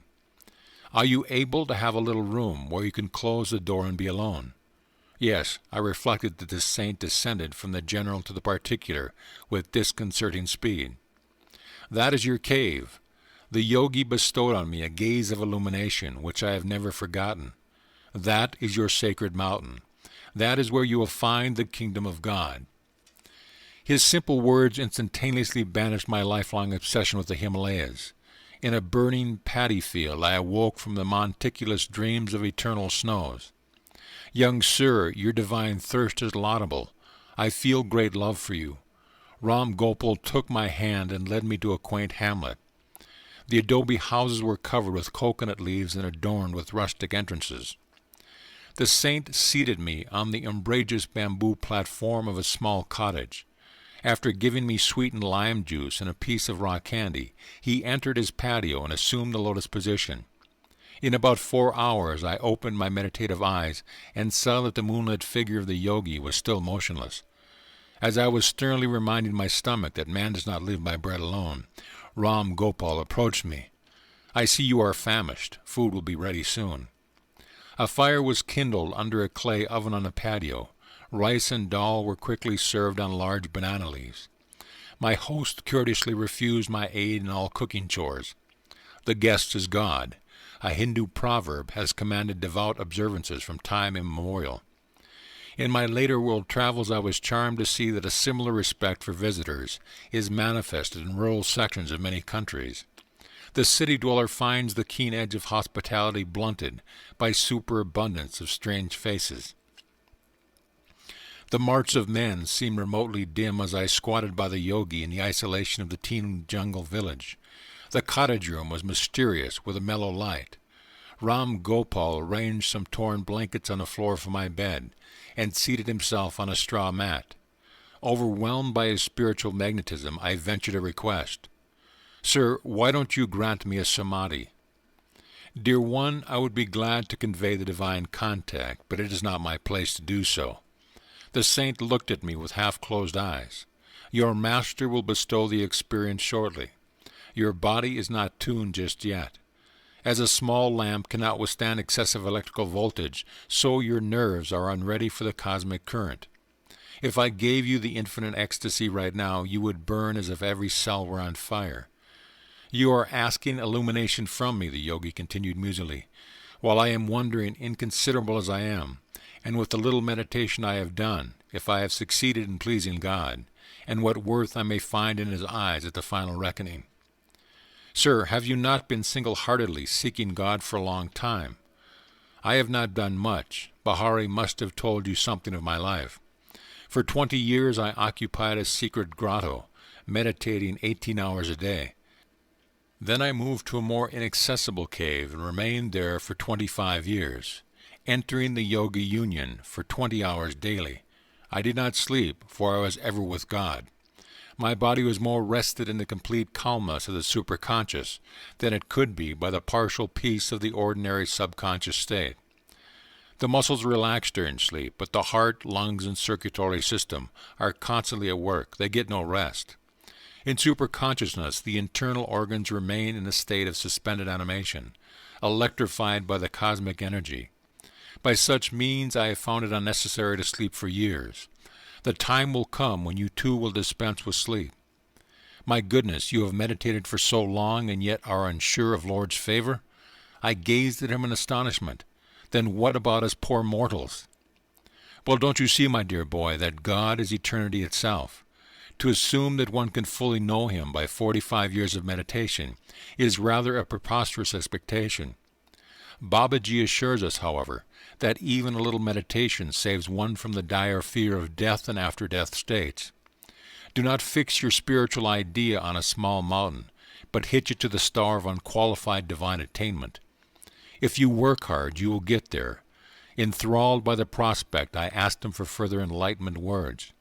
He related a wondrous story of his first meeting with Larry Masha's guru, Babaji. Around midnight, Gam Gopal fell into silence, and I lay down on my blanket. Closing my eyes, I saw flashes of lightning. The vast space within me was a chamber of molten light. I opened my eyes and observed the same dazzling radiance. The room became a part of that infinite vault, which I beheld that interior vision.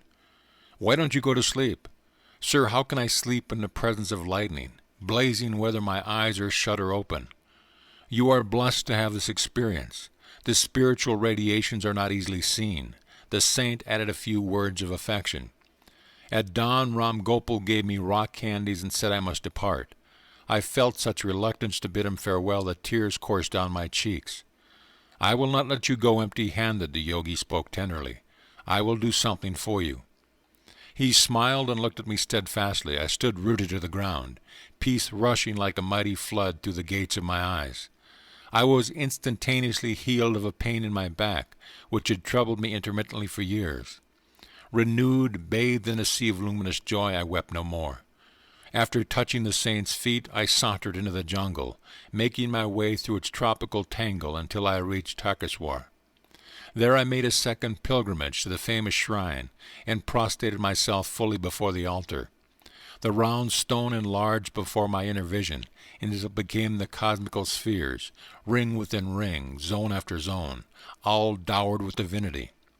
I entrained happily an hour later for Calcutta. My travels ended not in the lofty mountains, but in the Himalayan presence of my master.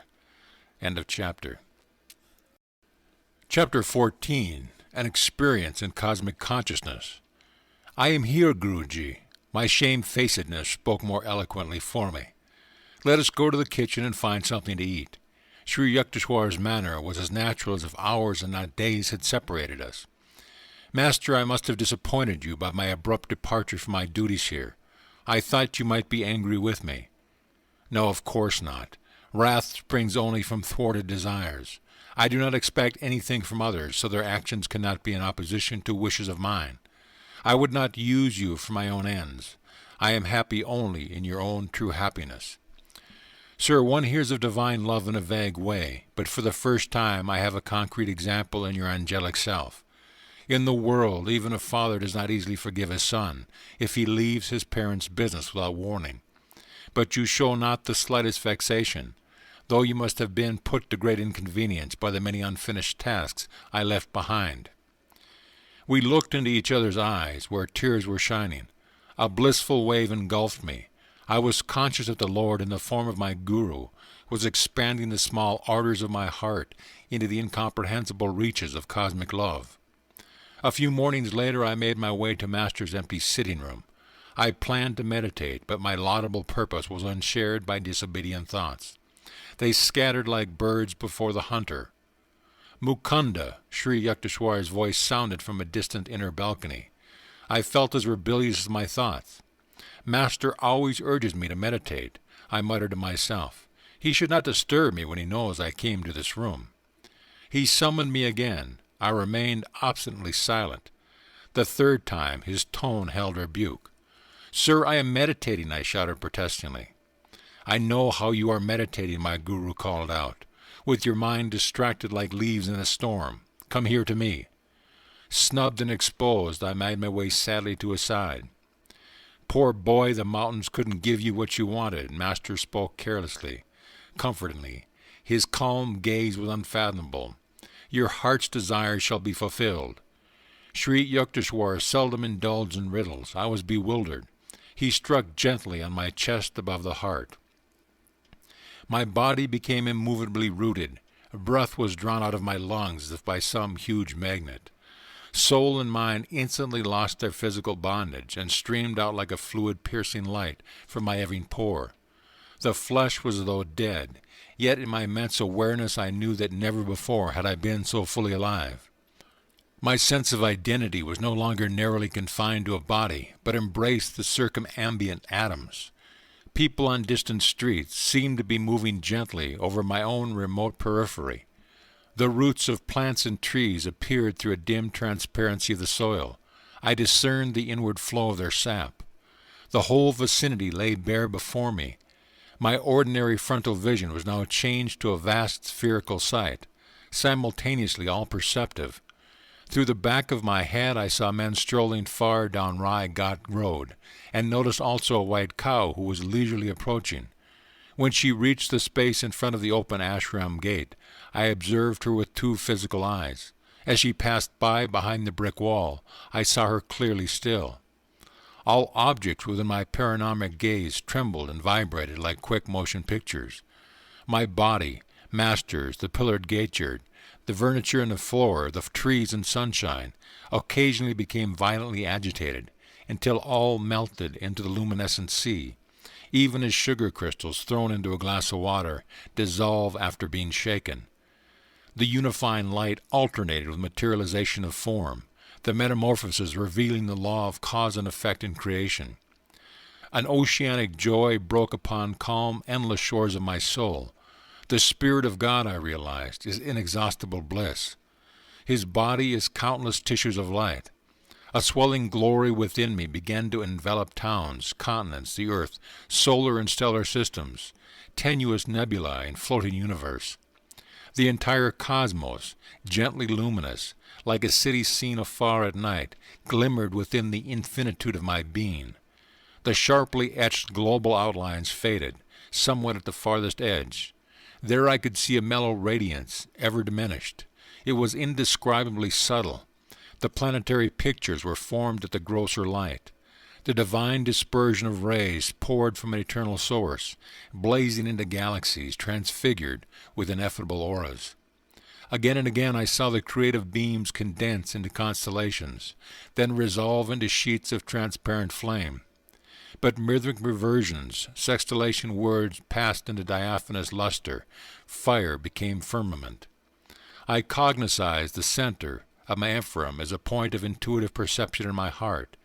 Irradiating splendor issued from my nucleus to every part of the universal structure. Blissful Amrita, the nectar of immortality, pulsed through me with quicksilver-like fluidity. The creative voice of God I heard resounding as Om, the vibration of the cosmic motor. Suddenly the breath returned to my lungs. With a disappointment almost unbearable, I realized that my infinite immensity was lost. Once more I was limited to the humiliating cage of a body, not easily accommodative to the spirit. Like a prodigal child, I had run away from my macrocosmic home and imprisoned myself in a narrow microcosm.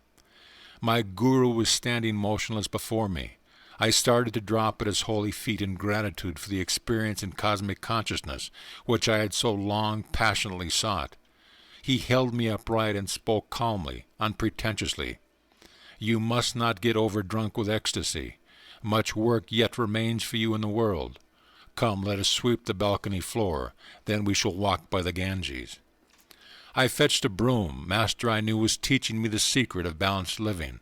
The soul must stretch over the cosmogonic abyss, while the body performs its daily duties. When we set out later for a stroll, I was still entranced in the unspeakable rapture. I saw our bodies as two astral pictures, moving over a road by the river, whose essence was sheer light. It is the Spirit of God that actively sustains every form and force in the universe. Yet he is transcendental and aloof in the blissful uncreated, void beyond the worlds of vibratory phenomena. Saints who realize their divinity even while in the flesh know a similar twofold existence. Conscientiously engaging in earthly work, they yet remain immersed in an inward beatitude. The Lord has created all men from the limitless joy of his being. Though they are painfully cramped by the body, God nevertheless expects that souls made in his image shall ultimately rise above all sense identification and reunite with him. The cosmic vision left many permanent lessons, but daily stilling my thought, I could win release from the elusive conviction that my body was a mass of flesh and bones, traversing the hard soil of matter. The breath and the restless mind I saw were like storms which lashed the ocean of light into waves of material forms, earth, sky, human beings, animals, birds, and trees. No perception of the infinite as one light could be had except by calming those storms. As often as I silenced the two natural tumults, I beheld the multitudinous waves of creation melt into one loosened sea, even as the waves of the ocean, their tempest subsiding, serenely dissolve into unity. A master bestows the divine experience of cosmic consciousness when his disciple, by meditation, has strengthened his mind to agree where the vast vistas would not overwhelm him. The experience can never be given through one's mere intellectual willingness or open-mindedness. Only adequate enlargement by yoga practices and devotional bhakti can prepare the mind to absorb the liberating shock of omnipresence. It comes with a natural inevitability to the sincere devotee. His intense craving begins to pull at God with an irresistible force. The Lord, as the cosmic vision, is drawn by the seeker's magnetic ardor into his range of consciousness. I wrote in my later years the following poem Samadhi, endeavoring to convey the glory of its cosmic state. Vanished the veils of light and shade, lifted every vapor of sorrow, sailed away all dawns of fleeting joy. Gone the dim sensory mirage, love, hate, health, disease, life, death, perished these false shadows on the screen of duality. Waves of laughter, silice of sarcasm, melancholic whirlpools, melting in the vast sea of bliss. The storm of Maya stilled by a magic wand of intuition deep. The universe, forgotten dream, subconsciously lurks, ready to invade my newly wakened memory divine. I live without the cosmic shadow, but it is not bereft of me. As the sea exists without the waves, but they breathe not without the sea. Dreams, waking, states of deep, Turiya sleep. Present, past, future, no more for me, but ever present, all flowing, I everywhere. Planets, stars, stardust, earth, volcanic bursts of doomsday cataclysms, creation molding furnace, glaciers of silent X-rays, burning electron floods, thought of all men, past, present, to come, every blade of grass, myself, mankind, each particle of universal dust, anger, greed, good, bad, salvation, lust, I swallowed, transmuted all into a vast ocean of blood of my own one being. Smoldering joy, oft puffed by meditation blinding my tearful eyes, burst into immortal flames of bliss, consumed my tears, my frame, my all.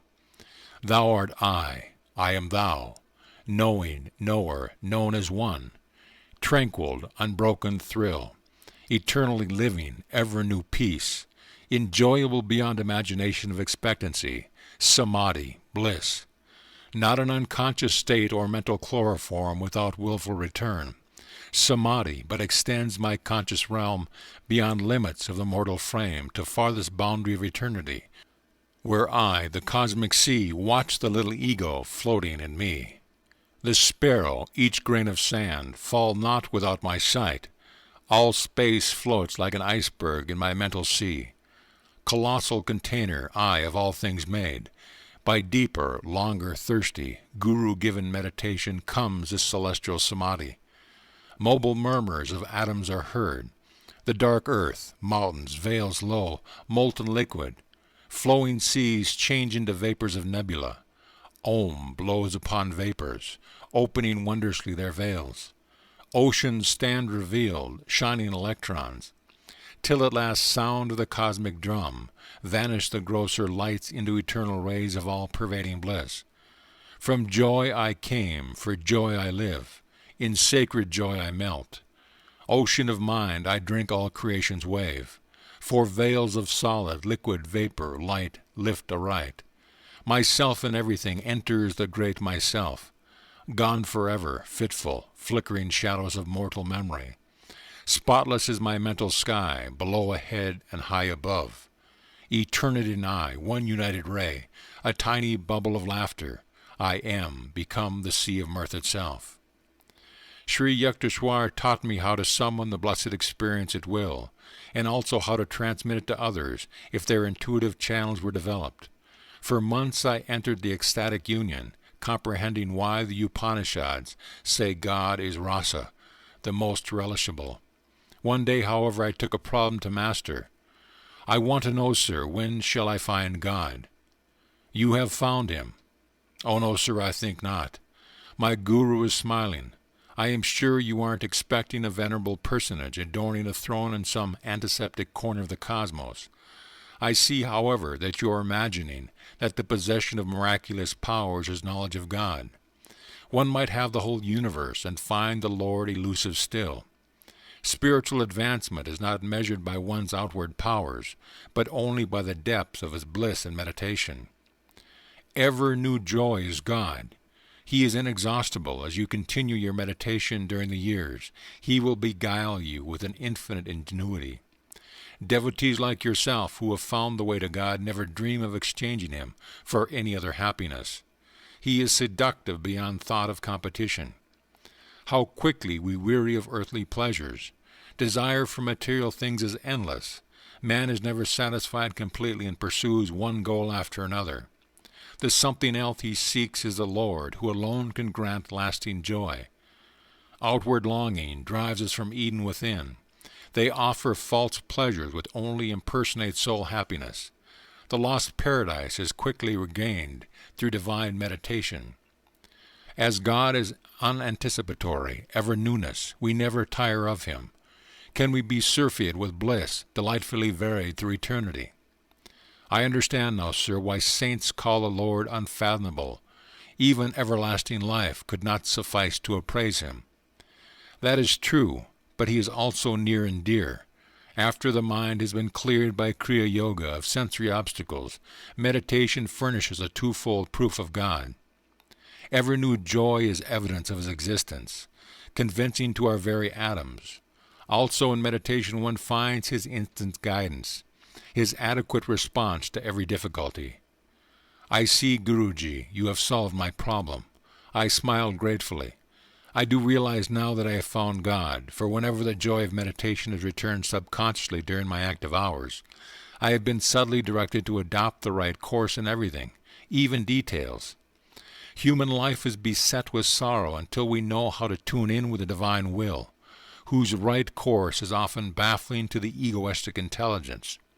God bears the burden of the cosmos, He alone can give unerring counsel. End of chapter. Chapter 15. The Cauliflower Robbery. Master, a gift for you. These 6 huge cauliflowers were planted with my hands. I have watched over their growth with the tender care of a mother nursing her child.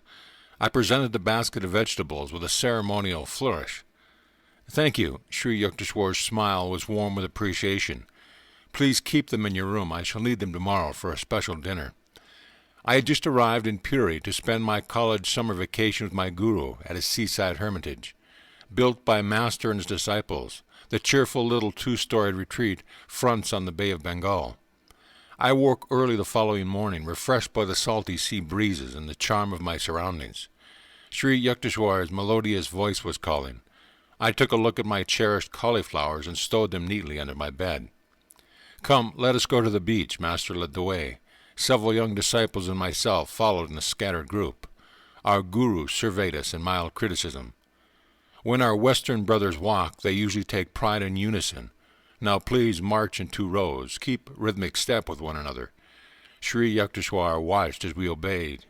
He began to sing, Boys go to and fro in a pretty little row. I could not but admire the ease by which Master was able to match the brisk pace of his young students. Halt! My guru's eyes sought mine. Did you remember to lock the back door of the hermitage? A steady stream of visitors poured from the world into the hermitage tranquility. A number of learned men came with the expectation of meeting an orthodox religionist. A supercilious smile or a glance of amused tolerance occasionally betrayed that the newcomers anticipating nothing more than a few pious platitudes. Yet their reluctant departure would bring an express conviction that Sri Yukteswar had shown precise insight into their specialized fields of knowledge. My guru always had young resident disciples in his hermitage. He directed their minds and lives with that careful discipline in which the word disciple is etymologically rooted. I think so, sir. Sri Yukteswar was silent for a few minutes, a half-suppressed smile on his lips. No, you forgot, he said finally. Divine contemplation must not be made an excuse for material carelessness. You have neglected your duty in safeguarding the ashram. You must be punished. I thought he was obscurely joking when he added, Your 6 cauliflowers will soon be only 5. We turned around at Master's orders and marched back until we were close to the hermitage. Rest a while, Mukunda. Look across the compound on our left. Observe the road beyond. A certain man will arrive there presently. He will be the means of your chastisement. I concealed my vexation at his incomprehensible remarks. A peasant soon appeared at the road. He was dancing grotesquely and flinging his arms about with meaningless gestures. Almost paralyzed with curiosity, I glued my eyes on the hilarious spectacle. As the man reached a point in the road where he would vanish from our view, Sri Yukteswar said, Now he will return. The peasant at once changed his direction and made for the rear of the ashram. Crossing a sandy track, he entered the building by the back door. I had left it unlocked, even as my guru had said. The man emerged shortly, holding one of my prized cauliflowers. He now strode along respectfully, invested with the dignity of possession. The unfolding farce in which my role appeared to be that one of a bewildered victim was not so disconcerting that I failed in indignant pursuit. I was halfway to the road when Master recalled me. He was shaking from head to foot with laughter. The poor crazy man has been longing for a cauliflower, he explained between outbursts of mirth. I thought it would be a good idea if he got one of yours, so ill-guarded. I dashed to my room where I found that the thief, evidently one with a vegetable fixation, had left untouched my golden rings, watch, and money, all lying openly on the blanket. He had crawled instead under the bed where, completely hidden from casual sight, one of my cauliflowers had aroused his single-hearted desire. I asked Sri Yukteswar that evening to explain the incident which had, I thought, a few baffling features. My guru shook his head slowly. You will understand it some day. Science will soon discover a few of these hidden laws. When the wonders of radio burst some years later on the astounded world, I remembered Master's prediction. Age-old concepts of time and space were annihilated. No peasant's home so narrow that London or Calcutta could not enter. The dullest intelligence enlarged before indisputable proof of one aspect of man's omnipresence. The plot of the cauliflower comedy can be best understood by a radio analogy. Sri Yukteswar was a perfect human radio. Thoughts are no more than very gentle vibrations moving in the ether. Just as a sensitized radio picks up a desired musical number out of 1,000 of other programs from every direction, so my guru had been able to catch the thought of the half-witted man who hankered for a cauliflower out of the countless thoughts of broadcasting human wills in the world. By his powerful will, Master was also a human broadcasting station and had successfully directed the peasant to reverse his steps and go to a certain room for a single cauliflower. Intuition is soul guidance, appearing naturally in man during these instants when his mind is calm. Nearly everyone has had the experience of an inexplicably correct hunch, or has transferred his thoughts effectively to another person. The human mind, free from the static of restlessness, can perform through its antenna of intuition all the functions of complicated radio mechanisms, sending and receiving thoughts and tuning out undesirable ones. As the power of a radio depends on the amount of electrical current it can utilize, so the human radio is energized according to the power of will possessed by each individual. All thoughts vibrate eternally in the cosmos. By deep concentration, a master is able to detect the thoughts of any mind, living or dead. Thoughts are universally and not individually rooted. A truth cannot be created, but only perceived. The erroneous thoughts of man result from imperfections in his discernment. The goal of yoga science is to calm the mind, that without distortion it may mirror the divine vision in the universe. Radio and televisions have brought the instantaneous sound and sight of remote persons to the firesides of millions, the first faint scientific intimations that man is an all-pervading spirit, not a body confined to a point in space, but the vast soul, which the ego in most barbaric modes conspires in vain to cramp. Very strange, very wonderful, seemingly very improbable phenomena may yet appear which, once established, will not astonish us more than we now are astonished at all that science has taught us during the last century. Charles Robert Rickey, Nobel Prizeman in physiology, has declared, "It is assumed that the phenomena which we now accept without surprise do not excite our astonishment because they are understood. But this is not the case. If they do not surprise us, it is not because they are understood, it is because they are familiar. For if that which is not understood ought to surprise us, we should be surprised at everything: the fall of a stone thrown in the air, the acorn which becomes an oak, mercury which expands when it is heated, iron attracted by a magnet, phosphorus which it burns when it is rubbed. The science of today is a light matter.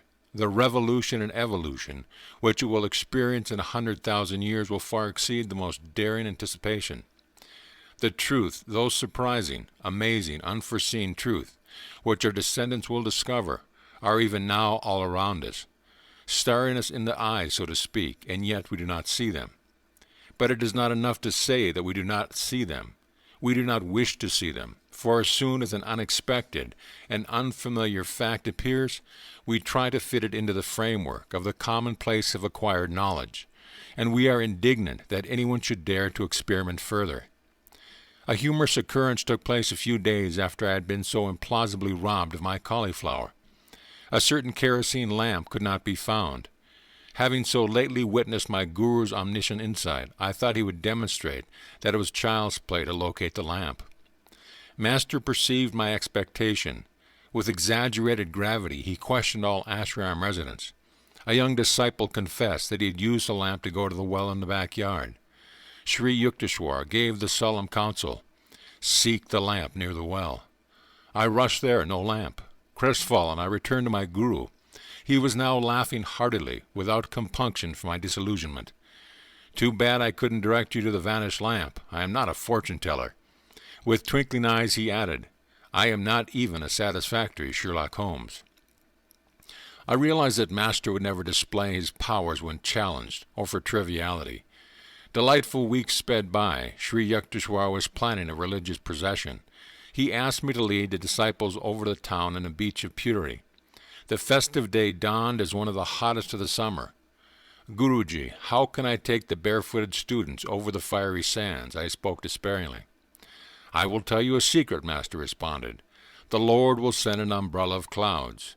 You all shall walk in comfort. I happily organized the procession. Our group started from the ashram with a Satsanga banner. Designed by Sri Yukteswar, it bore the symbol of the single eye, the telescopic gaze of intuition. No sooner had we left the hermitage than the part of the sky which was overhead became filled with clouds as though by magic. To the accompaniment of astonished ejaculations from all sides, a very light shower fell, cooling the city streets and the burning seashore. The soothing drops descended during the 2 hours of the parade. The exact instant at which our group returned to the ashram, the clouds and rain passed away tracelessly. You see how God feels for us, Master replied after I had expressed my gratitude. The Lord responds to all and works for all. Just as he sent rain at my plea, so he fulfills any sincere desire of the devotee. Seldom do men realize how often God hears their prayers. He is not partial to a few, but listens to everyone who approaches him trustfully. His children should ever have implicit faith in the loving kindness of their omnipresent Father. Sri Yukteswar sponsored 4 yearly festivals at the equinoxes and the solstices, when his students gathered from afar and near. The winter solstice celebration was held in Sirampur. The first one I attended left me with a permanent blessing. The festivities started in the morning with a barefoot procession along the streets. The voice of 100 students rang out with sweet religious songs. A few musicians played the flute and kolkartal. Enthusiastic townspeople strewed the path with flowers, glad to be summoned from prosaic tasks by a resounding praise of the Lord's blessed name. The long tour ended in the courtyard of the hermitage. There were encircled our guru, while students of upper balconies showered us with marigold blossoms. Many guests went upstairs to receive a pudding of chana and oranges. I made my way to a group of brother disciples who were serving today as cooks. Food for such large gathering had to be cooked outdoors in huge cauldrons. The improvised wood-burning brick stoves were smoky and tear-provoking, but we laughed merrily at our work. Religious festivals in India are never considered troublesome. Each one does his part, supplying money, rice, vegetables, or his personal services. Master was soon in our midst, supervising the details of the feast. Busy every moment, he kept pace with the most energetic young student. A Sankirtan, accompanied by the harmonium and hand-playing Indian drums, was in the process on the second floor. Sri Yukteswar listened appreciatively. His musical sense was acutely perfect. There off key, Master left the cooks and joined the artist. The melody was heard again, this time correctly rendered. In India, music as well as painting and the drama is considered a divine art. Brahma, Vishnu, and Shiva, the eternal trinity, were the first musicians.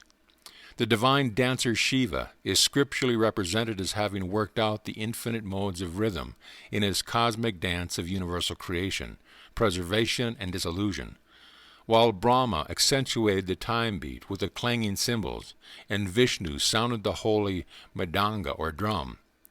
Krishna, an incarnation of Vishnu, is always shown in Hindu art with a flute, on which he plays the enrapturing song that recalls to their true home the human souls wandering in the Maya delusion.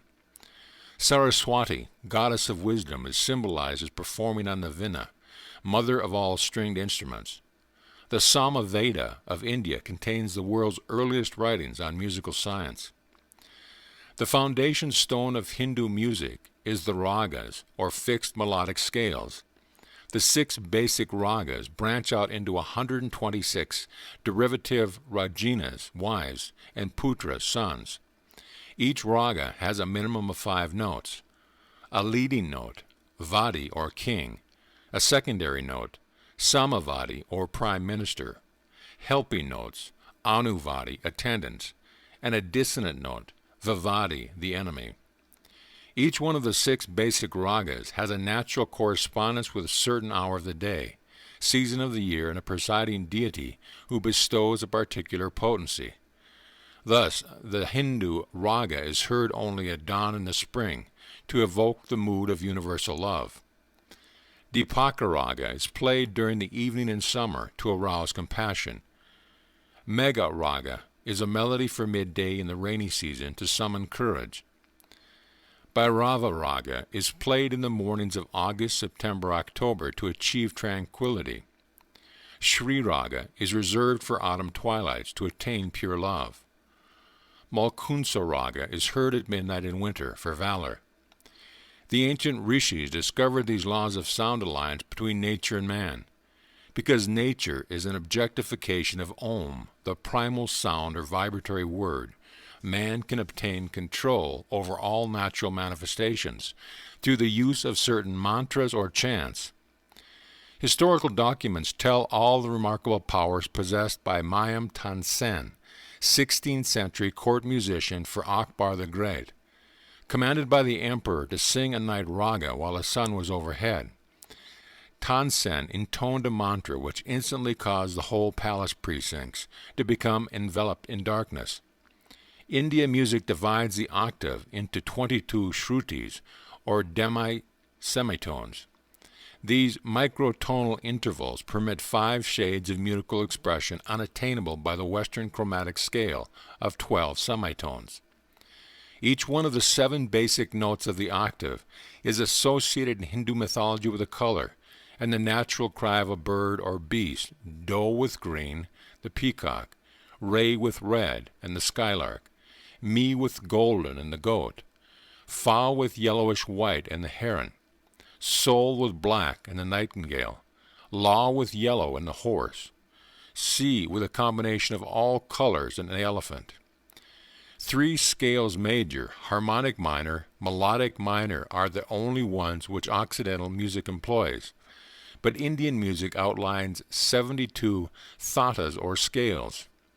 The musician has a creative scope for endless improvisation around the fixed traditional melody or raga.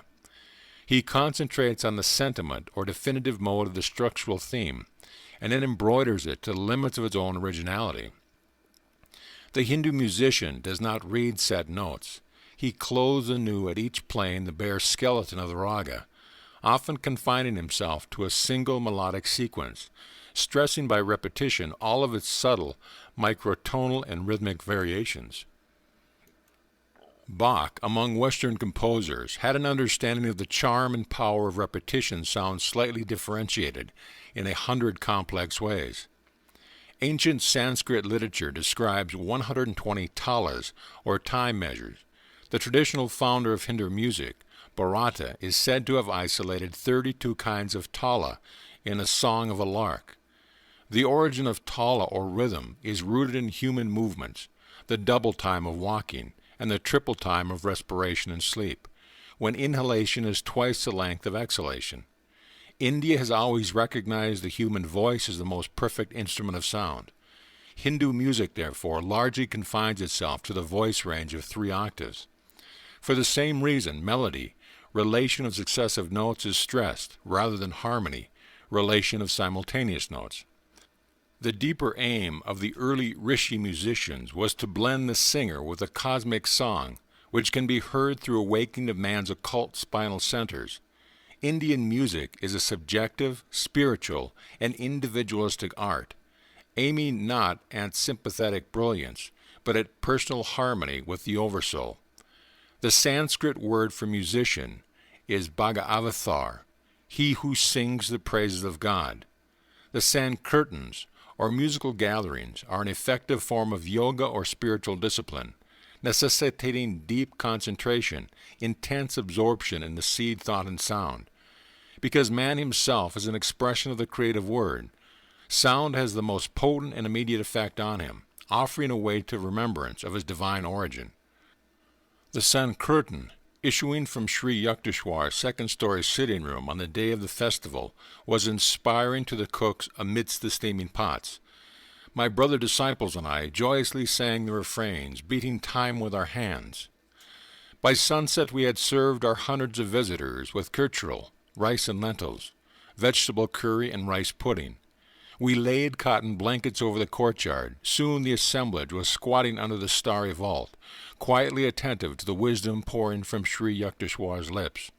His public speeches emphasized the value of Kriya Yoga and a life of self-respect, calmness, determination, simple diet, and regular exercise. A group of very young disciples then chanted a few sacred hymns. The meeting concluded with Sankirtan.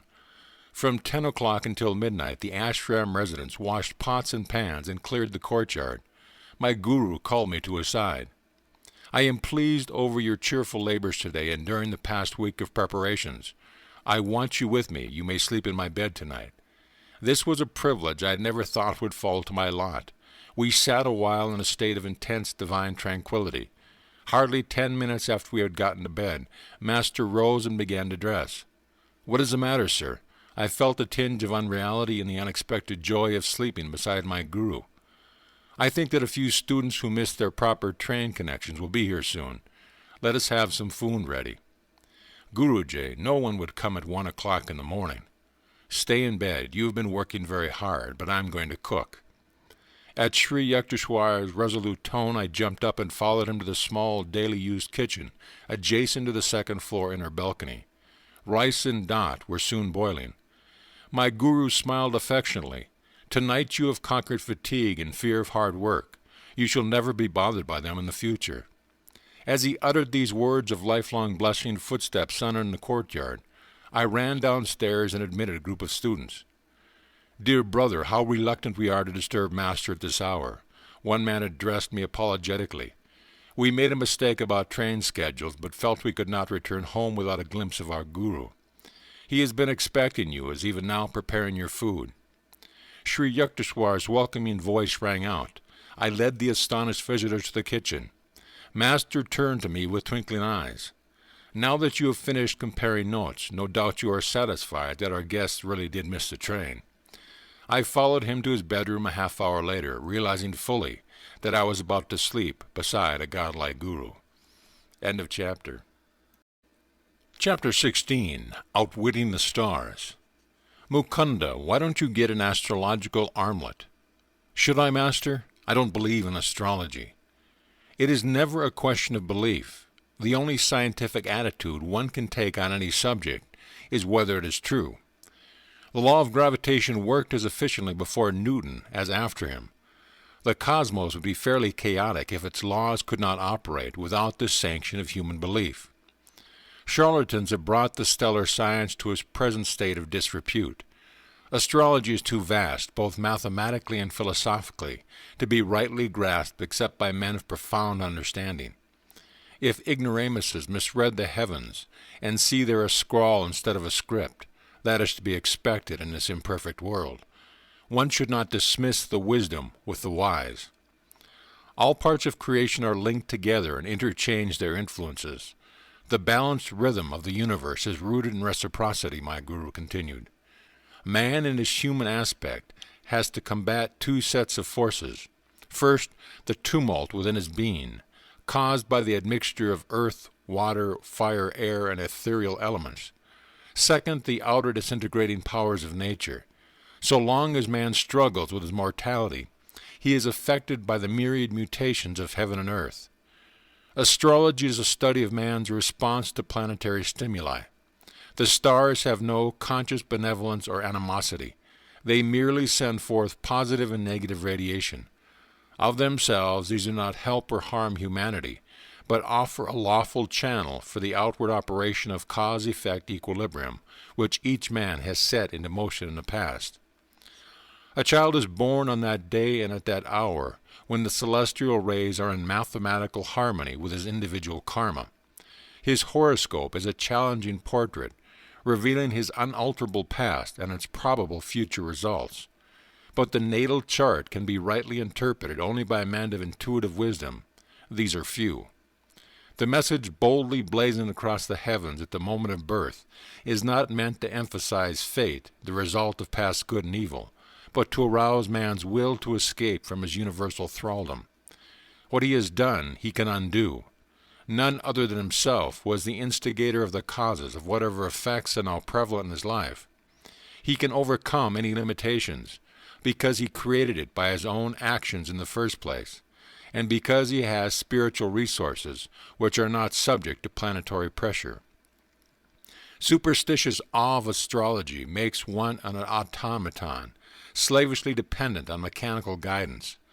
The wise man defeats his planets, which is to say, his past, by transferring his allegiance from the creation to the Creator. The more he realizes his unity with spirit, the less he can be dominated by matter. The soul is ever free. It is deathless, because birthless. It cannot be regimented by stars. Man is a soul and has a body. When he properly places his sense of identity, he leaves behind all compulsive patterns. So long as he remains confused in his ordinary state of spiritual amnesia, he will know the subtle fetters of environmental law. God is harmony. The devotee who attunes himself will never perform any action amiss. His activities will be correctly and naturally timed to accord with astrological law. After deep prayer and meditation, he is in touch with his divine consciousness. There is no greater power than that inward protection.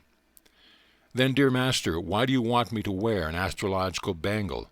I ventured this question after a long silence, during which I tried to assimilate Sri Yukteswar's noble exposition. It is only when a traveler has reached his goal that he is justified in discarding his maps. During the journey, he takes advantage of any convenient shortcut. The ancient rishis discovered many ways to curtail the period of man's exile and delusion. There are certain mechanical features in the law of karma which can be skillfully adjusted by the finger of wisdom. All human ills arise from some transgression of universal law. The scriptures point out that man must satisfy the laws of nature, while not discrediting the divine omnipotence. He should say, Lord, I trust in thee, and know thou canst help me, but I too will do my best to undo any wrong I have done. By a number of means, by prayer, by willpower, by yoga meditation, by consultation with saints, by use of astrological bangles, the adverse effects of past wrongs can be minimized or nullified. Just as a house can be fitted with a copper rod to absorb the shock of lightning, so the bodily temple can be benefited by various protective measures. Ages ago, our yogis discovered that pure metals emit an astral light, which is powerfully counteractive to negative pulls on the planet. Subtle electrical and magnetic radiations are constantly circulating in the universe. When a man's body is being aided, he does not know it. When it is being disintegrated, he is still in ignorance. Can he do anything about it? This problem received attention from our rishis. They found helpful not only a combination of metals, but also of plants, and most effective of all faultless jewels of not less than 2 carats. The preventative use of astrology have seldom been seriously studied outside of India. One little-known fact is that the proper jewels, metal or plant preparations, are valueless unless the required weight is secured, and unless these remedial agents are worn next to the skin. Sir, of course I shall take your advice and get a bangle. I am intrigued at the thought of outwitting the planet. For general purposes I counsel the use of an armlet made of gold, silver, and copper. But for a specific purpose, I want you to get one of silver and lead. Sri Yukteswar added careful directions. Guruji, what specific purpose do you mean? The stars are about to take an unfriendly interest in you, Mukunda. Fear not, you shall be protected. In about a month your liver will cause you much trouble. The illness is scheduled to last for 6 months. But your use of an astrological armlet will shorten the period to 24 days. I sought out a jeweler the next day and was soon wearing the bangle. My health was excellent. Master's prediction slipped my mind. He left Serampore to visit Benares. 30 days after our conversation, I felt a sudden pain in the region of my liver. The following weeks were a nightmare of excruciating pain. Reluctant to disturb my guru, I thought I would bravely endure my trial alone. But 23 days of torture weakened my resolution. I entrained for Benares. There Sri Yukteswar greeted me with the unusual warmth, but gave me no opportunity to tell him my woes in private. Many devotees visited Master that day, just for their darshan. Ill and neglected, I sat in a corner. It was not until after the evening meal that all guests had departed. My guru summoned me to the octagonal balcony on the house. You must have come about your liver disorder. Sri Yukteswar's gaze was averted. He walked to and fro, occasionally intercepting the moonlight. Let me see, you have been ailing for 24 days, haven't you? Yes, sir. Please do the stomach exercise I have taught you. If you knew the extent of my suffering, Master, you would not ask me to exercise. Nevertheless, I made a feeble attempt to obey him. You say you have pain, I say you have none. How can such contradictions exist? My guru looked at me inquiringly. I was dazed and then overcome with joyful relief. No longer could I feel the continuous torment that had kept me nearly sleepless for weeks. And Sri Yukteswar's words, the agony vanished as though it had never been.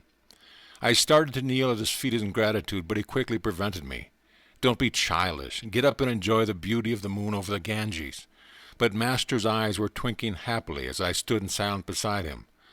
I understood by his attitude that he wanted me to feel that not he, but God had been the healer. I wear even now the heavy silver and lead bangle, a memento of that day long past, ever cherished when I found anew that I was living with a personage indeed superhuman. On later occasions, when I brought my friends to Sri Yukteswar for healing, he invariably recommended jewels or the bangle, extolling their use as an act of astrological wisdom. I had been prejudiced against astrology from my childhood, partly because I observed that many people are sequaciously attached to it, and partly because of a prediction made by a family astrologer. You will marry 3 times, being twice a widower. I brooded over the matter, feeling like a goat awaiting sacrifice before the temple of triple matrimony. You may as well be resigned to your fate, my brother-in-law had remarked. Your written horoscope has correctly stated that you would fly from home toward the Himalayas during your early years, but would be forcibly returned. The forecast of your marriages is also bound to be true. A clear intuition came to me one night that the prophecy was wholly false. I set fire to the horoscope scroll, placing the ashes in a paper bag on which I wrote, "Seeds of past karma cannot germinate if they are roasted in the divine fires of wisdom." I put the bag in a conspicuous spot. Anata immediately read my defiant comment. "You cannot destroy truth as easily as you have burned this paper scroll," my brother laughed scornfully. "It is a fact that on 3 occasions before I reached manhood my family tried to arrange my betrothal. Each time I refused to fall in with their plans, knowing that my love for God was more overwhelming than any astrological persuasions from the past. The deeper the self-realization of a man, the more he influences the whole universe by his subtle spiritual vibrations, and the less he himself is affected by the phenomenal flux. These words of Masters often returned inspiringly to my mind. Occasionally I told astrologers to select my worst periods according to planetary indications, and I would still accomplish whatever task I set myself. It is true that my success at such times had been accompanied by extraordinary difficulties, but my conviction has always been justified. Faith in the divine protection and the right use of man's God-given will are forces formidable beyond any of the inverted bowl can muster. This starry inscription of one's birth, I came to understand, is not that man is a puppet of his past. Its message is rather a prod to pride. The very heavens seek to arouse man's determination to be free from every limitation. God created each man as a soul, powered with individuality, hence essential to the universal structure, whether in the temporary role of pillars or parasite. His freedom is final and immediate. If so he wills, it depends not on outer, but inner victories. Sri Yukteswar discovered the mathematical application of a 24,000-year equinoctial cycle to our present age. The cycle is divided into ascending arc and a descending arc, each of 12,000 years. Within each arc fall 4 yugas, or ages, called Kali, Dwapara, Treta, and Satya, corresponding to the Greek ideas of iron, bronze, silver, and golden ages. My guru determined by various calculations that the last Kali Yuga, or Iron Age, of the ascending arc started at about AD 500. The Iron Age, 1,200 years in duration, is a span of materialism. It ended about AD 1700. That year ushered in Dwapara Yuga, a 2,400-year period of electrical and atomic energy development, the age of telegraph, radio airplanes, and other space annihilators. The 3,600-year period of the Treta Yuga will start in AD 4100. Its age will be marked by common knowledge of telepathic communications and other time annihilators. During the 4,800 years of Satya Yuga, final age and ascending arc, the intelligence of a man will be completely developed. He will work in harmony with the divine plan. A descending arc of 12,000 years, starting with a descending golden age of 4,800 years, then begins for the world. Man gradually sinks into ignorance. These cycles are the eternal rounds of Maya, the contrasts and the relativities of the phenomenal universe. Man, one by one, escapes from creation's prison of duality as he awakens the consciousness of his inseverable divine unity with the Creator. Master enlarged my understanding not only of astrology, but of the world's scriptures. Placing the holy text on the spotless table of his mind, he was able to dissect them with the scalpel of intuitive reasoning, and to separate errors, interpolations of scholars from the truth as originally expressed by the prophets. Fix one's vision on the end of the nose. This inaccurate interpretation of the Bhagavad Gita stanza, widely accepted by Eastern pundits and Western translators, used to arouse Master's droll criticism. The path of a yogi is singular enough as it is, he remarked. Why counsel him that he must also make himself cross-eyed? The true meaning of nasikagram is origin of the nose, not end of the nose. The nose begins at the point between the two eyebrows, the seat of spiritual vision. Because of one Shankya aphorism, Ishwar Ashida, a lord of creation cannot be deduced, or God is not proved. Many scholars call the whole philosophy atheistical. This verse is not nihilistic, Sri Yukteswar explained. It merely signifies that to the unenlightened man, dependent on his senses for final judgment, proof of God must remain unknown and therefore non-existent. True Shankya followers, with unshakable insight born of meditation, understand that the Lord is both existent and knowable. Master expounded the Christian Bible with a beautiful clarity. It was from my Hindu guru, unknown to the roll call of Christian membership, that I learned to perceive the deathless essence of the Bible, and to understand the truth in Christ's assertion, surely the most thrilling intransient ever uttered. Heaven and earth shall pass away, but my word shall not pass away. The great masters of India mold their lives by the same godly ideals which animated Jesus. These men are his proclaimed kin. Whosoever shall do the will of my Father which is in heaven, the same is my brother and sister and mother. If ye continue in my word, Christ pointed out, then are ye my disciples indeed. And ye shall know the truth, and the truth shall make you free. Freemen all, lords of themselves, the Yogi Christs of India, are part of the immortal fraternity, those who attained a liberating knowledge of the one Father. The Adam and Eve story is incomprehensible to me. I observed with considerable heat one day in my early struggles with the allegory. Why did God punish not only the guilty pair, but also the innocent, unborn generations? Master was more amused by my vehemence and my ignorance. Genesis is deeply symbolic and cannot be grasped by literal interpretation, he explained. Its tree of life is the human body. The spinal cord is like an upturned tree, with man's hair as its roots, and afferent and afferent nerves as branches. The tree of the nervous system bears many enjoyable fruits or sensations of sight, sound, smell, and taste, and touch.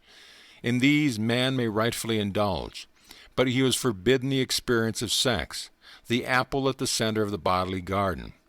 The serpent represents the coiled-up spinal energy which stimulates the sex nerves. Adam is reason, and Eve is feeling. When the emotions or Eve consciousness in any human being is overpowered by the sex impulse, his reason or Adam also succumbs. God created the human species by materializing the bodies of man and woman through the force of his will. He endowed the new species with the power to create children in a similar immaculate or divine manner.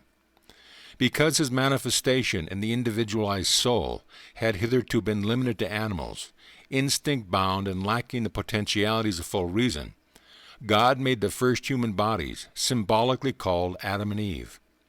To these, for advantageous upward evolution, he transferred the souls or divine essence of two animals.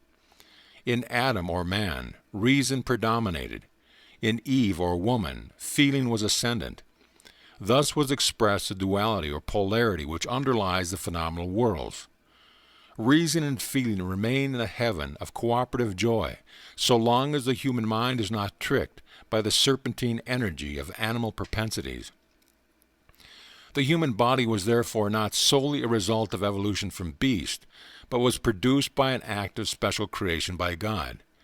The animal forms were too crude to express full divinity. The human being was uniquely given a tremendous mental capacity, the thousand-petal lotus, of the brain as well as acutely awakened occult centers in the spine. God, or the divine consciousness present within the first created pair, counseled them to enjoy all human sensibilities, but not to put their concentration on touch sensation.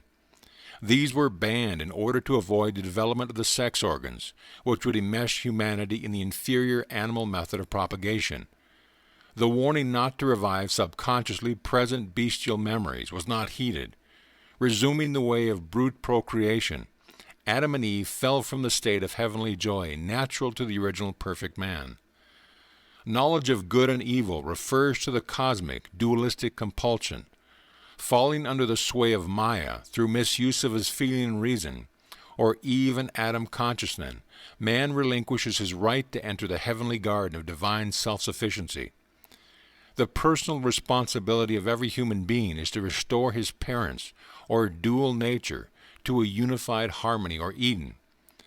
As Sri Yukteswar ended his discourse, I glanced with new respect on the pages of Genesis. "Dear Master," I said, "for the first time I feel a proper filial obligation toward Adam and Eve." End of chapter. Chapter 17, Sasi and the Three Sapphires. Because you and my son think so highly of Swami Sri Yukteswar, I will take a look at him. The tone of voice used by Dr. Narayan Chunder Roy implied that he was humoring the whim of half-wits. I concealed my indignation in the best traditions of the proselytizer. My companion, the veterinary surgeon, was a confirmed agnostic. His son Santouche had implored me to take an interest in his father. So far my invaluable aid had been a bit on the invisible side. Dr. Roy accompanied me the following day to the Serampore Hermitage. After Master had granted him a brief interview, marked for the most part by stoic silence on both sides, the visitor brusquely departed. "Why bring a dead man to the ashram?" Sri Yukteswar looked at me inquiringly as soon as the door had closed on the Calcutta skeptic. "Sir, the doctor is very much alive, but in a short time he will be dead." I was shocked. "Sir, this will be a terrible blow to his son. Santouche yet hopes for time to change his father's materialistic views. I beseech you, Master, to help the man." "Very well, for your sake." My guru's face was impassive. The proud horse doctor is far gone in diabetics, although he does not know it. In 15 days he will take to his bed. The physician will give him up for lost. His natural time to leave the earth is 6 weeks from today. Due to your intercession, however, on that date he will recover. But there is one condition. You must get him to wear an astrological bangle. He will doubtless object as violently as one of the horrors before an operation. Master chuckled. After a silence, during which I wondered how Santouche and I could best employ the arts of cajolery on the recalcitrant doctor, Sri Yukteswar made further disclosures. "As soon as the man gets well, advise him not to eat meat. He will not heed this counsel. However, and in 6 months, just as he is feeling at his best, he will drop dead. Even that 6-month extension of life is granted him only because of your plea." The following day I suggested to Santouche that he ordered an armlet at the jeweler's. It was ready in a week, but Dr. Roy refused to put it on. "I am in the best of health. You will never impress me with those astrological superstitions." The doctor glanced at me belligerently. I recalled with amusement that Master had justifiably compared the man to a balky horse. Another 7 days passed. The doctor, suddenly ill, meekly consented to wear the bangle. 2 weeks later the physician in attendance told me that his patient's case was hopeless. He supplied harrowing details of the ravages inflicted by diabetes. I shook my head. My guru has said that, after a sickness lasting 1 month, Dr. Roy will be well. The physician stared at me incredulously, but he sought me out a fortnight later, with an apologetic air. "Dr. Roy has made a complete recovery," he exclaimed. "It is the most amazing case in my experience. Never before have I seen a dying man show such an inexplicable comeback. Your guru must indeed be a healing prophet." After one interview with Dr. Roy, during which I repeated Sri Yukteswar's advice about a meatless diet, I did not see the man again for 6 months. He stopped for a chat one evening as I sat on the piazza of my family home on Gurpur Road. "Tell your teacher that by eating meat frequently, I have wholly regained my strength." His unscientific ideas on diet have not influenced me. It was true that Dr. Roy looked a picture of health. But the next day, Santosh came running to me from his home on the next block. "This morning, Father dropped dead." This case was one of the strangest experiences with Master. He healed the rebellious veterinary surgeon in spite of his disbelief, and extended the man's natural term on earth by 6 months, just because of my earnest supplications. Sri Yukteswar was boundless in his kindness when confronted by the urgent prayer of a devotee. It was my proudest privilege to bring college friends to meet my guru. Many of them would lay aside, at least in the ashram, their fashionable academic cloak of religious skepticism. One of my friends, Sasi, spent a number of happy weekends in Serampore. Master became immensely fond of the boy and lamented that his private life was wild and disorderly. "Sasi, unless you reform 1 year henceforth, you will be dangerously ill." Sri Yukteswar gazed at my friend with affectionate exasperation. "Mukunda is the witness. Don't say later that I didn't warn you." Sasi laughed. "Master, I will leave it to you to interest the sweet charity of Cosmos in my own sad case. My spirit is willing, but my will is weak. You are my only savior on earth. I believe in nothing else. At least you should wear a 2-carat blue sapphire. It will help you." "I can't afford one. Anyhow, dear Guruji, if trouble comes, I believe you will protect me." "In a year you will bring 3 sapphires," Sri Yukteswar replied cryptically. "They will be of no use then." Variations of this conversation took place regularly. "I can't reform," Sasi would say in comical despair, "and my trust in you, Master, is more precious to me than any stone." A year later, I was visiting my guru at the Calcutta home of his disciple, Naren Babu. About 10 o'clock in the morning, as Sri Yukteswar and I were sitting quietly in the second-floor parlor, I heard the front door open. Master straightened stiffly. "It is that Sashi," he remarked gravely. "The year is now up. Both his lungs are gone. He has ignored my counsel. Tell him I don't want to see him." Half stunned by Sri Yukteswar's sternness, I raced down the stairway. Sasi was ascending. "Oh, Mukunda, I do hope Master is here. I had a hunch he might be." "Yes, but he doesn't wish to be disturbed."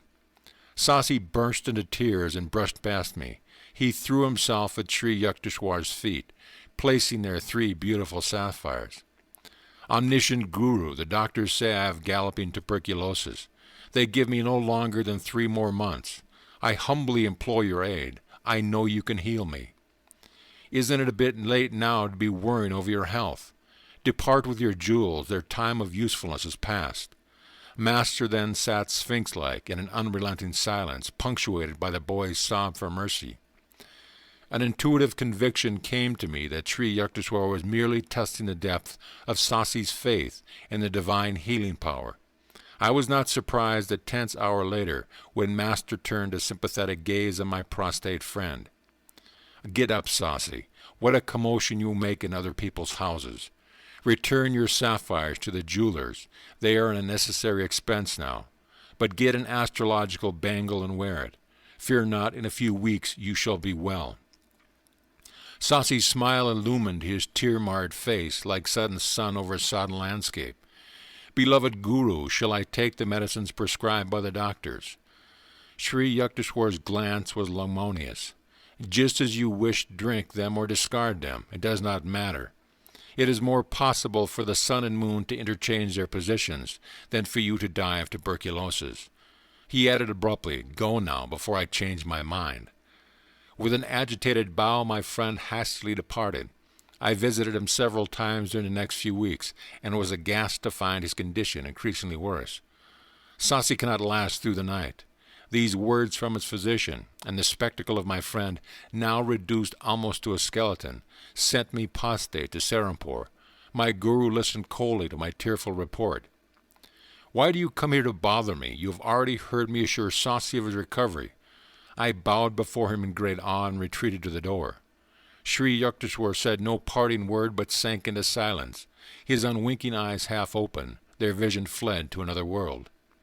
I returned at once to Sasi's home in Calcutta. With astonishment I found my friend sitting up drinking milk. "O Mukunda, what a miracle! 4 hours ago I felt Master's presence in the room. My terrible symptoms immediately disappeared. I feel that through his grace I am entirely well. In a few weeks Sasi was stouter and in better health than ever before, but his singular reaction to his healing had an ungrateful tinge. He seldom visited Sri Yukteswar again. My friend told me one day that he so deeply regretted his previous mode of life that he was ashamed to face Master. I could only conclude that Sasi's illness had had the contrasting effect of stiffening his will and impairing his manners. The first 2 years of my course at Scottish Church College were drawing to a close. My classroom attendance had been very spasmodic. What little studying I did was only to keep pace with my family. My 2 private tutors came regularly to my house. I was regularly absent. I can discern at least this one regularity in my scholastic career. In India, 2 successful years of college bring an intermediate arts diploma. The student may then look forward to another 2 years and his A.B. degree. The intermediate arts final examination loomed ominously ahead. I fled to Puri, where my guru was spending a few weeks. Vaguely hoping that he would sanction my non-appearance at the finals, I related my embarrassing unpreparedness. But Master smiled consolingly. "You have wholeheartedly pursued your spiritual duties, and could not help neglecting your college work. Apply yourself diligently to your books for the next week. You shall get through your ordeal without failure." I returned to Calcutta, firmly suppressing all reasonable doubts that occasionally arose with unnerving ridicule. Surveying the mountain of books on my table, I felt like a traveler lost in a wilderness. A long period of meditation brought me a labor-saving inspiration. Opening each book at random, I studied only those pages which lay thus exposed. Pursuing this course during 18 hours a day for a week, I considered myself entitled to advise all succeeding generations on the art of cramming. The following days in the examination halls were a justification of my seemingly haphazard procedure. I passed all the tests, though by a hairbreadth. The congratulations of my friends and family were additionally mixed with ejaculations betraying their astonishment. On his return from Puri, Sri Yukteswar gave me a pleasant surprise. "Your Calcutta studies are now over. I will see that you pursue your last 2 years of university work right here in Serampore." I was puzzled. "Sir, there is no Bachelor of Arts course in this town." Serampore College, the sole institution of higher learning, offered only a 2-year course in intermediate arts. Master smiled mischievously. "I am too old to go about collecting donations to establish an A.B. college for you. I guess I shall have to arrange the matter through someone else." 2 months later, Professor Howell, president of Serampore College, publicly announced that he has succeeded in raising sufficient funds to offer a 4-year course. Serampore College became a branch affiliation of the University of Calcutta. I was one of the first students to enroll in Serampore as an A.B. candidate. "Guruji, how kind you are to me. I have been longing to leave Calcutta and be near you every day in Serampore. Professor Howell does not dream how much he owes to your silent help." Sri Yukteswar gazed at me with mock severity. "Now you won't have to spend so many hours on trains. What a lot of free time for your studies. Perhaps you will become less of a last-minute crammer and more of a scholar." But somehow his tone lacked conviction. End of chapter. Chapter 18. A Mohammedan Wonder Worker. Years ago, right in this very room you now occupy, a Mohammedan wonder worker performed 4 miracles before me. Sri Yukteswar made his surprising statement during his first visit to my new quarters. Immediately after entering Serampore College, I had taken a room in a nearby boarding house called Panti, It was an old-fashioned brick mansion fronting the Ganges. Master, what a coincidence! Are these newly decorated walls really ancient with memories? I looked around my simply furnished room with awakened interest. It is a long story, my guru smiled reminiscently. The name of the fakir was Afzal Khan. He had acquired his extraordinary powers through a chance encounter with a Hindu yogi. Son, I am thirsty, fetch me some water. A dust-covered sannyasi made his request for Afzal one day during his early boyhood in the small village of eastern Bengal. Master, I am a Mohammedan. How could you, a Hindu, accept a drink from my hands?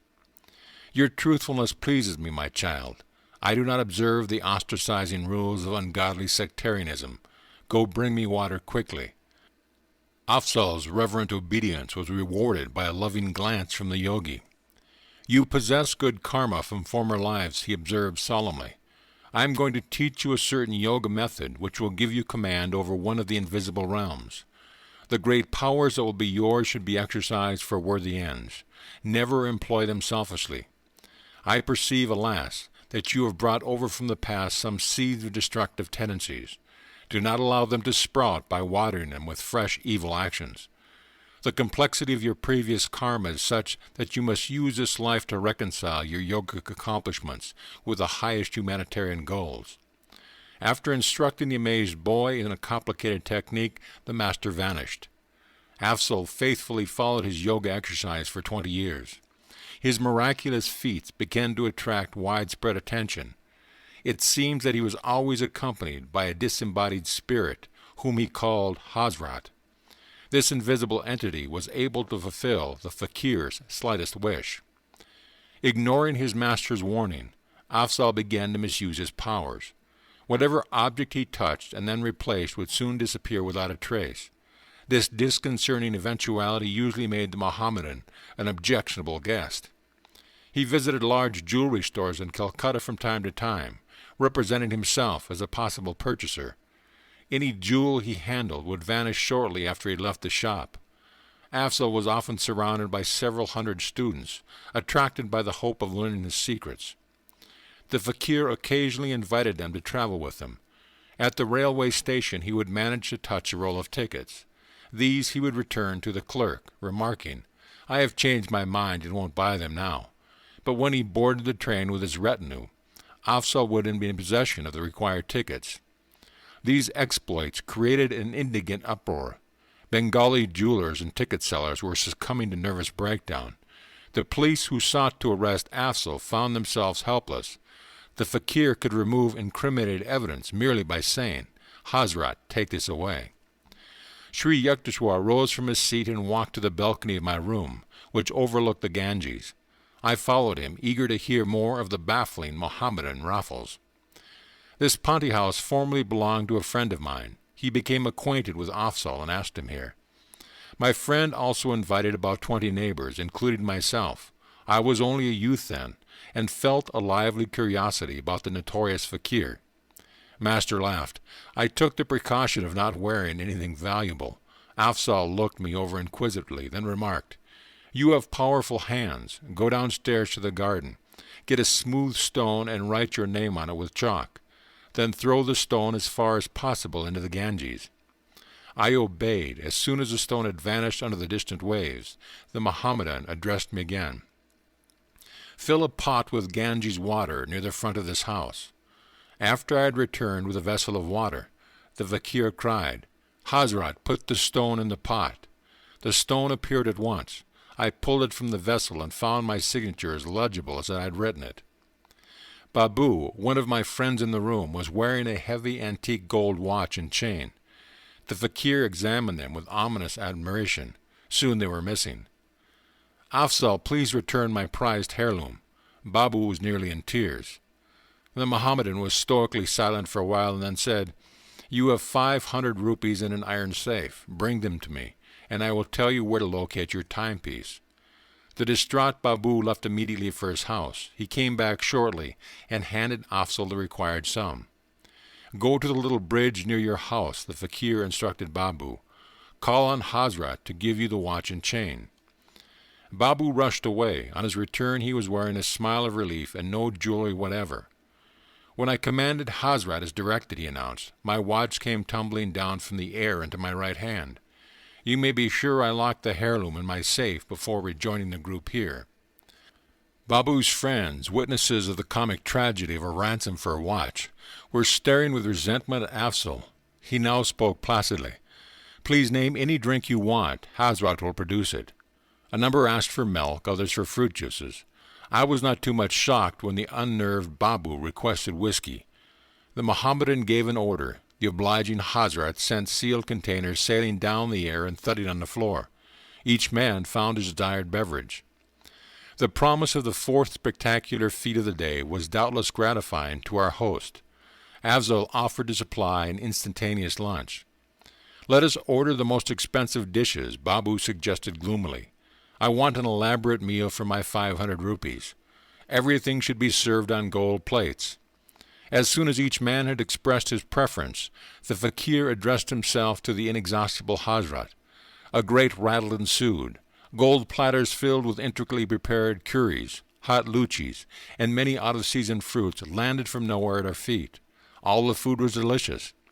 After feasting for an hour, we started to leave the room. A tremendous noise, as though dishes were being piled up, caused us to turn around. Lo, there was no signs of the glittering plates or the remnants of the meal. Guruji interrupted. If Afzal could easily secure such things as gold dishes, why did he covet the property of others? The fakir was not highly developed spiritually, Sri Yukteswar explained. His mastery of a certain yogic technique gave him access to an astral plane where any desire is immediately materialized. Through the agency of an astral being, Hazrat, the Mohammedan could summon the atoms of any objects from any etheric energy by an act of powerful will. But such astrally projected objects are structurally evanescent. They cannot be long retained.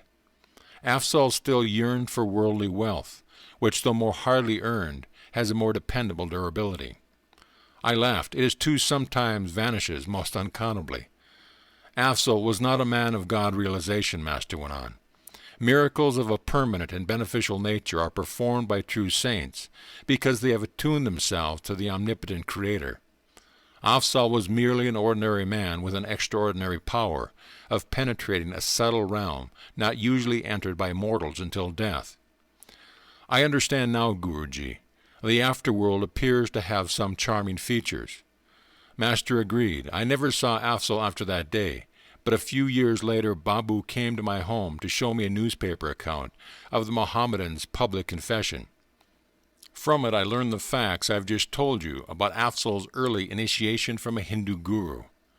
The gist of the latter part of the published document, as recalled by Sri Yukteswar, was as follows. I, Afzal Khan, now writing these words as an act of penance and as a warning to those who seek the possession of miraculous powers. For years I have been misusing the wondrous abilities imparted to me through the grace of God and my Master. I became drunk with egotism, feeling that I was beyond the ordinary laws of morality. My day of reckoning finally arrived. Recently I met an old man on a road outside of Calcutta. He limped along painfully. Carrying a shining object which looked like gold, I addressed him with greed in my heart. I am Afzal Khan, the great fakir. What have you there? This ball of gold is my sole material wealth. It can be of no interest to a fakir. I implore you, sir, to heal my limp. I touched the ball and walked away without reply. The old man hobbled after me. He soon raised an outcry. My gold is gone. As I paid no attention, he suddenly spoke in a stentorian voice that issued oddly from his frail body. Do you not recognize me? I stood speechless, aghast at the belated discovery that this unimpressive old cripple was none other than the great saint who long, long ago had initiated me into yoga. He straightened himself. His body instantly became strong and youthful. So, my guru's glance was fiery. I see with my own eyes that you use your powers not to help suffering humanity, but to prey on it like a common thief. I withdraw your occult gift. Hazrat is now freed from you. No longer shall you be a terror in Bengal. I called on Hazrat in anguished tones. For the first time he did not appear to my inner sight, but some dark veil suddenly lifted within me. I saw clearly the blasphemy of my life. My Guru, I thank you for coming to banish my long delusion. I was sobbing at his feet. I promise to forsake my worldly ambition. I will retire to the mountains for lonely meditation on God, hoping to atone for evil past. My master regarded me with silent compassion. I feel your sincerity, he said finally. Because of your earlier years of strict obedience, and because of your present repentance, I will grant you one boon. Your other powers are now gone, but whenever food and clothing are needed, you may still call successfully on Hazrat to supply them. Devote yourself wholeheartedly to divine understanding in the mountain solitude. My Guru then vanished. I was left to my tears and reflection. Farewell, world. I go to seek the forgiveness of the cosmic beloved. End of chapter. Chapter 19. My Master in Calcutta appears in Serampore. I am often beset by atheistic doubts, yet a torturing surmise sometimes haunts me. May not untapped soul possibilities exist? Is man not missing his real destiny if he fails to explore them? These remarks of Dijan Babu, my roommate at the Panthi boarding house, were called forth by my invitation that he meet my Guru. Sri Yukteswar will initiate you into Kriya Yoga, I replied. It calms the dualistic turmoil by divine inner certainty. That evening Dijan accompanied me to the hermitage. In Master's presence my friend received such spiritual peace that he was soon a constant visitor. The trivial preoccupations of daily life are not enough for man. Wisdom, too, is a native hunger. In Sri Yukteswar's words, Dian found an incentive to those attempts first painful, then effortlessly liberating to locate a realer self within its bosom than the humiliating ego of a temporary birth, seldom ample enough for the spirit. As Dijan and I were both pursuing the A.B. course at Serampore College, we got into the habit of walking together to the ashram as soon as classes were over. We would often see Sri Yukteswar standing on the second-floor balcony, welcoming our approach with a smile. One afternoon, Kanai, a young hermitage resident, met Dijan and me at the door with disappointing news. Master is not here. He was summoned to Calcutta by an urgent note. The following day I received a note and a postcard from my Guru. I shall leave Calcutta Wednesday morning, he had written. You and Dijan meet me at 9 o'clock train at Serampore station. About 8:30 on Wednesday morning, a telepathic message from Sri Yukteswar flashed insistently to my mind. I am delayed. Do not meet the 9 o'clock train. I conveyed the latest instruction to Dijan, who was already dressed for departure. You and your intuition. My friend's voice was edged in scorn. I prefer to trust Master's written word. I shrugged my shoulders and seated myself with quite finality. Muttering angrily, Dijan made for the door and closed it noisily behind me. As the room was rather dark, I moved nearer to the window overlooking the street. The scant sunlight suddenly increased to an intense brilliancy, in which the iron-barred window completely vanished. Against this dazzling background appeared the clearly materialized figure of Sri Yukteswar. Bewildering to the point of shock, I rose from my chair and knelt before him. With my customary gesture of respectful greeting to my Guru's feet, I touched his shoes.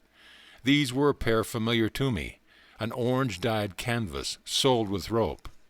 His ochre swami cloth brushed against me. I distinctly felt not only the texture of the robe, but also the gritty surface of the shoes and the pressure of his toes within them. Too much astounded to utter the word, I stood up and gazed at him questioningly. I was pleased that you got my telepathic message. Master's voice was calm, entirely normal. I have now finished my business in Calcutta and shall arrive in Serampore by the 10 o'clock train. As I still stared mutely, Sri Yukteswar went on. This is not an apparition, but my flesh and blood form.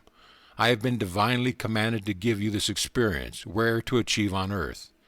Meet me at the station. You and Dijan will see me coming toward you, dressed as I am now. I shall be preceded by a few passengers, a little boy carrying a silver jug. My Guru placed both hands on my head with a murmured blessing, as he concluded with the words, Tabu Asi. I heard a peculiar rumbling sound. His body began to melt gradually within the piercing light. First his feet and his legs vanished, then his torso and his head, like a scroll being rolled up. To the very last I could feel his fingers resting lightly on my hair. The effulgence faded. Nothing remained before me but the barred window and a pale stream of sunlight. I remained in a half-stupor of confusion, questioning whether I had not been the victim of a hallucination. A crestfallen Dejan soon entered the room. Master was not on the 9 o'clock train, nor even the 9:30. My friend made his announcement with a slightly apologetic air. "Come then, I know he will arrive at 10 o'clock. I took Dejan's hand and rushed him forcibly along with me, heedless of his protests. In about 10 minutes we entered the station, where the train was already puffing to a halt. "The whole train is filled with the light of Master's aura. He is here," I exclaimed joyfully. "You dream so," Dejan laughed mockingly. "Let us wait here." I told my friend details on the way in which our guru would approach us. As I finished my description, Sri Yukteswar came into view wearing the same clothes I had seen a short time earlier. He walked slowly in the wake of a small lad bearing a silver jug. For a moment a wave of cold fear passed through me at the unprecedented strangeness of my experience. I felt the materialistic 20th century world slipping from me. Was I back in the ancient days where Jesus appeared before Peter on the sea? As Sri Yukteswar, a modern yogi Christ, reached the spot where Dejan and I were speechlessly rooted, Master smiled at my friend and remarked, "I sent you a message too, but you were unable to grasp it." Dejan was silent, but glared at me suspiciously. After we had escorted our guru to his hermitage, my friend and I proceeded toward Serampore College. Dejan halted in the street, indignation streaming from every pore. "So, Master sent me a message, yet you concealed it. I demand an explanation." "Can I help it if your mental mirror oscillates with such restlessness that you cannot register our guru's instruction?" I retorted. The anger vanished from Dejan's face. "I see what you mean," he said ruefully. "But please explain how you could know about the child with the jug." By the time I had finished the story of Master's phenomenal appearance at the boarding house that morning, my friend and I had reached Serampore College. "The account I have just heard of our guru's power," Dejan said, "makes me feel that any university in the world is only a kindergarten." End of chapter. Chapter 20. We do not visit Kashmir. "Father, I want to invite Master and 4 friends to accompany me to the Himalayan foothills during my summer vacation. May I have 6 train passes to Kashmir and enough money to cover our travel expenses?" As I expected, Father laughed heartily. "This is the 3rd time you have given me the same cock-and-bull story. Didn't you make a similar request last summer and the year before that? At the last moment, Sri Yukteswarji refuses to go." "It is true, Father. I don't know why my guru will not give me his definite word about Kashmir. But if I tell him that I've already secured the passes from you, somehow I think that this time he will consent to make the journey."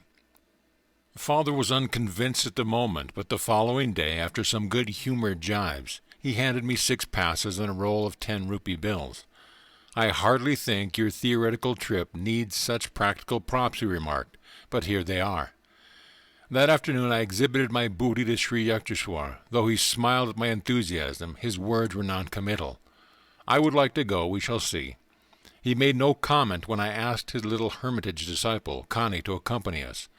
I also invited 3 other friends, Rajendra Na Mitra, Jotan Adi, and 1 other boy. Our date of departure was set for the following Monday. On Saturday and Sunday I stayed in Calcutta, where marriage rites for a cousin were being celebrated at my family home.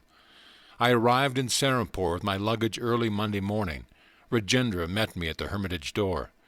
"Master is out walking. He has refused to go." I was equally grieved and odorate. I will not give Father a 3rd chance to ridicule my chimerical plans for Kashmir. "Come, the rest of us will go anyway." Rajendra agreed. I left the ashram to find a servant. Kani, I knew, would not take the trip without Master, and someone was needed to look after the luggage. I bethought myself of Bahari, previously a servant in my family home, who was now employed by a Serampore schoolmaster. As I walked along briskly, I met my guru in front of the Christian church near Serampore courthouse. "Where are you going?" Sri Yukteswar's face was unsmiling. "Sir, I hear that you and Kani will not take the trip we have been planning. I am seeking Bahari. You will recall that last year he was so anxious to see Kashmir that he even offered to serve without pay." I remember, nevertheless, I don't think Bahari will be willing to go. I was exasperated. He is just eagerly waiting for this opportunity. My guru silently resumed his walk. I soon reached the schoolmaster's house. Bahari, in the courtyard, greeted me with a friendly warmth that abruptly vanished as soon as I mentioned Kashmir. With a murmured word of apology, the servant left me and entered his employer's home. I waited half an hour, nervously assuring myself that Bahari's delay was being caused by preparations for the trip. Finally, I knocked at the front door. Bahari left by the back stairs about 30 minutes ago, a man informed me. A slight smile hovered about his lips. I departed sadly, wondering whether my invitation had been too coercive, or my master's unseen influence were at work. Passing the Christian church again, I saw my guru walking slowly toward me. Without waiting to hear my report, he exclaimed, "So Bahari would not go. Now what are your plans?" I felt like a recalcitrant child who is determined to defy his masterful father. "Sir, I am going to ask my uncle to lend me his servant, Lal Dare."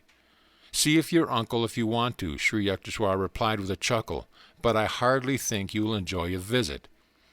Apprehensive but rebellious, I left my guru and entered Serampore courthouse. My paternal uncle, Sarada Ghosh, a government attorney, welcomed me affectionately.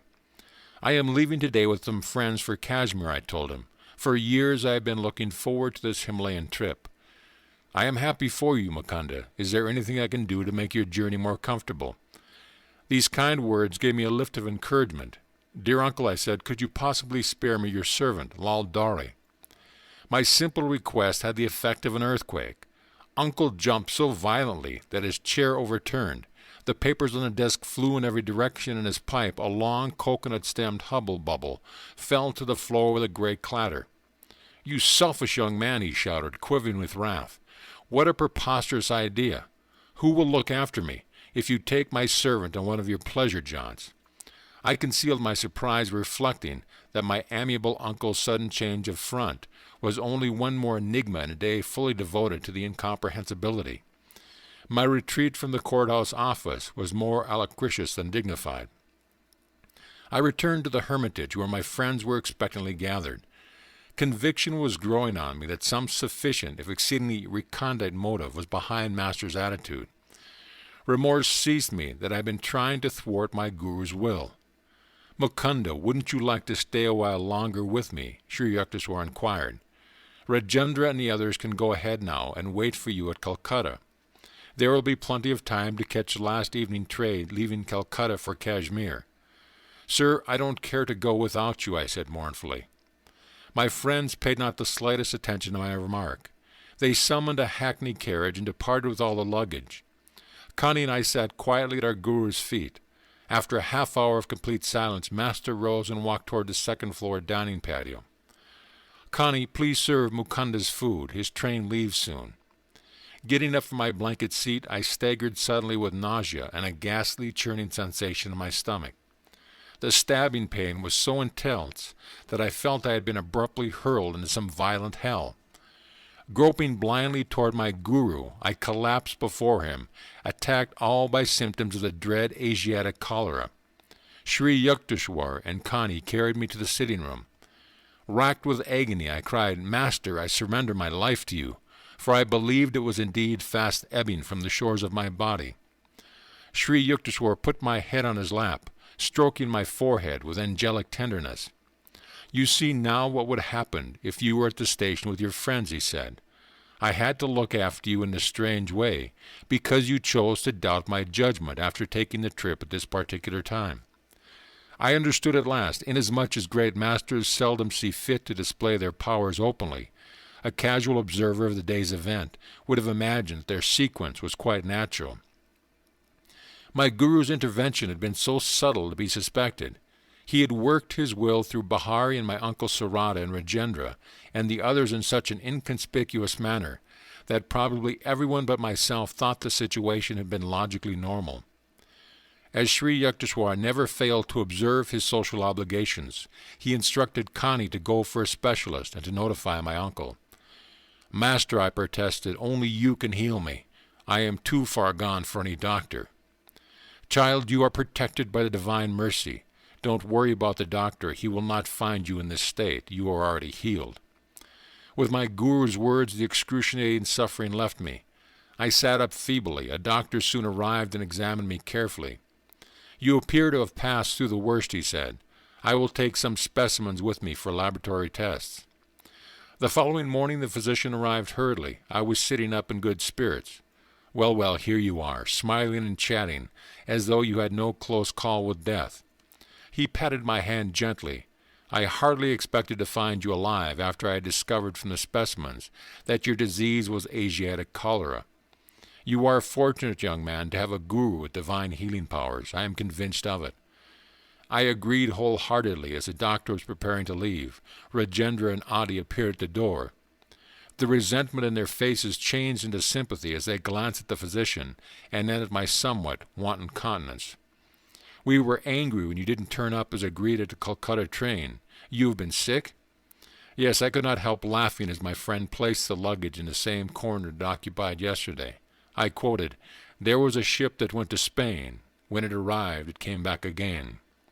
Master entered the room. I permitted myself a convalescent liberty and captured his hand lovingly. "Guruji," I said, "from my 12th year on, I have made many unsuccessful attempts to reach the Himalayas. I am finally convinced that without your blessing, the goddess Parvati will not receive me." End of chapter. Chapter 21. We visit Kashmir. "You are strong enough now to travel. I will accompany you to Kashmir," Sri Yukteswar informed me 2 days after my miraculous recovery from Asiatic cholera. That evening our party of 6 entrained for the north. Our first leisurely stop was at Smila, a queenly city resting on the throne of the Himalayan hills. We strolled over the steep streets, admiring the magnificent views.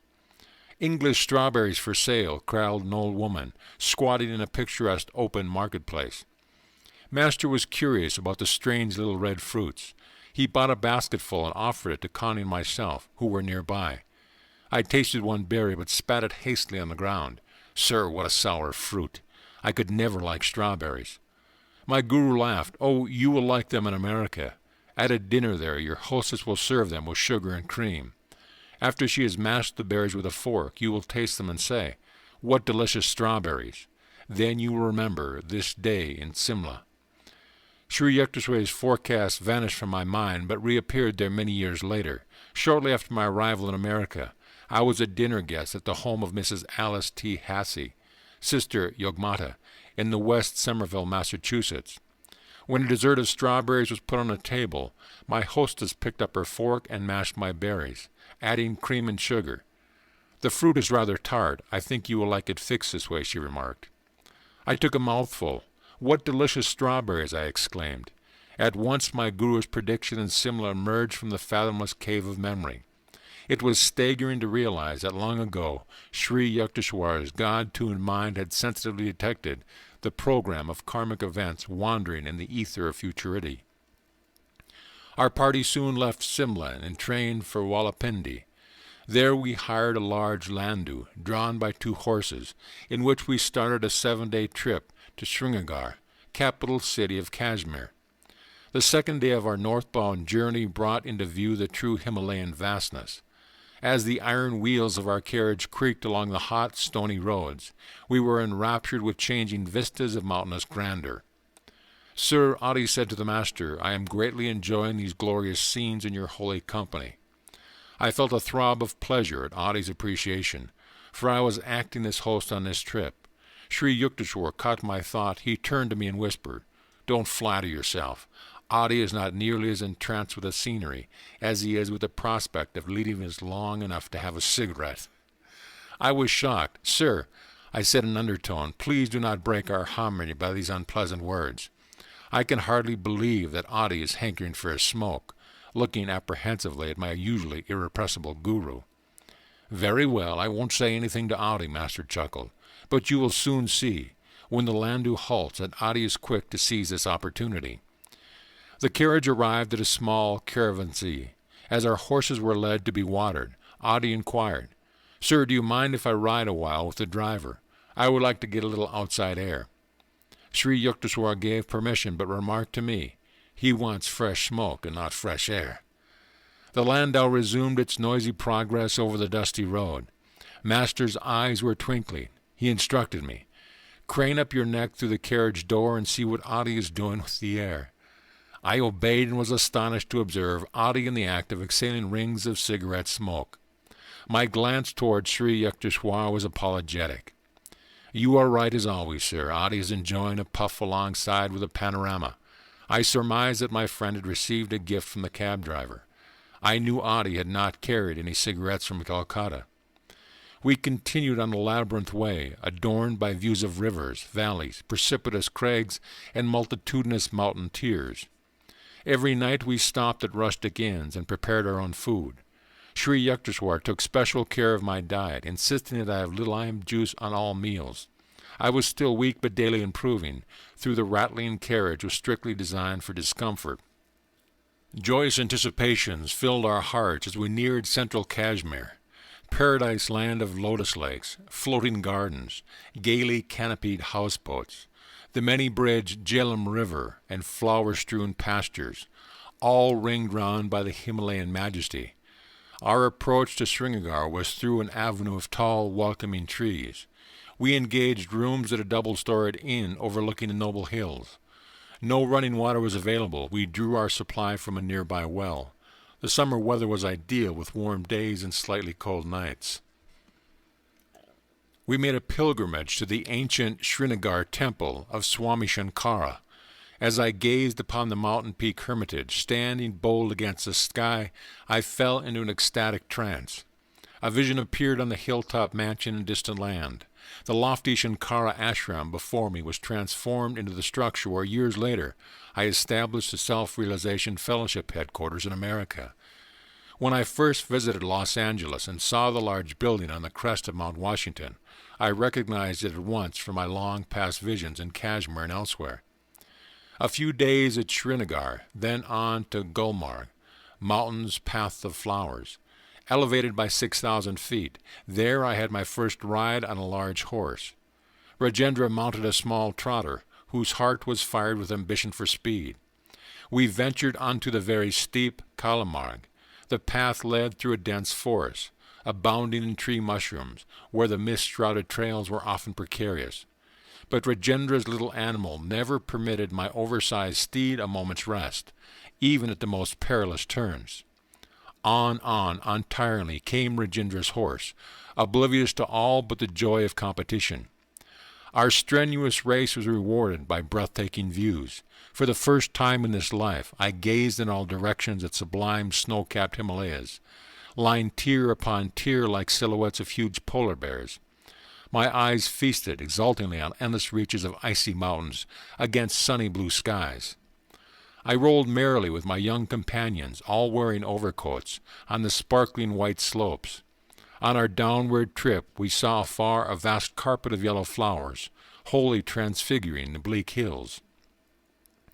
Our next excursions were the famous royal pleasure gardens of the Emperor Jenagar at Shalimar and Nishit Ba. The ancient palace at Nishit Ba is built directly over a natural waterfall.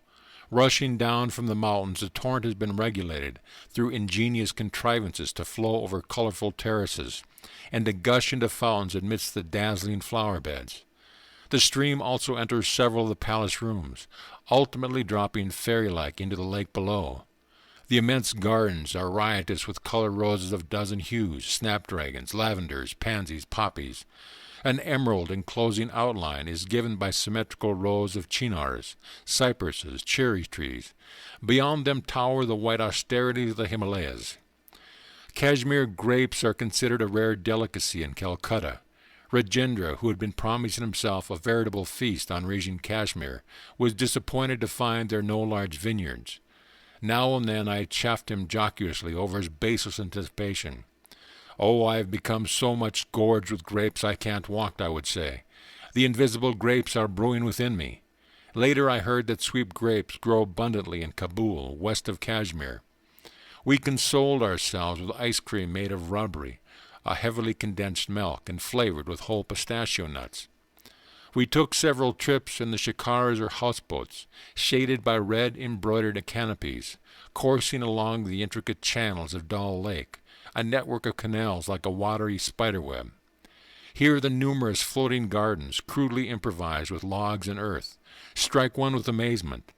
So incongruous is the first sight of vegetables and melons growing in the midst of vast waters. Occasionally one sees a peasant, disdaining to be rooted to the soil, towing his square plot of land to a new location in the many-fingered lake. In this storied vale one finds an epitome of all earth's beauty. The Lady of Kashmir is mountain-crowned, lake-garlanded, and flower-shod. In later years, after I had toured many distant lands, I understood why Kashmir is often called the world's most scenic spot. It possesses some of the charms of the Swiss Alps, and of Loch Lomond in Scotland, and of the exquisite English lakes. An American traveler in Kashmir finds much to remind him of the rugged grandeur of Alaska and Pike Peaks near Denver. As entries in Scenic Beauty Contest, I offer for first prize either the gorgeous views of Zaxamo in Mexico, where mountains, skies, and poplars reflect themselves in a myriad lanes of water amidst the playful fish, or the jewel-like lakes of Kashmir, guarded like beautiful maidens by the stern surveillance of the Himalayas. These two places stand out in my memory as the loveliest spots on earth. Yet I was awed also when I first beheld the wonders of Yellowstone National Park, and of the Grand Canyon of the Colorado and of Alaska. Yellowstone Park is perhaps the only region where one can see innumerable geysers shooting high into the air, performing a year after year with clockwork regularity. Its opal and sapphire pools and hot sulphurous springs, its bears and wild creatures remind me that here nature left a specimen of her earliest creation. Motoring along the roads of Wyoming to the Devil's Paint Pot of hot bubbling mud, with gurgling springs, vaporous fountains, and spouting geysers in all directions, I was disposed to say that Yellowstone deserves a special prize for uniqueness. The ancient majestic redwoods of Yosemite, stretching their huge column far into the unfathomable sky, are green natural cathedrals designed with skill divine. Though there are wonderful falls in the Orient, none match the torrential beauty of Niagara near the Canadian border. The mammoth caves of Kentucky and the Carlsbad Cavern in New York, Mexico, with colorful ice-like formations, are stunning fairylands. Their long needles of stalactite spires hanging from cave ceilings and mirrored in underground waters present a glimpse of other worlds as fancied by men. Most of the Hindus of Kashmir, world famed for their beauty, are as white as Europeans and have similar features and bone structure. Many have blue eyes and blonde hair. Dressed in Western clothes, they look like Americans. The cold Himalayas protect the Kashmirs from the sultry sun and preserve their light complexion. As one travels to the southern and tropical latitudes of India, he finds progressively that the people become darker and darker. After spending happy weeks in Kashmir, I was forced to return to Bengal for the fall term of Serampore College. Sri Yukteswar remained in Srinagar with Kani and Adi. Before I departed, Master hinted that his body would be subject to suffering in Kashmir. "Sir, you look a picture of health," I protested. "There is a chance that I may even leave this earth." "Guruji," I felt at his feet with an imploring gesture, "please promise me that you won't leave your body now. I am utterly unprepared to carry on without you." Sri Yukteswar was silent, but smiled at me so compassionately that I felt reassured. Reluctantly, I left him. "Master dangerously ill. This telegram from Adi reached me shortly after my return to Serampore. Sir," I wired my guru fanatically, "I ask for your promise not to leave me. Please keep your body, otherwise I shall also die." "Be it as you wish." This was Sri Yukteswar's reply from Kashmir. A letter from Adi arrived in a few days informing me that Master had recovered. On his return to Serampore during the next fortnight, I was grieved to find my guru's body reduced to half its usual weight. Fortunately for his disciples, Sri Yukteswar burned many of their sins in the fire of a severe fever in Kashmir. The metaphysical method of physical transfer of disease is known to highly advanced yogis. A strong man can assist a weaker one by helping to carry his heavy load. A spiritual superman is able to minimize his disciples' physical or mental burdens by sharing the karma of their past actions. just as a rich man loses some money when he pays off a large debt for his prodigal son, who was thus saved from dire consequences of his own folly. So a master willingly sacrifices a portion of his bodily wealth to lighten the misery of disciples. By a secret method, the yogi unites his mind and astral vehicle with those of a suffering individual. The disease is conveyed, wholly or in part, to a saint's body. Having harvested God on the physical plane, a master no longer cares what happens to the material form. Though he may allow it to register a certain disease in order to relieve others, his mind is never affected. He considers himself fortunate in being able to render such aid. The devotee who has achieved final salvation in the Lord finds that his body has completely fulfilled its purpose. He can then use it in any way he deems fit. His work in the world is to alleviate the sorrows of mankind, whether through spiritual means, or by intellectual counsel, or through willpower, or by the physical transfer of disease.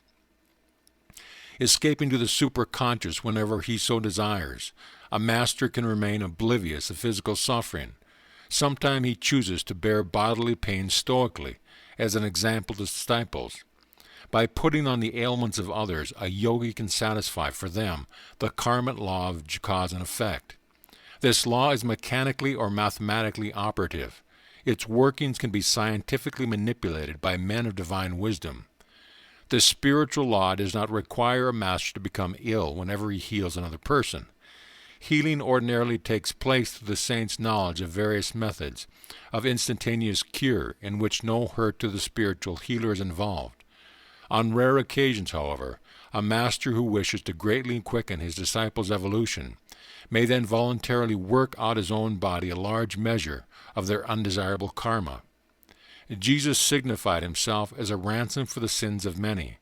With his divine powers, his body could never have been subjected to death by crucifixion if he had not willingly cooperated with the subtle cosmic laws of cause and effect.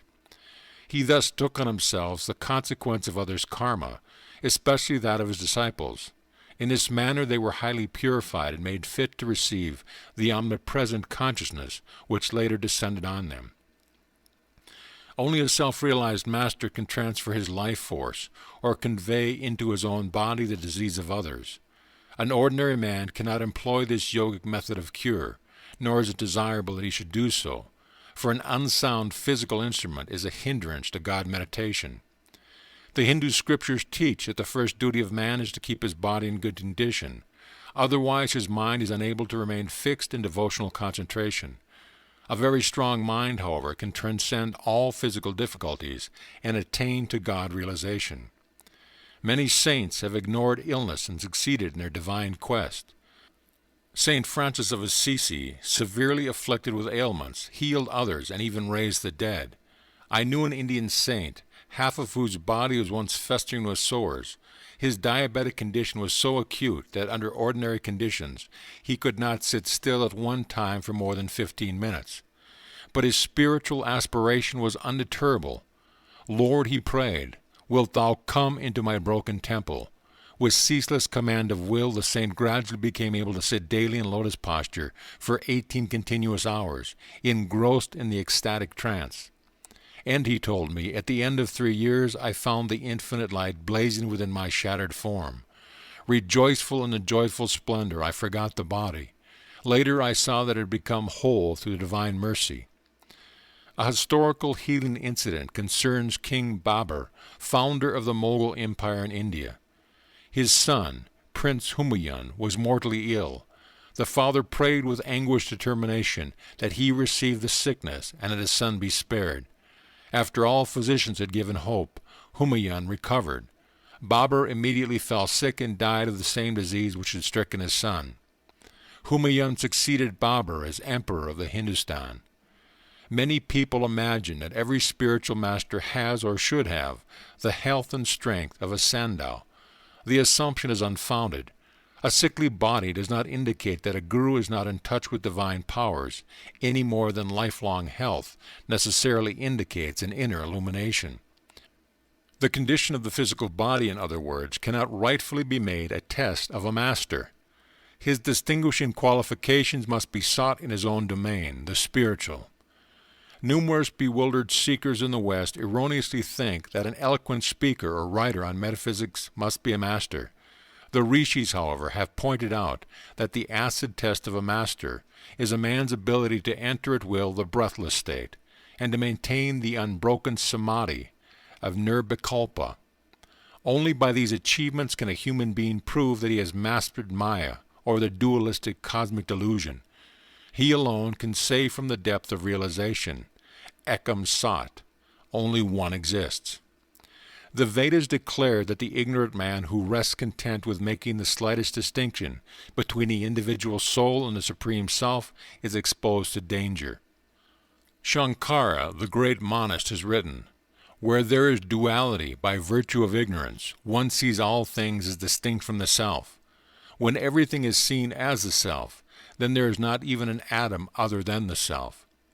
As soon as the knowledge of the reality has sprung up, there can be no fruits of past actions to be experienced, owing to the unreality of the body, in the same way as there can be no dream after waking. Only great gurus are able to assume the karma of disciples. Sri Yukteswar would not have suffered in Kashmir unless he had received permission from the spirit within him to help his disciples in that strange way. Few saints were ever more sensitively equipped with wisdom to carry out divine commands than my God-tuned master. When I ventured a few words of sympathy over his emaciated figure, my guru said gaily, "It has its good points. I am now able to get into small ganges that I haven't worn in years." Listening to the master's jovial laugh, I remembered the words of St. Francis de Sales, "A saint that is sad is a sad saint." End of chapter. Chapter 22. The Heart of a Stone Image. As a loyal Hindu wife, I do not wish to complain of my husband, but I yearn to see him turn from his materialistic views. He delights in ridiculing the picture of saints in my meditation room. Dear brother, I have deep faith that you can help him, will you? My eldest sister, Roma, gazed beseechingly at me. I was paying a short visit at her Calcutta home on Girish Vindyatra Lane. Her plea touched me, for she had exercised a profound spiritual influence over my early life, and had lovingly tried to fill the void left in the family circle by mother's death. "Beloved sister, of course I will do anything I can." I smiled, eager to lift the gloom painfully evident on her face, in contrast to her usual calm and cheerful expression. Roma and I sat a while in silent prayer for guidance. A year earlier, my sister had asked me to initiate her into Kriya Yoga, in which she was making notable progress. An inspiration seized me. "Tomorrow," I said, "I am going to Dakeshwar Temple. Please come with me, and persuade your husband to accompany us. I feel that in the vibrations of that holy place, Divine Mother will touch his heart. But don't disclose our object in wanting him to go." Sister agreed hopefully. Very early the next morning I was pleased to find that Roma and her husband were in readiness for the trip. As our hackney carriage rattled along Upper Circular Road, near Dakeshwar, my brother-in-law, Satish Chandra Bose, amused himself by deriding spiritual gurus of the past, present, and future. I noticed that Roma was quietly weeping. "Sister, cheer up," I whispered. "Don't give your husband the satisfaction of believing that we take his mockery seriously." "Mukunda, how can you admire worthless humbug?" Satish was saying. "A sadhu's very appearance is repulsive. He is either as thin as a skeleton or as unholily fat as an elephant." I shouted with laughter. My good-natured reaction was annoying to Satish. He retired into sullen silence. As our cab entered the Dakeshwar Gardens, he grinned sarcastically. "This excursion, I suppose, is a scheme to reform me." As I turned away without reply, he caught my arm. "Young Mr. Monk," he said, "don't forget to make proper arrangements with the temple authorities to provide for our noon meal." "I am going to meditate now. Do not worry about your lunch," I replied sharply. "Divine Mother will look after it." "I don't trust Divine Mother to do a single thing for me, but I do hold you responsible for my food." Satish's tone was threatening.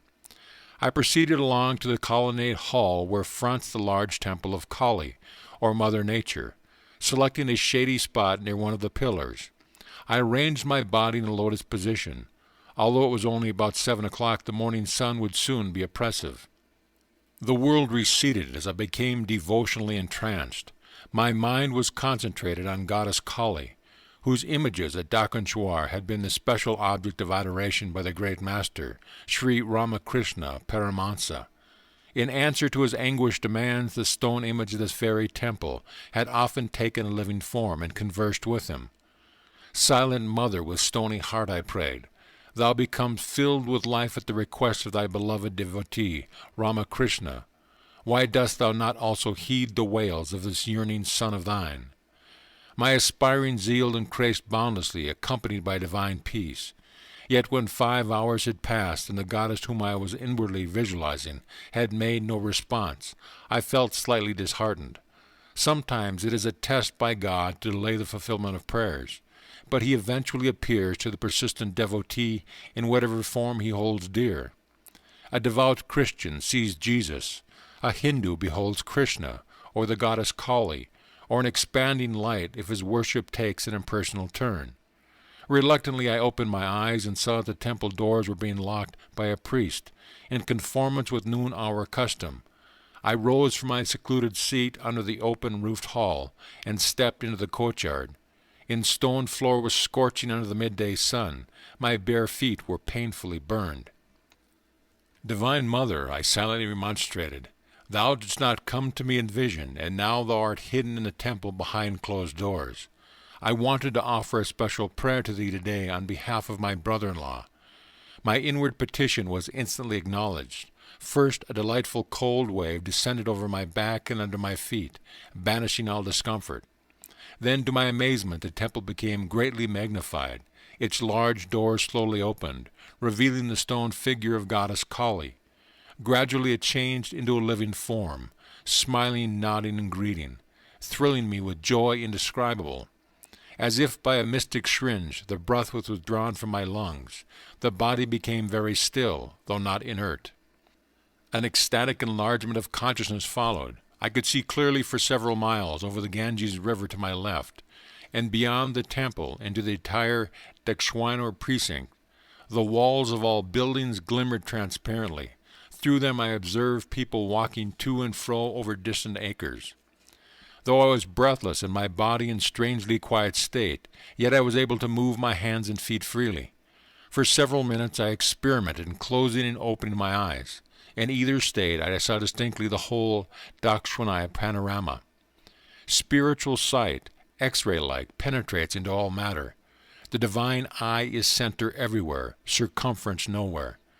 I realized anew, standing there in the sunny courtyard, that when man ceases to be a prodigal child of God, engrossed in a physical world indeed dream, bearless as a bubble, he re-inherits his eternal realms. If escapism be a need of man, cramped in his narrow personality, can any escape compare with the majesty of omnipresence? In my sacred experience at Dakshwanur, the only extraordinarily enlarged objects were the temple and the form of the goddess. Everything else appeared in its normal dimension, although each was enclosed in a halo of mellow, light white, blue, and pastel rainbow hues. My body seemed to be of ethereal substance, ready to levitate, fully conscious of my material surroundings. I was looking about me and taking a few steps without disturbing the continuity of the blissful vision. Behind the temple walls I suddenly glimpsed my brother-in-law as he sat under the thorny branches of a sacred bel tree. I could effortlessly discern the course of his thoughts.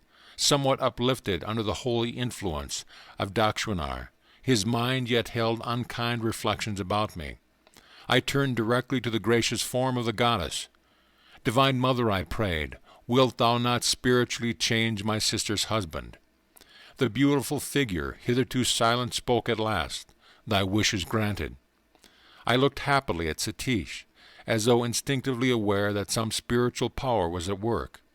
He rose resentfully from his seat on the ground. I saw him running behind the temple. He approached me, shaking his fist. The all-embracing vision disappeared. No longer could I see the glorious goddess. The towering temple was reduced to its ordinary size, minus its transparency. Again my body sweltered under the fierce rays of the sun. I jumped to the shelter of the pillared hall, where Satish pursued me angrily. I looked at my watch. It was 1 o'clock. The divine vision had lasted an hour. "You little fool," my brother-in-law blurted out. "You have been here sitting cross-legged and cross-eyed for 6 hours. I have gone back and forth watching you. Where is my food? Now the temple is closed. You failed to notify the authorities. We are left without lunch." The exultation I felt at the goddess present was still vibrant within my heart. I was emboldened to exclaim, "Divine Mother will feed us." Satish was beside himself with rage. "Once and for all," he shouted, "I would like to see your Divine Mother giving us food here without prior arrangements." His words were hardly uttered when a temple priest crossed the courtyard and joined us. "Son," he addressed me, "I have been observing your face serenely glowing during hours of meditation. I saw the arrival of your party this morning, and felt a desire to put aside ample food for your lunch. It is against the temple rules to feed those who do not make a request beforehand, but I have made an exception for you." I thanked him and gazed straight into Satish's eyes. He flushed with emotion, lowering his gaze in silent repentance. When we were served a lavish meal, including out-of-season mangoes, I noticed that my brother-in-law's appetite was meager. He was bewildered, diving deep into the ocean of thought. On the return journey to Calcutta, Satish, with softened expression, occasionally glanced at me pleadingly, but he did not speak a single word after the moment the priest had appeared to invite us to lunch, as though in direct answer to Satish's challenge. The following afternoon I visited my sister at her home. She greeted me affectionately. "Dear brother," she cried, "what a miracle! Last evening my husband wept openly before me." "Beloved Devi," he said, "I am happy beyond expression that this reforming scheme of your brother's has wrought a transformation. I am going to undo every wrong I have done you. From tonight we will use our large bedroom only as a place of worship. Your small meditation room shall be changed into our sleeping quarters. I am sincerely sorry that I have ridiculed your brother for the shameful way I have been acting. I will punish myself by not talking to Mukunda until I have progressed in the spiritual path. Deeply I will seek the Divine Mother from now on. Someday I must surely find her." Years later I visited my brother-in-law in Delhi. I was overjoyed to perceive that he had developed highly in self-realization, and he had been blessed by the vision of Divine Mother.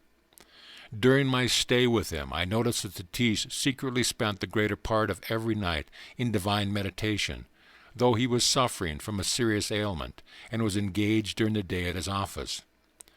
The thought came to me that my brother-in-law's lifespan would not be a long one. Roma must have read my mind. "Dear brother," she said, "I am well and my husband is sick. Nevertheless, I want you to know that, as a devoted Hindu wife, I am going to be the first one to die. It won't be long now before I pass on." Taken aback by her ominous words, I yet realized their sting of truth. I was in America when my sister died about a year after her prediction. My youngest brother, Bishnu, later gave me the details. "Roma and Satish were in Calcutta at the time of her death," Bishnu told me. "That morning she dressed herself in her bridal finery." "Why this special costume?" Satish inquired. "This is my last day of service to you on earth," Roma replied. A short time later she had a heart attack, and her son was rushing out for aid. She said, "Son, do not leave me. It is no use. I shall be gone before a doctor could arrive." 10 minutes later, holding the feet of her husband in reverence, Roma consciously left her body, happily and without suffering. Satish became very reclusive after his wife's death. Bishnu contained. On one day he and I were looking at the large smiling photograph of Roma. "Why do you smile?" Satish suddenly exclaimed, as though his wife were present. "You think you were clever in arranging to go before me. I shall prove that you cannot long remain away from me. Soon I shall see you." Although at this time Satish had fully recovered from his sickness and was enjoying excellent health, he died without apparent cause shortly after his strange remark before the photograph. Thus prophetically passed my dearly beloved eldest sister Roma and her husband Satish, who had changed at Dakeshwar from an ordinary worldly man to a silent saint. End of chapter. Chapter 23. I receive my university degree. You ignore your textbook assignments in philosophy. No doubt you are depending on an unlaborious intuition to get you through the examination. But unless you apply yourself in a more scholarly manner, I shall see to it that you don't pass this course." Professor D.C. Goschel of Serampore College was addressing me sternly. If I failed to pass his final written classroom test, I would be ineligible to take the conclusive examinations. These are formulated by the faculty of Calcutta University, which numbers Serampore College among its affiliated branches. A student in Indian universities who is unsuccessful in one subject in the AB finals must be examined anew in all his subjects the following year. My instructors at Serampore College usually treated me with kindness, not untinged by an amused tolerance. Mukunda is a bit overdrunk with religion. Thus summing me up, they tactfully spared me the embarrassment of answering classroom questions. They trusted the final written test to eliminate me from the list of AB candidates. The judgment passed by my fellow students was expressed in their nickname for me, Mad Monk. I took an ingenious step to nullify Professor Goschel's threat to me of failure in philosophy. When the results of the final test were about to be publicly announced, I asked a classmate to accompany me to the professor's study. "Come along, I want a witness," I told my companion. "I shall be very disappointed if I have not succeeded in outwitting the instructor." Professor Goschel shook his head after I inquired what rating he had given my paper. "You are not among those who have passed," he said in triumph. He hunted through a large pile on his desk. "Your paper isn't here at all. You have failed in any case, through non-appearance at the examination." I chuckled. "Sir, I was there. May I look through the stack myself?" The professor, nonplussed, gave his permission. I quickly found my paper, where I had carefully omitted any identification mark except my roll call number. Unwarned by the red flag of my name, the instructor had given a high rating to my answers, even though they were unembellished by textbook quotations. Seeing through my trick, he now thundered, "Sheer brazen luck." He added hopefully, "You are sure to fail in the AB finals." For the tests in my other subjects I received some coaching, particularly from my dear friend and cousin, Prabhas Chandra Ghose, son of my uncle Sarada. I staggered painfully but successfully with the lowest possible passing marks through all my final tests. Now, after 4 years of college, I was eligible to sit for the AB examinations. Nevertheless, I hardly expected to avail myself of the privilege. The Serampore College finals were child's play compared to the stiff ones which would be set by Calcutta University for the AB degree. My almost daily visits to Sri Yukteswar had left me little time to enter the college halls. There it was my presence, rather than my absence, that brought forth ejaculations of amazement from my classmates. My customary routine was to set out on my bicycle about 9:30 in the morning. In one hand I would carry an offering from my guru, a few flowers from the garden of my Panti boarding house. Greeting me affably, Master would invite me to lunch. I invariably accepted with alacrity, glad to banish the thought of college for a day. After hours with Sri Yukteswar listening to his incomparable flow of wisdom, or helping with ashram duties, I would reluctantly depart around midnight for the Panti. Occasionally I stayed all night with my guru, so happily engrossed in his conversation that I scarcely noticed when darkness changed into dawn. One night around 11 o'clock, as I was putting on my shoes in preparation for the ride to the boarding house, Master questioned me gravely. "When do you do your AB examinations start?" 5 days hence, sir." "I hope you are in readiness for them." Transfixed with alarm, I held one shoe in the air. "Sir," I protested, "you know how my days have been passed with you rather than with the professors. How can I enact a farce by appearing for those difficult finals?" Sri Yukteswar's eyes were turned piercingly on me. "You must appear." His tone was coldly peremptory. "He should not give cause for your father and other relatives to criticize your preferences for ashram life. Just promise me that you will be present for the examinations. Answer them the best way you can." Uncontrollable tears were coursing down my face. I felt that Master's command was unreasonable, and that his interest was, to say the least, belated. "I will appear if you wish it," I said amidst sobs, "but no time remains for proper preparation." Under my breath I muttered, "I will fill up the sheets with your teachings and answer to the question." When I entered the hermitage the following day at my usual hour, I presented my bouquet with a certain mournful solemnity. Sri Yukteswar laughed at my woebegone air. "Mukunda, has the Lord ever failed you at an examination or elsewhere?" "No, sir," I responded warmly. Grateful memories came in a revivifying flood. "Not laziness, but burning zeal for God has prevented you from seeking college honors," my guru said kindly. After a silence he quoted, "Seek ye first the kingdom of God and his righteousness, and all these things shall be added unto you." For the 1000th time I felt my burdens lifted in Master's presence. When we had finished our early lunch, he suggested that I return to the Ponte. "Does your friend, Romesh Chandra Dutt, still live in your boarding house?" "Yes, sir." "Get in touch with him. The Lord will inspire him to help you with the examinations." "Very well, sir, but Romesh is unusually busy. He is the honor man in our class and carries a heavier course than the others." Master waved away my objections. "Romesh will find time for you. Now go." I bicycled back to the Ponte. The first person I met in the boarding house compound was the scholarly Romesh. As though his days were quite free, he obligingly agreed to my diffident request. "Of course, I'm at your service." He spent several hours that afternoon and succeeding days in coaching me in my various subjects.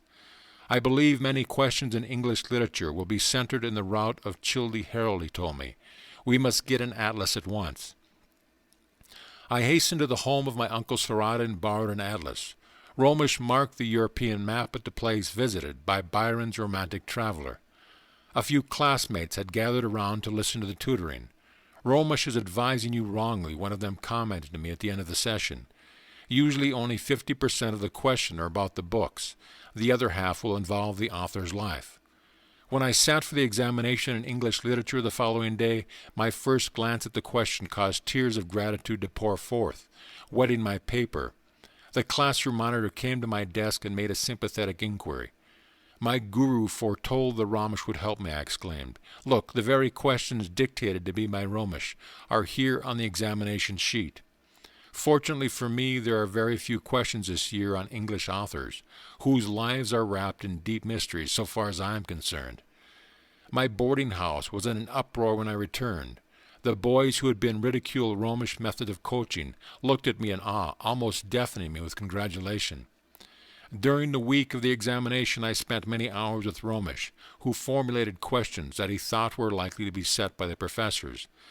Day by day, Romesh's questions appeared in almost the same form on the examination sheet.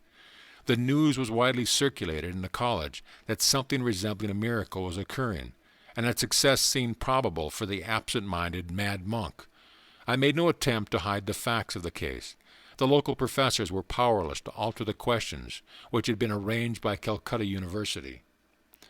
Thinking over the examination in English literature, I realized one morning that I had made a serious error. One section of the questions had been divided into two parts of A, B, and C or D. Instead of answering one question from each part, I had carelessly answered both questions in Group 1, and had failed to consider anything in Group 2. The best mark I could score in that paper would be a 33, 3 less than the passing mark of 36. I rushed to Master and poured out my troubles. "Sir, I have made an unpardonable blunder. I don't deserve the divine blessing through Romesh. I am quite unworthy." "Cheer up, Mukunda." Sri Yukteswar's tone were light and unconcerned. He pointed to the blue vault of the heavens. "It is more possible for the sun and the moon to interchange their positions in space than it is for you to fail in getting your degree." I left the hermitage in a more tranquil mood, though it seemed mathematically inconceivable that I could pass. I looked once or twice apprehensively into the sky. The Lord of Day appeared to be securely anchored in his customary orbit. As I reached the Ponte, I overheard a classmate remark, "I have just learned that this year, for the first time, the required passing mark in English literature has been lowered." I entered the boy's room with such speed that he looked up in alarm. I questioned him eagerly. "Long-haired monk," he said laughingly, "why this sudden interest in scholastic matters? Why cry in the 11th hour? But it is true that the passing mark has just been lowered to 33 points. A few joyous leaps took me into my own room, where I sank to my knees and praised the mathematical perfection of my Divine Father. Every day I thrilled with the consciousness of a spiritual presence that I clearly felt to be guiding me through Romesh. A significant incident occurred in connection with the examination in Bengali. Romesh, who had touched little on that subject, called me back one morning as I was leaving the boarding house on my way to the examination hall. "There is Romish shouting for you," a classmate said to me impatiently. "Don't return, we shall be late at the hall." Ignoring the advice, I ran back to the house. The Bengali examination is usually easily passed by our Bengali boys, Ramesh told me. But I have just had a hunch that this year the professors have planned to massacre the students by asking questions from our ancient literature. My friend then briefly outlined 2 stories from the life of Vidyasagar, a renowned philanthropist. I thanked Romesh and quickly bicycled to the college hall. The examination sheet in Bengali proved to contain 2 parts. The first instruction: write 2 instances of the charities of Vidyasagar. As I transferred to the paper the lore that I had so recently acquired, I whispered a few words of thanksgiving that I had heeded Romesh's last-minute summons. Had I been ignorant of Vidyasagar's benefactions to mankind, including ultimately itself, I could not have passed the Bengali examination. Failing in one subject, I would have been forced to stand examination anew in all subjects the following year. Such a prospect was understandably abhorrent. The second instruction on the sheet read, "Write an essay in Bengali on the life of the man who has most inspired you." Gentle reader, I need not inform you what man I chose for my theme. As I covered page after page with praise of my guru, I smiled to realize that my muttered prediction was coming true. I will fill up the sheets with your teaching. I had not felt inclined to answer Romesh about my course in philosophy. Trusting my long training under Sri Yukteswar, I safely disregarded the textbook explanation. The highest mark given to any of my papers was the one in philosophy. My score in all other subjects was just barely within the passing mark. It is a pleasure to record that my unselfish friend Romesh received his own degree, cum laude. Father was wreathed in smiles at my graduation. "I hardly thought you would pass, Mukunda," he confessed. "You spend so much time with your guru." Master had indeed correctly detected the unspoken criticism of my father. For years I had been uncertain that I would ever see the day when an A.B. would follow my name. I seldom used a title without reflecting that it was a divine gift conferred on me for reasons somewhat obscure. Occasionally I hear college men remark that very of their crammed knowledge remained with them after graduation. That admission consoles me a bit for my undoubted academic deficiencies. On the day I received my degree from Calcutta University, I knelt at my guru's feet and thanked him for all the blessings flowing from his life into mine. "Get up, Mukunda," he said indulgently. "The Lord simply found it more convenient to make you a graduate than to rearrange the sun and the moon." End of chapter. Chapter 24. I become a monk of the Swami order. Master, my father has been anxious for me to accept an executive position with the Bengal-Nagpur Railroad, but I have definitely refused it. I added hopefully, "Sir, will you not make me a monk of the Swami order?" I looked pleadingly at my guru.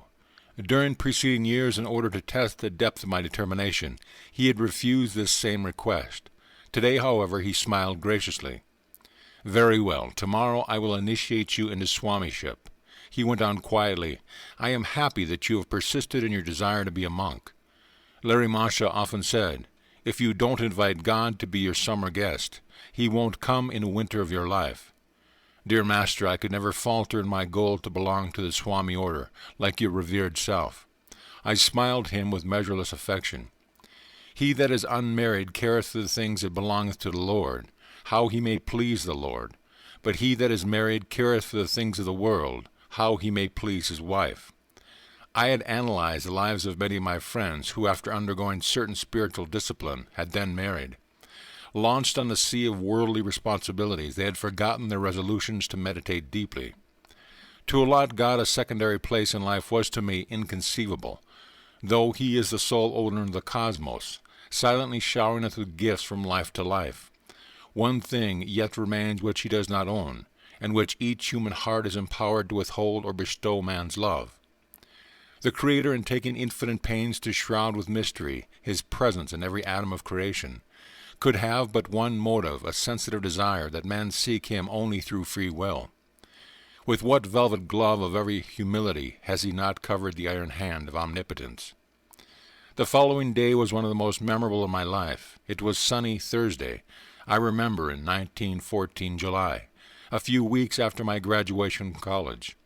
On the inner balcony of his Serampore hermitage, Master dipped a new piece of white cloth into a dye of ochre, the traditional color of the Swami order. After the color had dried, my guru draped it around me as a renunciant's robe. "Some day you will go to the West, where silk is preferred," he said. "As a symbol I have chosen for you this silk material instead of the customary cotton." In India, where monks embrace their ideal of poverty, a silk-clad Swami is an unusual sight. Many yogis, however, wear garments of silk which preserve certain subtle bodily currents better than cotton. "I am adverse to ceremonies," Sri Yukteswar remarked. "I will make you a Swami in the Bidwad manner." The Bibidisa, or elaborate initiation into Swamiship, includes a fire ceremony, during which symbolic funeral rites are performed. The physical body of the disciple is represented as dead, cremated into the flame of wisdom. The newly made Swami is then given a chant, such as, "This Atma is Brahma," or "Thou art that," or "I am he."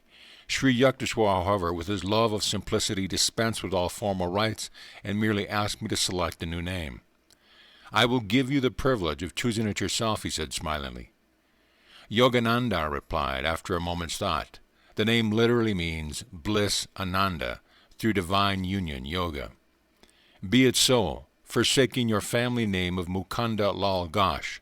Henceforth you shall be called Yogananda, of the Giri branch of the Swami order."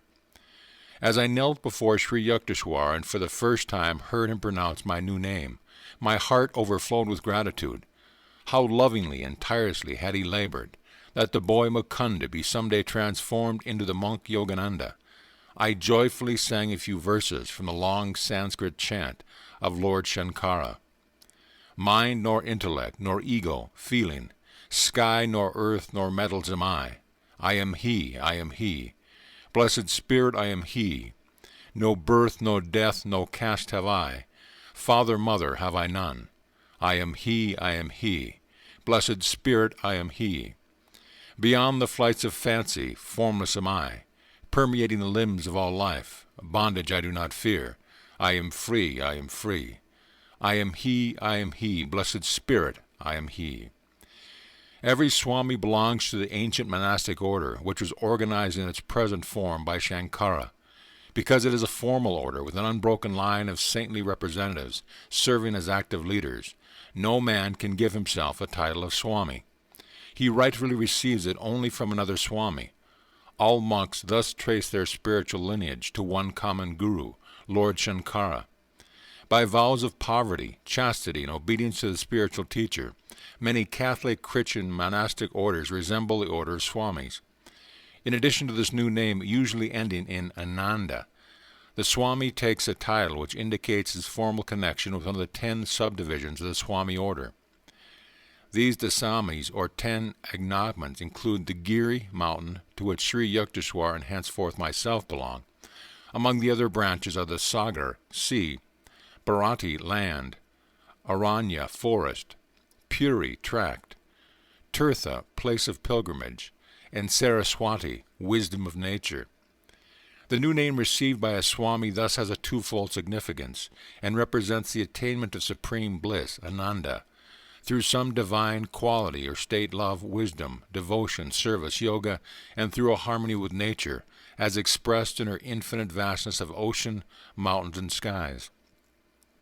The ideal of selfless service to all mankind and a renunciation of personal ties and ambitions leads the majority of Swamis to engage actively in humanitarian and educational work in India, or occasionally in foreign lands, ignoring all prejudices of caste, creed, class, color, sex, or race.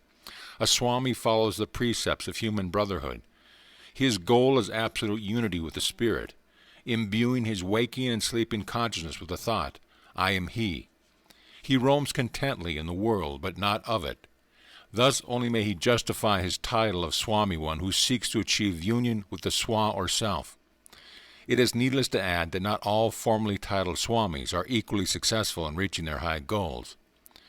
Sri Yukteswar was both a Swami and a yogi. A Swami, formerly a monk by virtue of his connection with the ancient order, is not always a yogi. Anyone who practices a scientific technique of God contact is a yogi.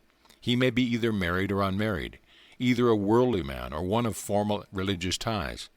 A Swami may conceivably follow only the path of dry reasoning or cold renunciation. But a yogi engages himself in a definite step-by-step procedure by which the body and mind are disciplined and the soul liberated. Taking nothing for granted on emotional grounds or by faith, a yogi practices a thoroughly tested series of exercises which were first mapped out by the early rishis. Yoga has produced in every age of India men who are truly free, truly yogi Christs. Like any other science, yoga is applicable to people of every climate and time. The theory advanced by certain ignorant writers that yoga is unsuitable for Westerners is wholly false and has lamentably prevented many sincere students from seeking its manifold blessing. Yoga is a method for restraining the natural turbulence of thoughts, which otherwise impartially prevent all men of all lands from glimpsing their true nature of spirit. Yoga cannot know a barrier of east and west any more than does a healing and equitable light of the sun. So long as man possesses a mind with its restless thought, so long will there be a universal need for yoga or control. The ancient rishi Patanjali defines yoga as control of the fluctuations of the mind stuff. His very short and masterfully exposition, the Yoga Sutras, form one of the 6 systems of Hindu philosophy. In contradistinction to Western philosophies, all 6 Hindu systems embody not only theoretical but practical teachings. In addition to every conceivable ontological inquiry, the 6th system formulates 6 definite disciplines aimed at the permanent removal of suffering and the attainment of timeless bliss. The common thread linking all 6 systems is the declaration that no true freedom for man is possible without knowledge of the ultimate reality. The later Upanishads uphold the Yoga Sutras among the 6 systems as containing the most efficacious method for achieving direct perception of truth. Through the practical techniques of yoga, man leaves behind forever the barren realms of speculation and cognizance and experience, the veritable essence. The yoga system as outlined by Patanjali is known as the Eightfold Path. The first steps, 1. Yama, 2. Niyama, requires observance of 10 negative and positive moralities, avoidance of injury to others, of untruthfulness, of stealing, of incontinence, of gift receiving, which brings obligation, and purity of body and mind, contentment, self-discipline, study, and devotion to God. The next steps are asana, right posture. The spinal column must be held straight, and the body firm in a comfortable position for meditation. 4. Pranayama, control of prana, subtle life currents. And 5. Pratyahara, withdrawal of the senses from external objects. The last steps are forms of yoga proper. Dharana, concentration, holding the mind to one thought. 7. Dhyana, meditation. 8. Samadhi, superconscious perception. This is the Eightfold Path of yoga, which leads one to the final goal of Kaivala, absoluteness. A term which might be more comprehensible, put as realization of the truth beyond all intellectual apprehension. Which is greater, one might ask, a Swami or a yogi? If and when final oneness with God is achieved, the distinction of the various paths disappear. The Bhagavad Gita, however, points out that the methods of yoga are all embracive. Its techniques are not meant only for certain types and temperaments, such as those few who incline toward the monastic life. Yoga requires no formal allegiance. Because the yogic science satisfies a universal need, it is a natural universal applicability. A true yogi may remain dutifully in the world. There he is like butter on water, and not like the easily diluted milk of unchurned and undisciplined humanity. To fulfill one's earthly responsibilities is indeed the higher path, providing the yogi, maintaining a mental uninvolvement with egotistical desires, plays his part as a willing instrument of God. There are a number of great souls living in America or Europe or other non-Hindu bodies today, who, though they may never have heard the words yogi and swami, are yet true exemplars of these terms. Through their disinterested service to mankind, or through their mastery over passions and thoughts, or through their single-hearted love of God, or through their great powers of concentration, they are, in a sense, yogis. They have set themselves the goal of yoga self-control. These men could raise to even greater heights if they were taught the definite science of yoga, which makes possible a more conscious direction of one's mind and life. Yoga has been superficially misunderstood by certain Western writers, but its critics has never been its practitioners. Among many thoughtful tributes to yoga may be mentioned by Carl Jung, the famous Swiss psychologist. When a religious method recommends itself as scientific, it can be certain of its public in the West. Yoga fulfills this expectation.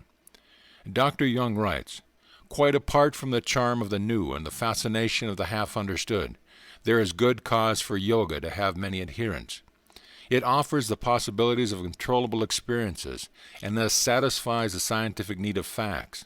And besides this, by reason of its breadth and depth, its venerable age, its doctrine and method, which include every phase of life, it promises undreamed-of possibilities. Every religious or philosophical practice means a psychological discipline, that is, a method of mental hygiene. The manifold, purely bodily procedures of yoga also means a physiological hygiene, which is superior to ordinary gymnastics and breathing exercises, inasmuch as it not merely mechanizes and scientific, but is also philosophical. In its training on the parts of the body, it unites him with the whole of the point, as is quite clear, for instance, in the pranayama exercises, where prana is both the breath and the universal dynamics of the cosmos. When the thing which the individual is doing is also a cosmic event, the effect experienced in the body, the innervation, unites with the emotion of the spirit, the universal idea, and out of this there develops a lively unity, which no techniques, however, scientific can produce. Yoga practice is unthinkable, and would also be ineffectual without the conceptions of which yoga is based. It combines the bodily and spiritual, which each another way in an extraordinary, complete way. In the East, where these ideas and practices have developed, and where for several thousand years an unbroken tradition has created the necessary spiritual foundations, yoga is, as I can readily believe, the perfect and appropriate method of fusing body and mind together, so that they form a unity which is scarcely to be questioned. This unity creates a psychological disposition which makes possible intuitions that transcend consciousness.